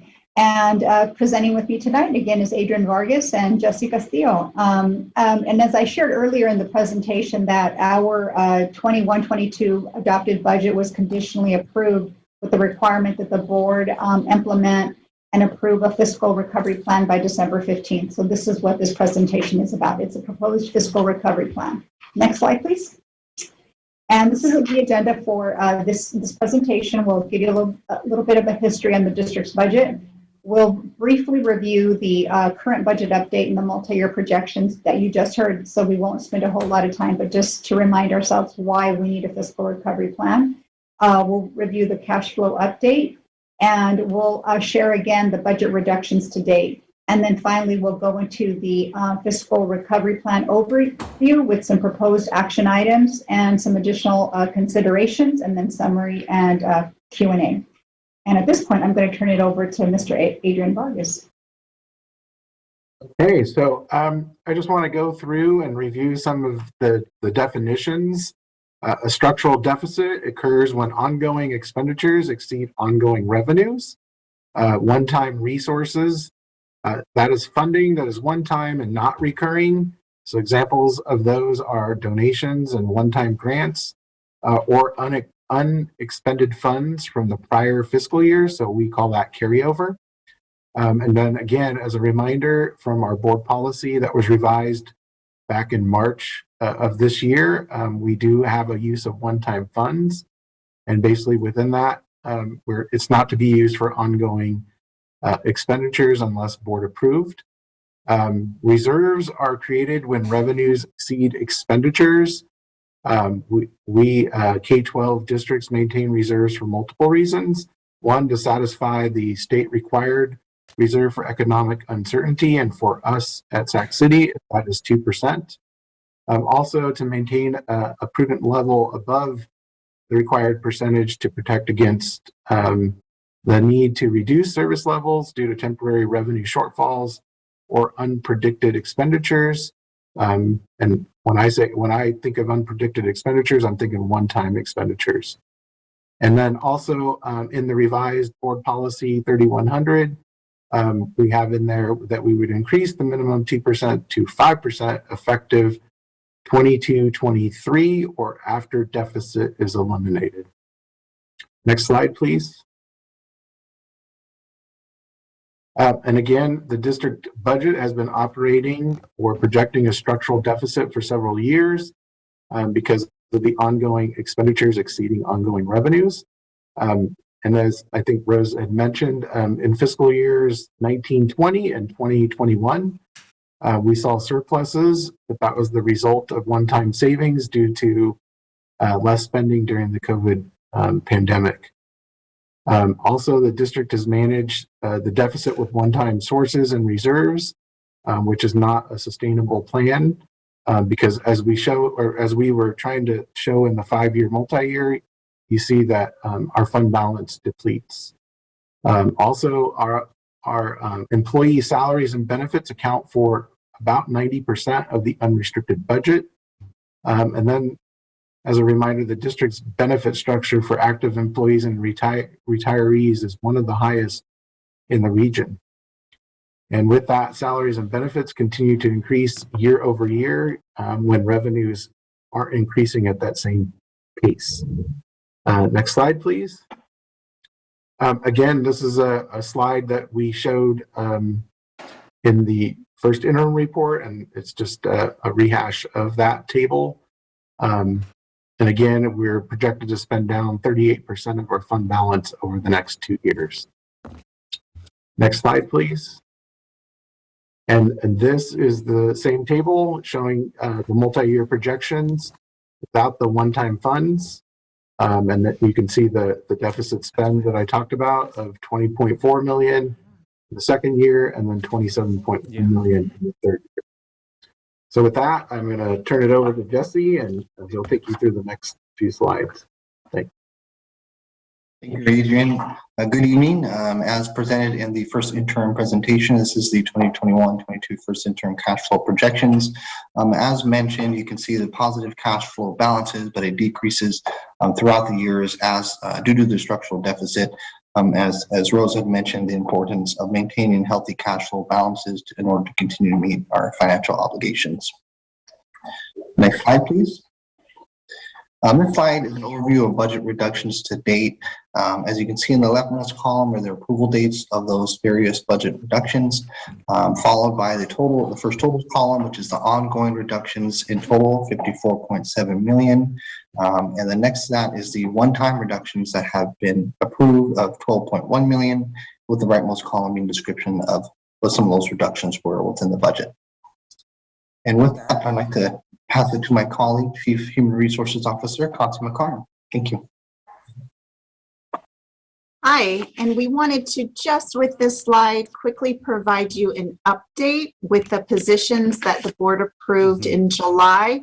And so for the past 5 months, what that we've been able to do in the system or not be able to do in the system with positions newly approved. So this is in addition to our standard classroom positions and any of the standard positions that we have. Broken down by bargaining unit, you can see what has been authorized, and what that equals is just over 208 FTE in there. What has been filled, about 112 or so, and what remains. So within the first 5 months, this is what has been able to be accomplished and the gaps that remain in being able to fill these positions.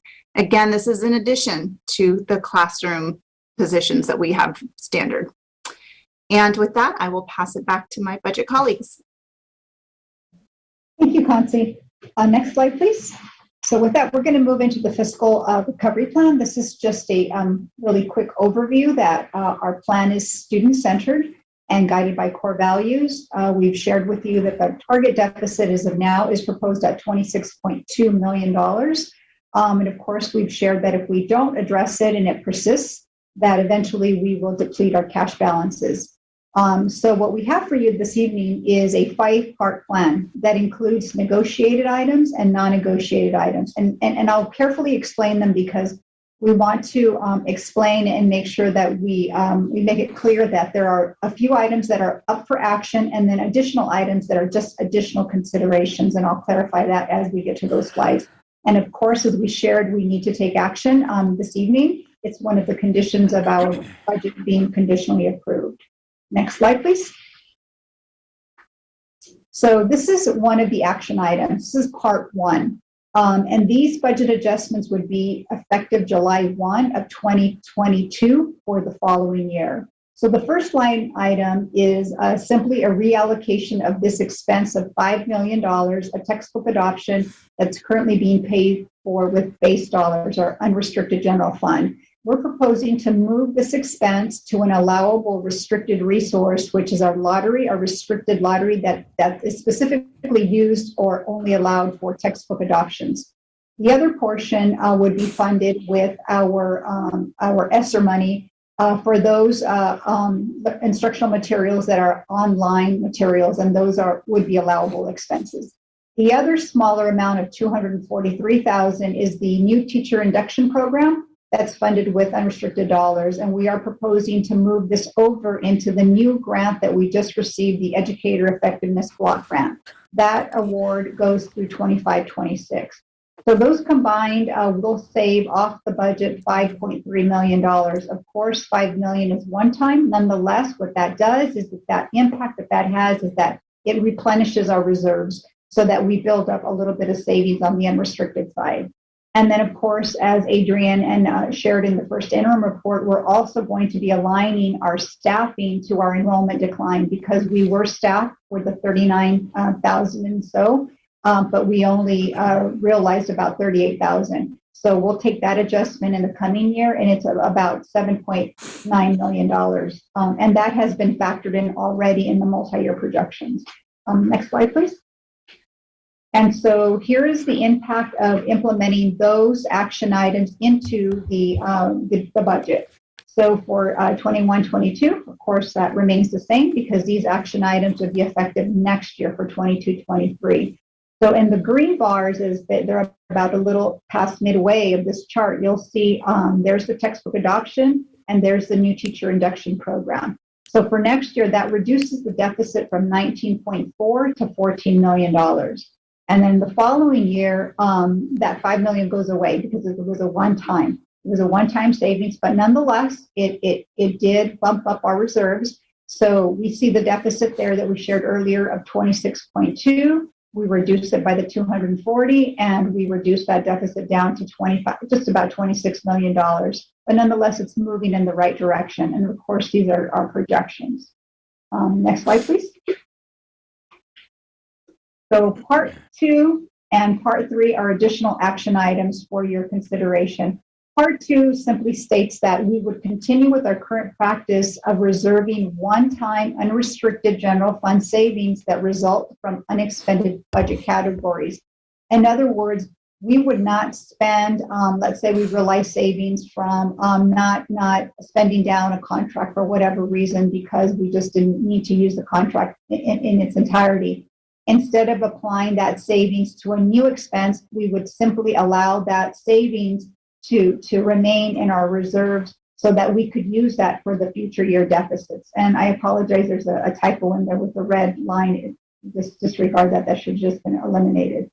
And the impact of that is that in the first interim financial report, we are projecting unrestricted general fund savings of $14.2 million due to the vacancies that we shared with you in operational savings. So this $14 million would simply remain in our reserves and be used for future year deficits. So the ask here is that we continue with that practice until we address our deficit. And then part 3 is similar in that any additional unrestricted general fund money that we get from the state would be applied to the deficit first and not be allocated to a new expense. And this would continue until the deficit is resolved. So this also goes kind of in line with some of the board policies on one-time expenditures and trying to build up the reserves from the 3 to the 5%, just in a different way. This is addressing the deficit. And as I shared with you, the 22-23 state budget proposal would be available in January, which is next month. So these are the 3 action items that are before the board tonight. The additional items are for your consideration should the district find themselves in need of considering other items. And so let's go to the next slide and I'll explain those a little bit. These are items you've seen in the past that we costed out. What would the savings be should we see a difference in our contribution towards health benefits? And the first one proposes a contribution of 75% of a Kaiser rate, which would generate about $17.7 million. The second one is for any plan that would generate 18.7. And then we also modeled some contributions for dental and vision that would generate 1.4 or 2.9. And then the last two are not necessarily proposing to reduce any benefits, but instead these would offer employees a cash in lieu of in the event an employee does not take an eligible benefit, health benefit. The district would be able to realize those savings there, assuming a 3% participation. And some of you may have seen these types of benefits in other districts or other organizations you've worked in as well. And so again, these are not before you to take action. These are just simply informational, just to show the impact if we were to achieve any of these negotiated solutions. And you've seen these in the past. The numbers have just been simply updated. Next slide, please. And then this is part 5. There's 2 parts to part 5. This is like part A. These are to revisit additional items for reconsideration should the deficit be in a situation where it still needs to be addressed and the district is at risk of a loan.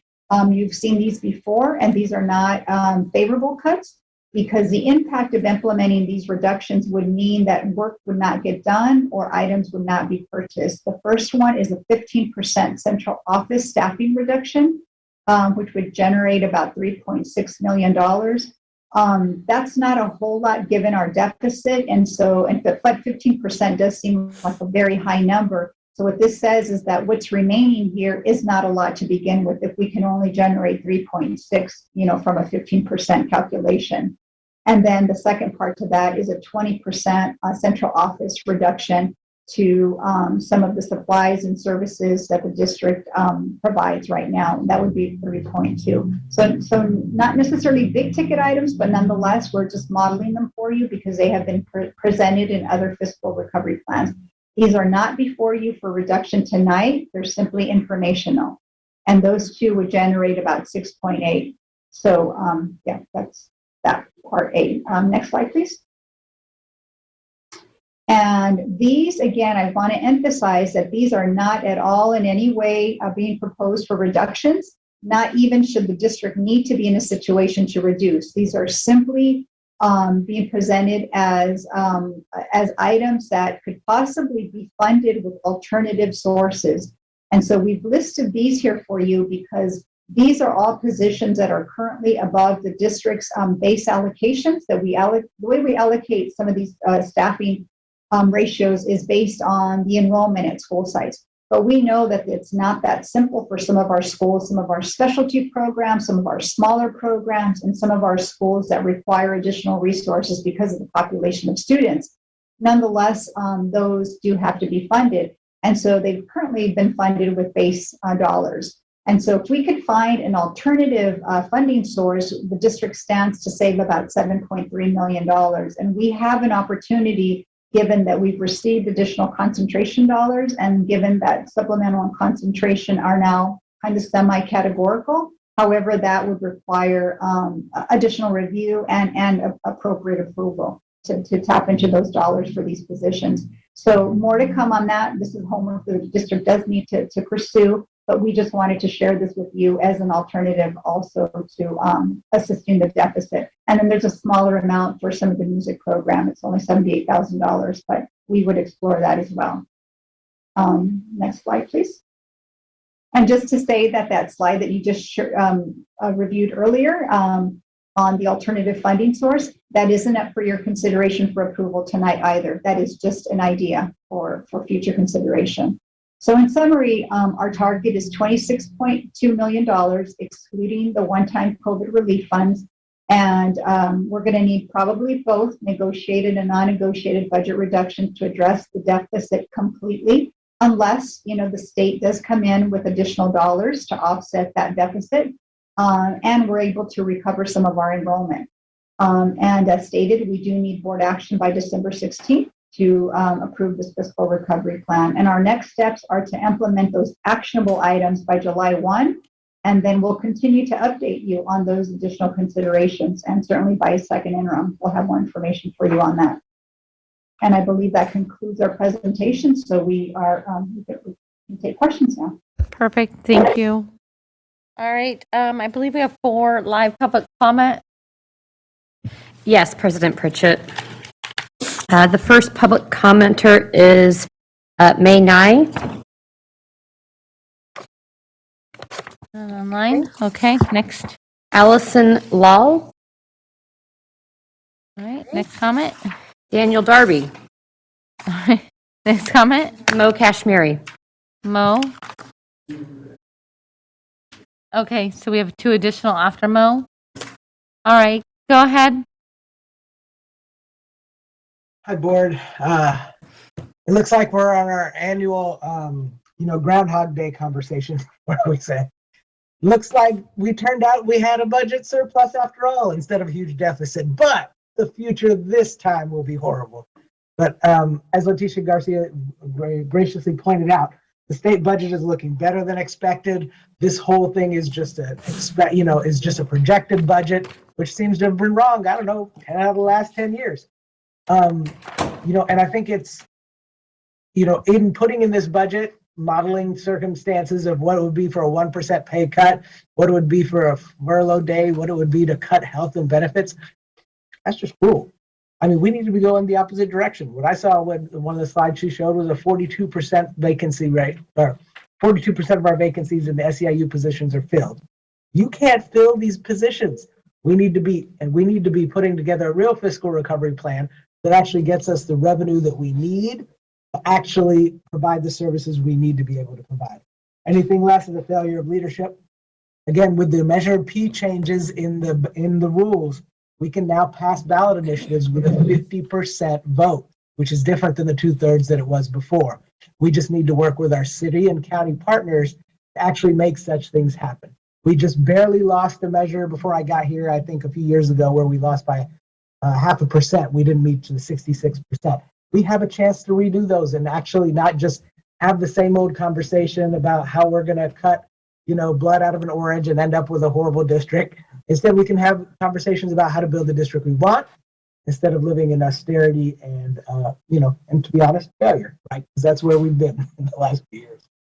So we need to have a new paradigm where, I'm open to working with you all around it, and I hope you have some vision to come up with a real plan that gets us where we need to go. Thank you. Next comment, Vincent? Next speaker is Terrence Gladney. Go ahead, I Terrence. noticed that. Thank you.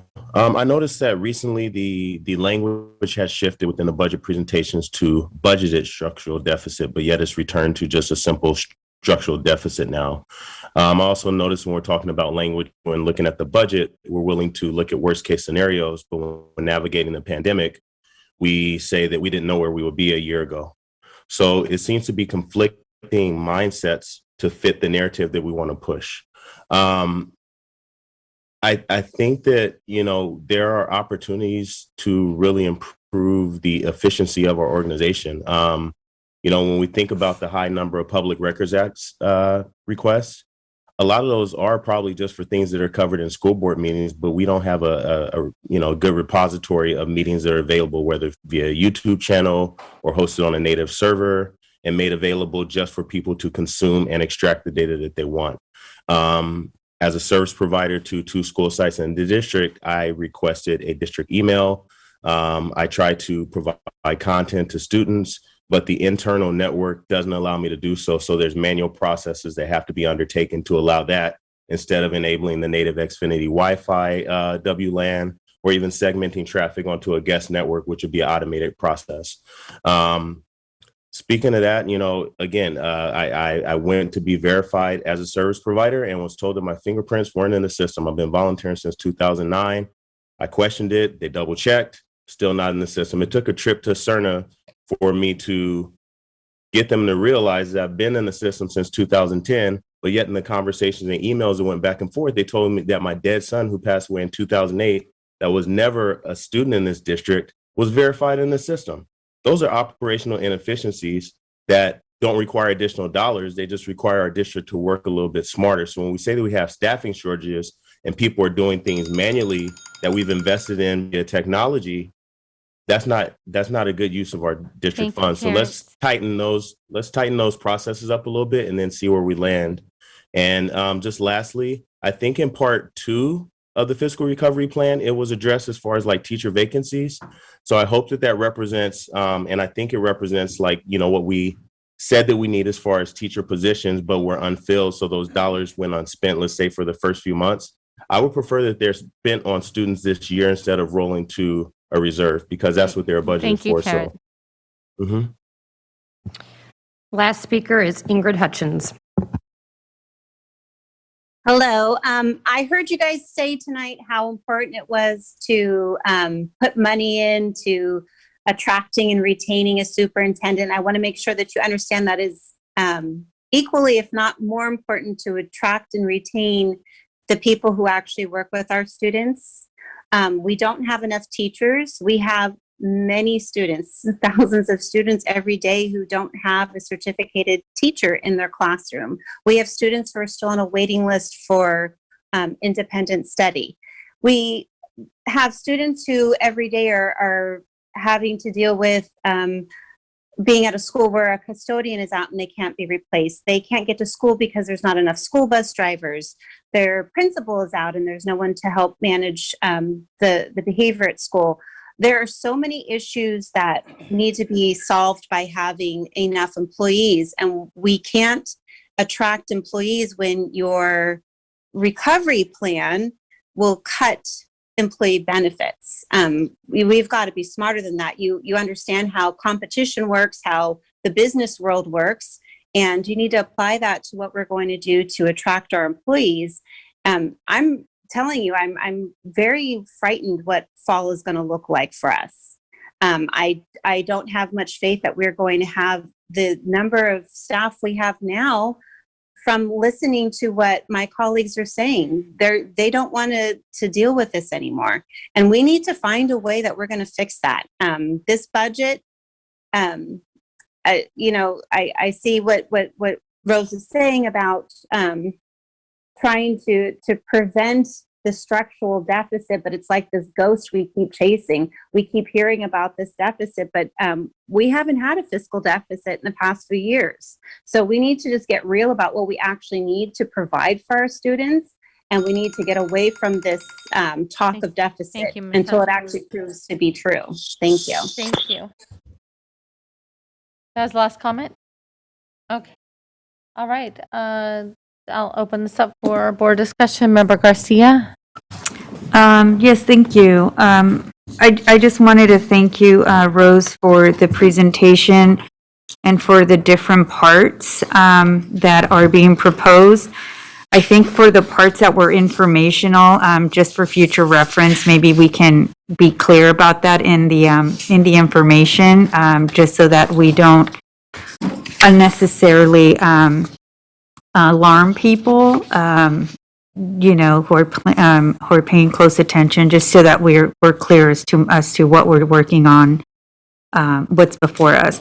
I also wanted to just appreciate that your team is looking for ways to shift costs from one funding source to others that are, where these expenditures are allowable expenditures. So the textbook adoption, moving from the LCFF base to the lottery fund, that makes perfect sense. I do have a question. I have a couple of questions. I do have a question about, I think it's part 2, maybe part 3, about the savings either due to vacancies or if additional unrestricted funds come the district's way, that those be applied, not be applied to new expenditures until the deficit is resolved. So I just want to make sure that that comes before the board and the board has final decision on that, because I think it's just really important that we continue to balance, closing the deficit, minimizing our deficit spending, but also making sure that we're meeting the needs of our students. So I just want to make sure that I get a clear answer that decision ultimately comes back to the board. Yes, and Member Garcia, it comes back to you, just like it did in the first interim, where we disclosed what the savings was as a first interim. And, you know, the board, you can clearly see how we generated additional savings or we were able to increase our reserves this year. Part of it was savings, and there was a little bit of unrestricted revenue. So yeah, we'll be sure to make sure that we highlight that so that you specifically see that, you know, this is what's coming out of this reporting period, if there is a little bit of an extra surplus. Okay, and I know sometimes those savings are because, you know, a hire didn't happen, you know, I mean, the intent was to hire someone and that just didn't happen, so. And then I want to go to the slide that Kansi showed, the new grant-funded positions. And then I just wanted to understand this number of positions that we've authorized, that is separate and apart from, you know, the I guess, the reduction in positions due to the massive declining enrollment. Are those That's those correct. are separate, right? Yes. you're Okay, so absolutely we're going to correct. continue to hire these positions, even though we have to balance, right-size the, our budget to reflect that we're going to have 1,700 fewer students. That's Okay. correct. Okay, thank you. Was that your last question? Oh, Member yes, Garcia? sorry. Okay. Oh, Member Phillips, did I see your light on? No? Okay. Okay, I just want to make sure I didn't skip over you. Member Morosky? I know it's very late. I'll try to be brief. Thank you. Just a couple things on this, and I didn't speak on the budget item because I thought I would just wait. But so I just wanted to be really, really super clear with everyone and for ourselves of what we are considering and approving tonight, or at least asking for approval of. So the FRP, the Fiscal Recovery Plan. So really what we're kind of taking action on is part 1, part 2, and part 3. Where part 1 is just a fund shift. It was funded with unrestricted general funds. Now these things are still being funded, but with a different funding source that is a restricted funding source. So that frees up some savings. Okay. The second part of that one, though, is this staffing adjustment to enrollment decline. So that is a $7.9 million reduction. That's not really part of the fiscal recovery plan action item because that's already included in the budget. That's already kind of built into the budget just in terms of we have this number of students. That number of students translate to we need this number of staff. So, go ahead. That's correct, Member Morosky, yes. Oh, okay. So I guess the one thing that I am wondering about this because I know it's December, the district and schools are building their budgets for the following school year. And I really just want to echo and highlight a lot of the comments that we've heard today from our certificated and classified staff about the crisis we're facing, the need to attract and retain staff. I mean, I couldn't agree more. And so just in terms of, I feel like there are not enough students or not enough adults in our system. Like we need more adults, right? And we have the money. We have federal dollars to be able to fund more adults to take care of our kids and to help them meet their potential in all the different ways we want to do. So I guess what I'm asking is the 7.9 million in reductions, that assumes like closing positions that we don't need. But I feel like we need to maintain the people in our system that we have. Like, I don't feel like we can afford to lose anyone at this point.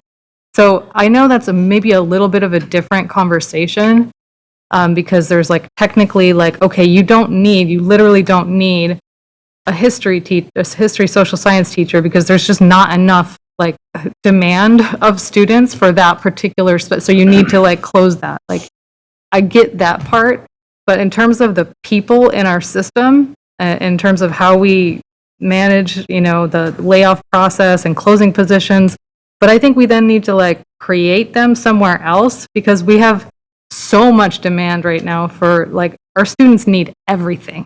We heard it tonight. I mean, we see it. So I that's not, you know, part of the question here, but I just want to let you know, as we're going to, you know, build those budgets, we need to figure out like how we can put more adults in the system and, you know, and retain the staff that we have in the sense that both just from like the overall retention of our staff, but also just to keep the people. Like, there's no reason to me with the dollars that we have from the feds that any employee in our system that we can't find a place for them to continue serving our students next year. So whatever that looks like, however we get there, I feel like that's the direction that I would want to see us go in as we build our budgets. So I'm going to stop and just ask if that makes sense. Is that articulated? Okay. But there are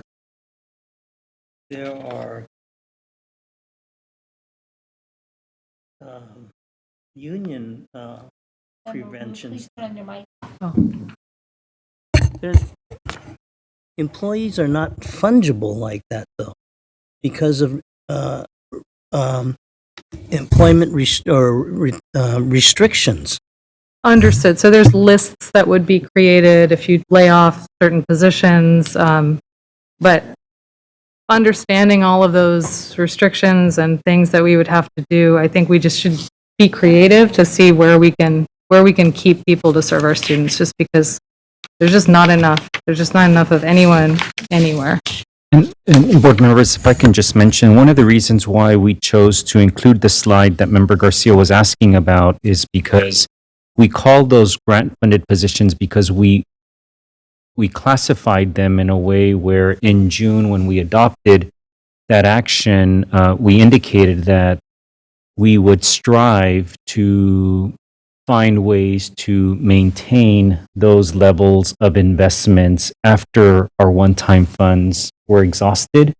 In fact, we even, I think, spoke about making an exception to the resolution that the board policy, that the board passed about the use of one-time funds, and you directed me to give you updates on where we stood with negotiations and such, and I thought that it was important that we give you an update on where we stand with the hiring of those positions. And in some ways, I think what I'm hearing, Member Morawski, and please let me know if I'm incorrect here, is those are positions that perhaps we would want to continue to try to fund so long as we can identify viable candidates, fill the positions by reducing elsewhere where we might not need a position, but we may be committed to continue to hire more social workers while we're struggling to find social workers, but not give up on doing that.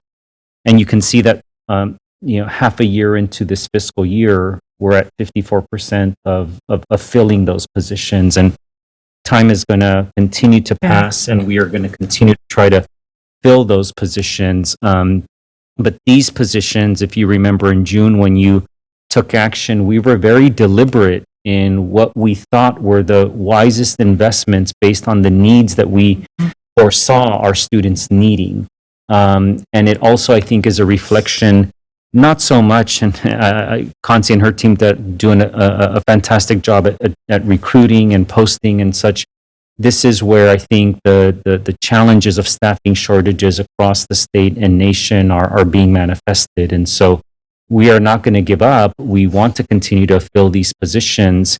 But as we start looking into the season that we all dread of resolutions that we have to adopt for potential layoffs, I think this is a list that we want to keep coming back to and providing updates to you. Yeah, I feel like there should be a place for everyone in our system. And so that's a direction that I would appreciate us going in. So I just wanted to real quick just go through the other 3 parts that we're actually approving. So that's part 1.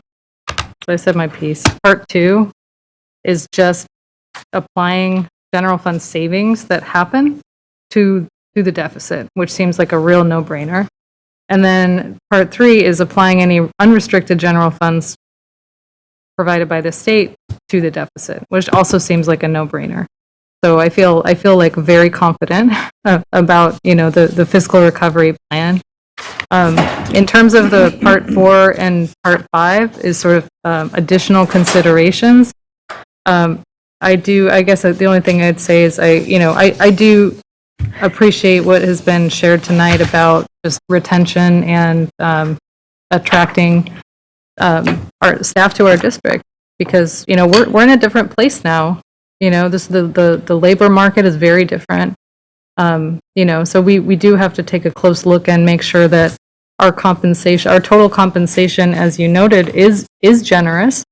And we need to make sure, overall that we stay competitive in order to attract and retain and value our employees. So, I think that's it. Thank you. Thank you, Member Morosky. I don't see any other board comments. Going once, going twice, going 2 times. Okay. This is an action item, and can I get a motion? All right, can I have a motion on the table? Second? Second. All right, thank you. Student preferential vote. All right, Superintendent roll call. Member Pritchett, Aye. Member Morowski, Aye. Member Wu, Aye. Member Garcia, Member Villa, Aye. Member Rhodes, Aye. Member Phillips. Great, thank you. Item 9.4, approve educator effectiveness block grant, EEBG. Okay, thank you, President Pritchett. You guys, we presented this to you back in November on the 18th, the first hearing, and now it's coming back to you for approval as required in order for us to receive this grant. Not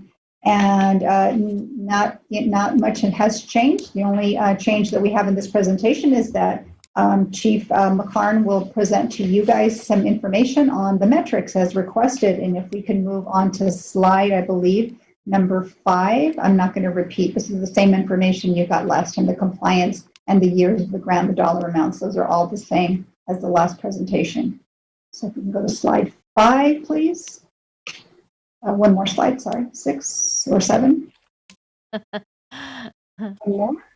8? No, I'm just playing. No, I believe it is slide 8. Thank you. Sorry about that. Slide 8 and Might be slide 10. oh my goodness. Okay.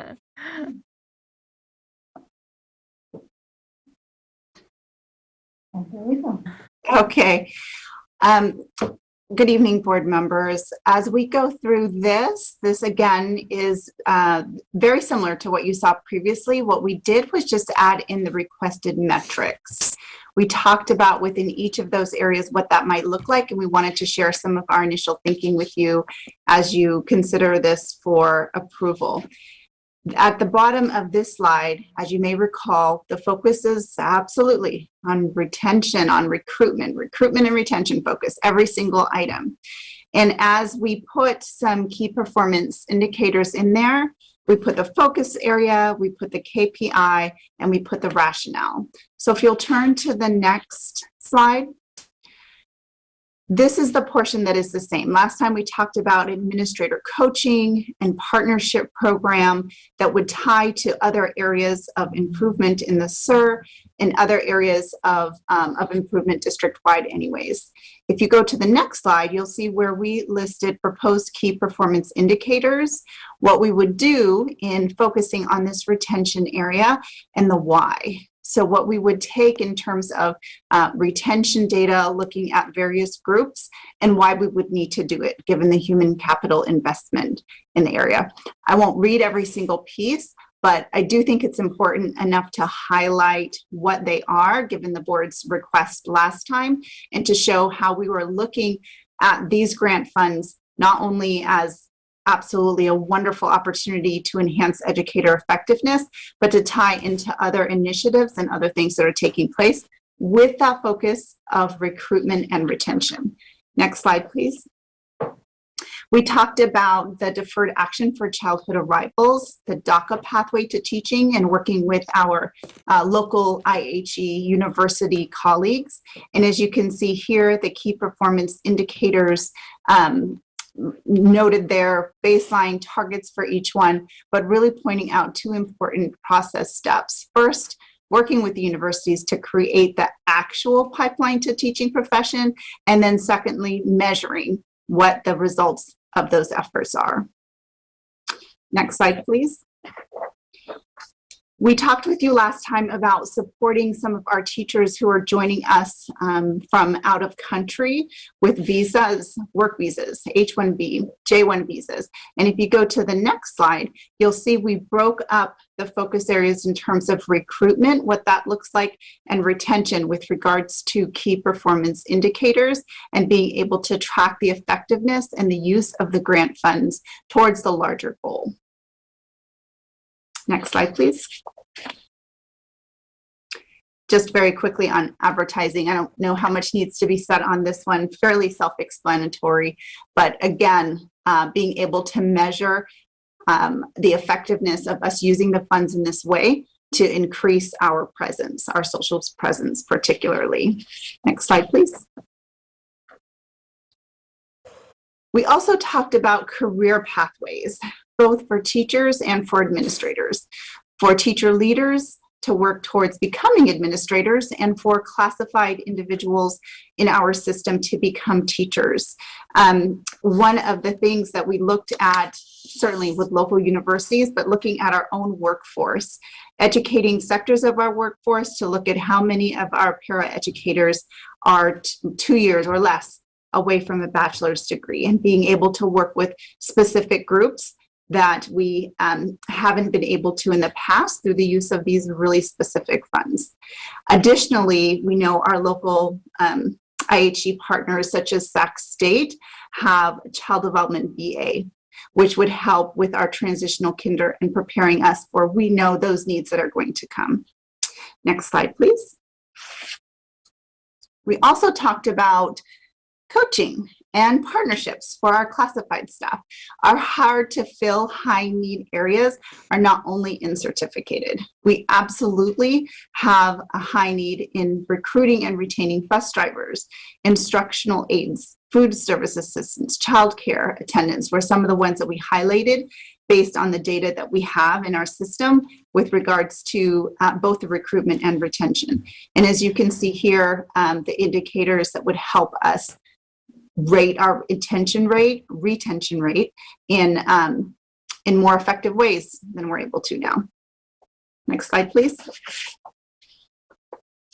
And the last one highlighted here is the professional learning for our substitutes, both certificated and classified, and creating ways to not only show value, add value to increase efficiencies and effectiveness, but also absolutely to affect retention. We already look at our substitute pools in terms of who has what's so close that they need to get to the next level, whether it's an additional authorization, whether it is an additional credential, or perhaps a permit that they might need in order to meet that next step. And so with this, we would be able to do that in more strategic, more targeted, more effective way.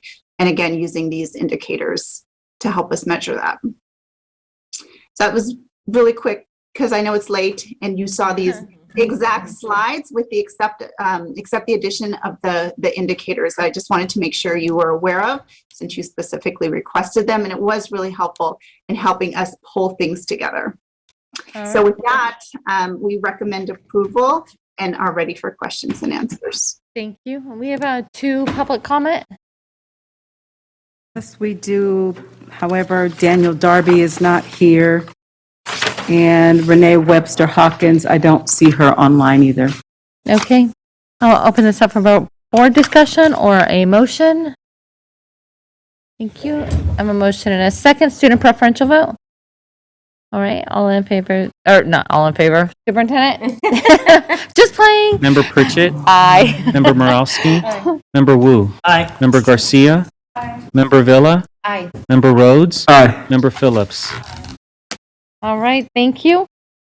All right, item 10.2, public hearing, second reading of board policy 6159.2, non-public, non-secretary in school and agency services for special education. Oh, I'm sorry, I lie. It's 10.1 for second reading of revised policy 6159, individualized education plan. I apologize. No worries. Thank you very much. So this is our second reading of our revised board policy around individualized education plans. As mentioned before in a previous presentation in November, this is linked to our significant disproportionality work and is an action item to do a review of our policies, procedures, and practices. So this is the start of that work, and our group has started off with these two board policies. Next slide, please. Based off of feedback, we have revised again a little bit of this board policy, and it's intended to provide a frame for how IEPs are developed for students with disability, and this update provides alignment with current federal and state regulations, ed code, and identified best practices. Next slide, please. As I mentioned before, we utilize more special education language within the board policies. We talked about meaningful progress, continuum of supports. We aligned with some major cases in special education, like the Andrew F. case, for instance, and further defining out the importance of parent and guardian participation in the development and review of IEPs. So our team goal here is to continue to work on these board policies as the year goes on, leading to kind of bigger work around the administrative regulations, which will be sort of what it sounds like, looks like, and feels like with these board policies. So for the second reading, an update that we wanted to highlight based off of your feedback is the following on the next slide. One of the things that we did is to is in the intro paragraph is to use in light of student circumstances instead of based on students' assessed needs, because that mirrors language within the Andrew F. case. Just to, as kind of mentioned before, just align with that language because it is substantial language in special education. Additionally, we looked at utilizing general education instead of regular education across the entire board policy. And then lastly is making a small adjustment to utilizing unique needs instead of assessed needs, which further aligns to federal and state law. And so with that, that is the update for the second reading. Thank you. And do we have any public comment? We have one, Renee Webster Hawkins, she's not on. Okay, perfect. And do we have any board comment or motion? All right, I have a motion and a second. Student preferential vote? All right, superintendent roll call. Member Pritchett? Aye. Member Morowski? Aye. Member Wu? Aye. Member Garcia? Aye. Member Villa? Aye. Member Rhodes? Aye. Member Phillips? Thank you. Item 10.2, this is the real one, public hearing. Second reading of proposed board policy 6159.2, non-public, non-secretary in school and agency services for special education. Perfect. Thank you very much. Yeah, so very similar, same frame of what we're working on. So we can continue on. I can just give you sort of an update on the second reading to save us some time here. We further kind of, just based off of your feedback, we kind of went down, reviewed this one again and kind of said, how do we beef it up even further when it comes to the use of stronger student-centered language, and so that it makes more sense to what our goal is when it comes to NPS and NPA services, that it isn't just, when it's not available within the district, we contract out. What does that mean when in the frame of FAPE and least restrictive environment and all of that? So that's really sort of the update for this one. I will share that with both this policy and the previous one. I know that there was Member Morowski mentioned, would we be sharing this with CAC? We did share it with our CAC at the last CAC meeting early in early December, and it's linked with our notes where folks can review it and all of that. And then we're also looking at expanding our SIGDIS team to include more members of our CACs to participate in this process going further. So they're more involved with the review of board policies and then the administrative regulations. So that's generally the update for this one. Thank you. All right, we have one public comment. Renee Webster Hawkins, not on. Okay. Can I get a thank? Oh, we have one public comment. Oh. Oh, okay. Who raised their hand? Okay. Hello. Hi, Tawny. Hi. I just want to make it really clear that Gio has done a really good job bringing together the voices of parents on this, and the voices of parents who are students of color, who have multiple children in the district, who have faced special education, so that these policies reflect the voice of those parents. And I just want to make that really clear that needs to be elevated and it needs to be expanded, and expanded in a way that the parents know that it's happening. Because had I not been a part of it, I would have never known. And it's important. It's very, very, very, very important. So whatever you can do to vote on this and then elevate his work to the parents, to give him access to more parents who have more severe children, parents of color who have, these policies have been used against their children to move children into special ed and cause disproportionality, do it. Because the more that you can do this, the more alignment that you will have with your community and and better listening to the things that you're putting forth. That's all I have to say.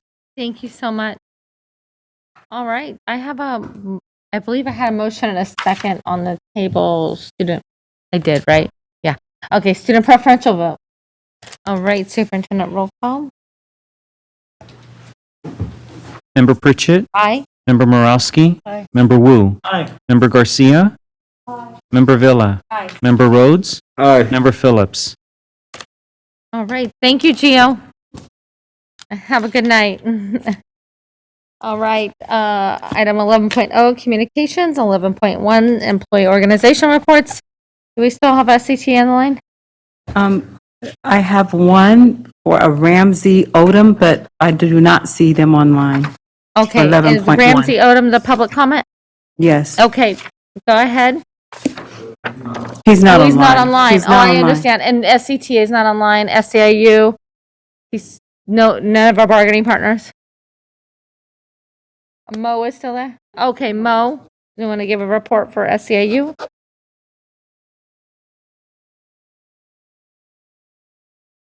Sure. I just wanted to say, we've been in bargaining, but we're not getting any responses back. The district is saying they don't want to respond to us about economic proposals, and what are we doing? It doesn't seem like it makes sense.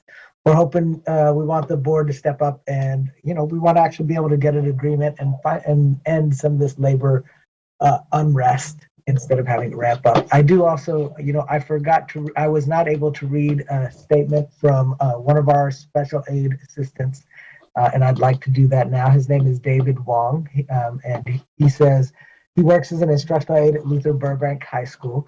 And he said, I work with disabled students who use wheelchairs, students with autism, and students with learning disabilities. I'm a 6-hour employee who earns $20.49 an hour. After reduction, my monthly paycheck is $1,636.57. I'm a 10-month employee who works in an extended year program. So in 2020, I earned about $26,000. According to articles written by Laura Hammer, welfare recipients in the state of California receive 35,287 welfare benefits. And the sad truth is that some of us are in worse situations than welfare recipients in the state of California. The school board and superintendent Jorge Aguilar want to propose benefit reductions and salary reductions for classified employees. The classified employees, can't afford to have their health benefits and their salary be reduced. We deserve good health benefits and a living wage because we're the ones who help do the labor to make this system operate. If the school district has the fund, has enough money to pay the superintendent and other executives huge bonuses and, all kinds of benefits and raises, then the least they can do is make sure they do it for all the employees, especially the lowest paid, like the classified workers. Thank you. Perfect. Thank you, Mo. All right. Item 11.2, district advisory committees. Do we have any of the advisory committees reporting? Yes, we have Vanessa from the LCAP. Okay. I believe she's on. Hi, Vanessa. Go right ahead. Stayed in Hi, it for a good long evening. haul. Hi. Hi, yes, no, I didn't want to let my PAC members down, so decided to hang on Amazing. here. But good evening to everyone, Superintendent Aguilar, President Pritchett, and board members. Special shout out to Board Member Rhodes. On behalf of the LCAP Parent Advisory Committee, I'm excited to provide an update on our last couple of meetings. Since our last update in November, the LCAP PAC has had the opportunity to interact with district staff via Zoom. In November, we went with the staff from the academic office, and our conversation included the district's efforts in the areas of restorative restart, implementation of MTSS, universal design for learning, anti-racism, equity work. Although it was great to hear from the district staff the great programs and assessments the district has worked to make available, a continued concern for the PAC continues to be the voluntary nature of schools to engage or not engage with these tools. The PAC wants to continue expressing our concern that the voluntary nature of using or not using these assessments and resources will continue to lead to inequitable outcomes and will negatively impact the effective implementation of MTSS. And we cannot keep waiting for schools to opt in, especially when it comes to the use of common assessments in ELA and math to monitor each student's progress. Then this past Monday, the LCAP PAC had the opportunity of meeting with staff from Student Support and Health Services to learn more about foster youth services, homeless youth services, suicide prevention, and school-based mental health services. It was clear to the PAC that staff is doing incredible work with a limited number of staff to address the vast mental health and behavioral health needs of our student population. The PAC was impressed with the use of risk assessment tools and suicide prevention trainings being used throughout the district. A concern expressed by the PAC is that funding for mental health and behavioral health services on school sites are currently structured into their SIPSAs, and how this is leading to triage and crisis moments with little to no actual services being provided for students and families on an ongoing basis. The PAC expressed a desire to see further collaboration with community partners, including SCOE, and school sites to provide services for children. School-based mental health services does not necessarily mean that the district is paying for these services. School-based services can also mean that the school is simply a common and safe ground where these services can be rendered by partnering programs that hire and staff therapists, including MFTs, LCSWs, and LPCCs. It's not just a matter of the district hiring more LCSWs, although that is also clearly needed.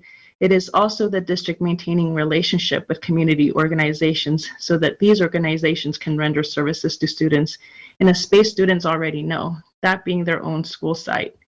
In our most recent meeting, the PAC also discussed the ongoing efforts to reach out to school sites. Members shared examples of practices they found successful, as well as challenges and barriers in attempting to establish relationship with school sites. The PAC is maintaining its goal to increase our understanding of program implementation and ongoing needs at the school site level. The learning from these experiences will help to inform the PAC's overall input and recommendations to the board. In the coming new year, the PAC will be developing our initial input and recommendations for the LCAP development. So that's the update. So as always, thank you so much for your work and dedication to our district and our students. And let's continue to strive in making our lofty goals and ideas a reality for our children here in SCUSD, to model for our children that all great things are accomplished through hard work and that we can get there together. So thank you so much, everyone. Thank you for your commitment, Vanessa. Our next public commenter is Tony Loken from the African American Advisory Board. Okay. Good evening, Superintendent Aguilar and board members. I'm Tony Loken, and I'm the current vice chair of the Black African American Advisory Board. I'd like to take this opportunity to update the board. Superintendent Aguilar, trustee members Garcia, Phillips, Rhodes, Associate Superintendent Allen, and accompanying district personnel, thank you for accepting the invitation and attending the Black African American Board's December 14th special meeting. The purpose of this meeting, just to update those who were not there, was a way to stress the urgent needs to respond to and provide progress made towards the demands previously submitted regarding the Kit Carson incident, the West Campus incident, and the mandatory professional development. The Black African American Board, or AAAB, as we like to call ourselves, is unconditionally and unapologetically committed to it for advocating for the social, emotional, and academic well-being of Black African American scholars. To this end, follow-up questions requesting additional information will be submitted by us with the expectation that they are to be responded to in the requested timeframes and are satisfactorily resolved. It is also imperative that this body become familiar with and keep in the forefront all decisions made. The board, that you keep the African American Advisory Task Force recommendations at hand. As Superintendent Aguilar stated, you are my other me, which I absolutely love this, and I think I'm going to carry this superintendent for quite some time. We must all continue to work to change the current practices and to confront and interpret inequities that exist to level the playing field and provide opportunities for everyone to learn, to grow, and to reach their greatness.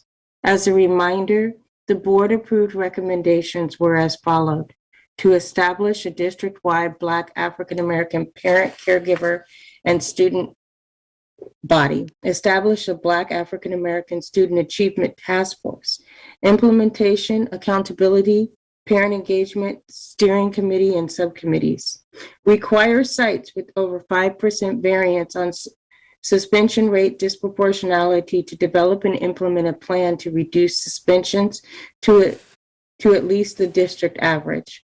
4, eliminate willful defiance suspensions. This was Senate Bill 419.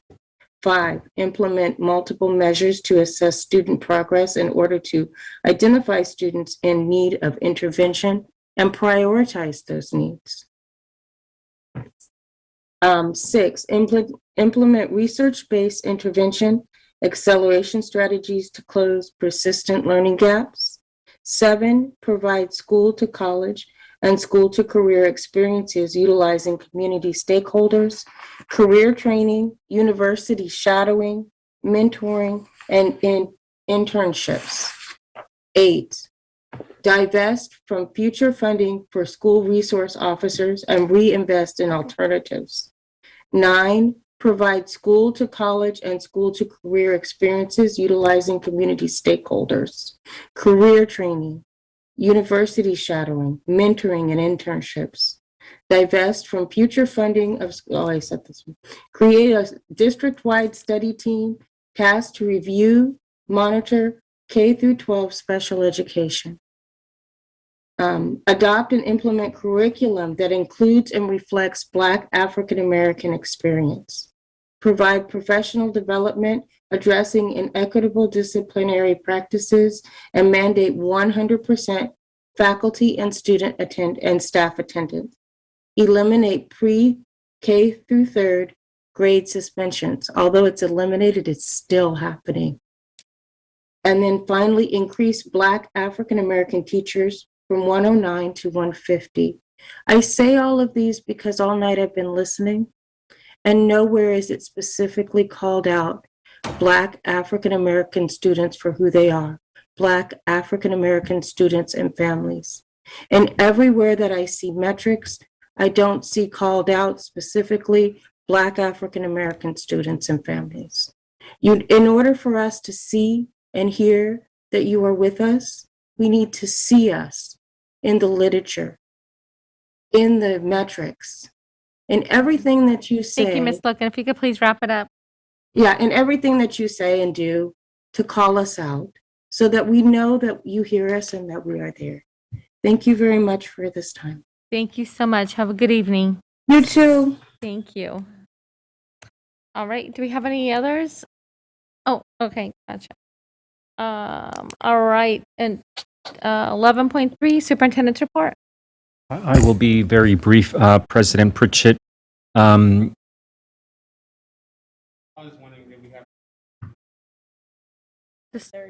not there yet. Neither am I, so I just had to double check myself. Yeah, you got it. Board members, I'll shorten my comments here, just because I do want to make sure that our community is aware that our Nutrition Services Department is hosting a very exciting and much needed service for our families this coming Monday and next Monday. And I want to thank our partners at Sacramento Food Bank, Family Services, Kaiser, JJB, Family Farms, Beamble, Fresh Innovations. We are going to be hosting curbside food distribution events. Again, this is on Monday, December 20th, and again, Monday, December 27th from 9 to 10:30 a.m. Boxes will be available for students, for staff, for our community, limiting one per vehicle while supplies last. At a number of our school sites across the entire district: Abraham Lincoln, Bowling Green, Edward Kimball, Alger Creek, John Still, Pony Express, Washington, Wilsey Wood, Woodbine. All of this information, board members and community members, is on our website. We will continue to promote it via social media outlets, but I would just encourage our board members to also notify each of our constituents. You heard earlier today from our team, we are going to continue to focus on doing outreach and increasing vaccination rates for all of our students, our district families, our community neighbors, and we'll continue to do that into the new year. For now, just mark on your calendars on January 4th from 2 to 4. We will be doing a vaccination and flu clinic for ages 5 and up at Peter Burnett. On the 13th, which is our board meeting, from 3 to 7, we're going to have a COVID-19 vaccination clinic for ages 5 and up at Earl Warren. And our district clinics are now offering, and Member Morowski made a point to encourage our families. We will be offering booster shots for the newly approved age group of 16 and 17-year-old students, which have been called crucial given the research that has been done by a number of government entities. And the last thing, of course, is I want to congratulate our executive committee members that were voted in this evening. President Pritchett as president, Member Garcia as first vice president, and Member Rhodes as second vice president. So congratulations. Thank you, Superintendent. All right. There was no public comment on any of these items, right? Okay. 11.4, President's report. I'll keep mine really brief as well. I just wanted to thank you all for, once again, your confidence in serving as your president. I look forward to this coming year, and congratulations to my newly inducted executive team members. And a couple things. First, when we come back in the new year, we'll see a couple changes on the dais. I had the privilege of sitting on a panel and speaking at the CSBA conference to about 80, 90 students. I don't even know how many students were in that room. It was a lot. And it was very heartening to me listening to the students. I know our student board member was able to do the virtual setting as well. But I spoke to many of the students, and one thing that really struck a chord on me, that's been in my mind a lot, is the comment that I had a couple times about student board members feeling like they're not part of the board. And I've thought a lot about this lately. And when we come back in the new year, I've decided that the student board member will be sitting next to me on the dais. And so be prepared. We want you to feel you're the reason why we're here. So we want you to feel included. And then lastly, I just want to put in a formal request with the superintendent. As we know, we've had several scary experiences at our school sites. And just to name a few, the violent fight at Hiram Johnson, Burbank, the TikTok challenges on school shootings, and the actual school shootings that we've seen nationally. And so I do not feel comfortable with student safety at this moment, to be honest with you. And as I sat here tonight, I showed the superintendent, I was receiving messages of that people were sending me about Rosemont High School, and a kid yelled that there's a shooter on campus today. Kids went running, and now parents are not going to send their kids to school tomorrow because they're scared. With that said, I'm formally requesting that at an upcoming board meeting that we have a discussion about school safety and the possibility of talking to SAC PD officers about being at the school events, number one, football games, dances, those type, or I shouldn't say just football, games, dances, any types of events at school campuses. And then second, bringing back roaming officers, not on campus. That way they're in the area when emergencies happen. We know that the response times are not good right now. And then I'm also happy to have a conversation about additional safety calls, protocols as we move forward. All right, that's the only thing I had. Student 11.5, student member report. I just wanted to say that I attended the CSBA virtual panel, and I actually gave a piece of advice to other student board member about imposter syndrome in the board and feeling like you don't deserve the job. So I really appreciate the changes that were going to be made, and I'm very excited. And other than that, I would also like to add on to what you said about school safety. This year has been really tough, and thank you to all students, teachers, staff, and also parents for sticking around and being strong. See you next year. Aw, thank you. Thank you. All right, 11.6, information sharing by board members. Member Garcia? Thank you. I would share that some of us still struggle with imposter syndrome in all aspects of life. So sometimes that doesn't go away. I did want to just highlight a couple of exciting news. One is celebrating the big state funds, $1 million from the state budget, thanks to Assemblymember Kevin McCarty and Senator Richard Pan. This $1 million is for Hiram Johnson to complete a golf facility center, and this is going to be a state-of-the-art golf facility. There's no other one in the country. It's the first one, obviously, in California. So it would close out the funding gap that we have. So I'm really excited about that. And also to begin the work on a CTE program similar to the one at Rosemont in partnership with some of our trades, with plumbers, engineers, et cetera. So that's been a very successful program there. And Hiram Johnson has been asking for a similar program for several years now. I will also ask for meetings with staff, with district staff, to make sure that we're moving these dollars as quickly as possible to complete these programs, especially the golf facility at Hiram Johnson.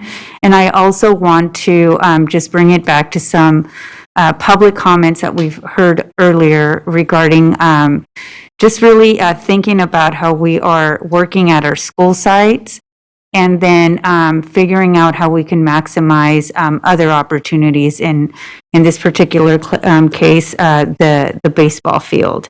How do we, as we're working on finishing the golf facility, how do we take into consideration how some of that work can also benefit advancing the work on the baseball field at Hiram Johnson? So I also attended the CSBA conference in person. This was my first year in person as assembly delegate. Board Member Rhodes and I attended in that capacity, representing Sac City. So a 2-3 hour or day conference became a 5-day conference. 5-day conference. A lot of work happens, a lot of learning. It's essentially the association for school board members so that we can learn. It's our professional development opportunity. I learned a lot about OPEB and the liability that essentially has on school budgets. I learned a lot about just budgets from the board members' perspective. I learned about superintendent evaluation. and what to look for and what is a fair process for all parties involved. And then I also attended a workshop on community outreach efforts. So I know that today some of us had the opportunity to record some messages on behalf of the school district related to vaccines. But I do have a request to think about how we can come up with a more I guess, structured way of doing this that involves board members, maybe on a rotating basis, so it's not the same board members all the time, that we can send out messages to parents in our district. So I don't know if those are once or twice a month, but we report out maybe the top 3 things that the board did or that our district is doing. And again, we can take turns so that everybody has an opportunity. And then lastly, I do want to also request an update on school safety. I know that a lot of the issues that we're dealing with go back to behavioral issues. And then this is just kind of the way that things are manifesting. It's our kids have been out of school for so long, and we're seeing this, across the grade span. Sometimes it's as early as second graders. But certainly in our high schools, I know I hear about fights in middle schools. So I am requesting also that a board update come back to us. And I am particularly interested in knowing what the needs are. What is it that we're doing as a district to address those needs in the immediately? And then what is it that we're doing, in the near future and then longer term? And how this all ties into some of the investments in mental health, because I think it's all rooted in those needs as well. So echoing the request of Board Member Pritchett, but I'm looking for a more comprehensive sort of plan. And with that, thank you. Thank you so much. Thank you, Member Garcia. Member Phillips? I guess I just want to circle back on my original comment regarding SROs. I do that now? Yes. Okay. I just want to make sure that, just like President Pritchett said and First Vice President Garcia said, it's important for us to look into the safety of our students. We need to look into also the safety of our Black and Brown students. So when we have this discussion, when we get this on the agenda as soon as possible, hopefully, I hope that we have a really good conversation about the emotional impact that SROs, law enforcement officers can have on Black and Brown students in our school. Because once again, that is, one of our higher populations, Black and Brown folks. We need to make sure that we are being not sensitive, but being as I don't know the word. I don't know. We're pushing forward the alternatives to law enforcement in our schools. But again, we are looking at safety. Black Parallel School Board, made it very clear before school got back into live session that there were a lot of things going on in the internet and, virtually on our platforms that children have put themselves in a position where they are acting out relatively unsafe things at school. So I really want to make sure that we're having a conversation. It will be uncomfortable. Mm-hmm. It will not be a comfortable conversation, but I really want to have it. So, the guy who mentioned it earlier, there's going to be a strong push to put SROs back in because the schools aren't safe. But we need to look at why schools are not being safe right now. And if we're not looking at the why, we're just putting a what in there and it's not going to help our situation. So I'm looking forward to, as we say, a robust discussion. Great. Thank you. Member Rhodes? Thank you. Just very quickly,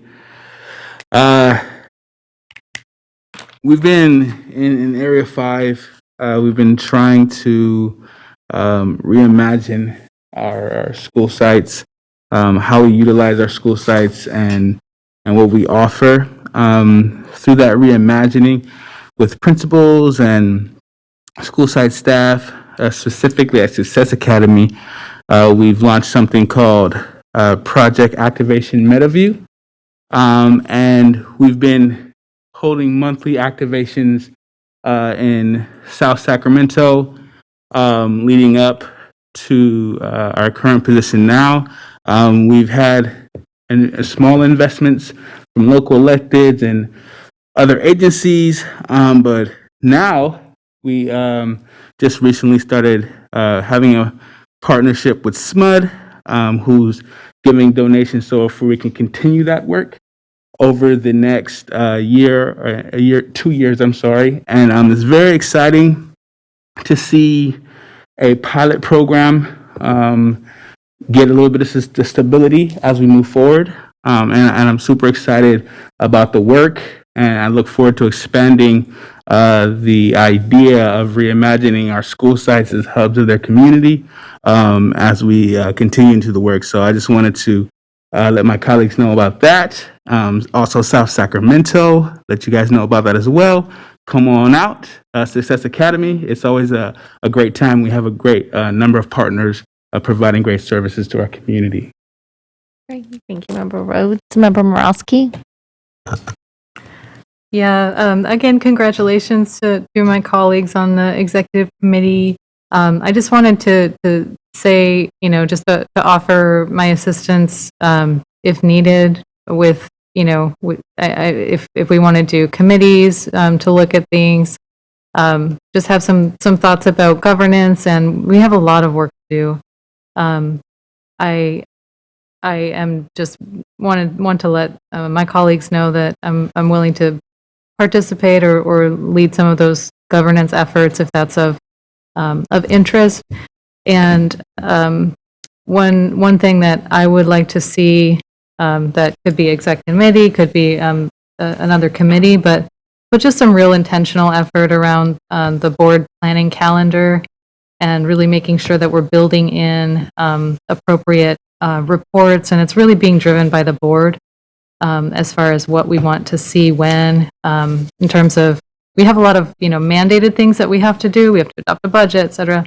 But also, we have a facilities master plan. When are we going to build in regular times to come back to that and see what's happening? So just things like that. If we do that real quickly in the coming year, I think that would be great. So just wanted to put that out there. Always happy to assist. Thank you. Thank you, Member Morosky. Happy holidays. Yes. All right. Nothing, any other board comment? Item 12.0, consent agenda. Can I get a motion? Oh, thank you. Oh, hi, Terrence. You stayed on for the long haul of this meeting. Yep. Welcome to tomorrow. Thank you. Go Thank ahead. you. Happy Friday before break to everybody. I hope that everyone, gets well-deserved rest and, that we take the time, just like we did earlier, to just reflect on everything and come into the new year, prepared to get back at this work that we do. It's a grind, but we got to keep doing it. But, if we're more rested, I think we can impact our scholars more effectively. I implore you guys to act urgency that you push to return schools to students to a potentially unsafe environment, to return us to in-person meetings with you. I think in the same way that, people get Twitter fingers and get emboldened behind the screen. I question some of you guys' decisions, and I think a lot of that has to do with the disconnect, because you say that you hear us, but you don't see us. Even when we are making public comment, you can't see our face. You can't feel the emotion or the raw impact of your decisions. So I think that is imperative if we're going to move forward as a community on both sides of the screen right now in the same room. It's great that you guys are moving that student voice closer to the president, but at least start with getting, some scholars in that room with you, so you guys are reminded of why you're doing the work, not just on paper. we've done that for years, like in PTA and everything else, and it really does make an impact. That's why I spend so much time around young people, because they hold me true to the impacts of what I decide, what I say, how I say them, and if I am doing what I say I stand for. So they hold me honest. So even if you guys just start with allowing scholars back into that space, even if it's just the stellar students, I think that that's a tremendous step to get us all to a better space. So again, thank you guys always, for your time, and bless you all, and you guys have a great holiday season. Thank you. Thank you, Terrence, and thank you. We are on that same page together. We've just have been allowing our staff to focus on keeping our school safe and making sure that they stay opened. But the plan is to hopefully soon have open meetings. So thank you. Okay, did we already have a motion motion and a second. All right, student preferential vote. Perfect, thank you. Superintendent, roll call. Member Pritchett? Aye. Member Morowski? Aye. Member Wu? Aye. Member Garcia?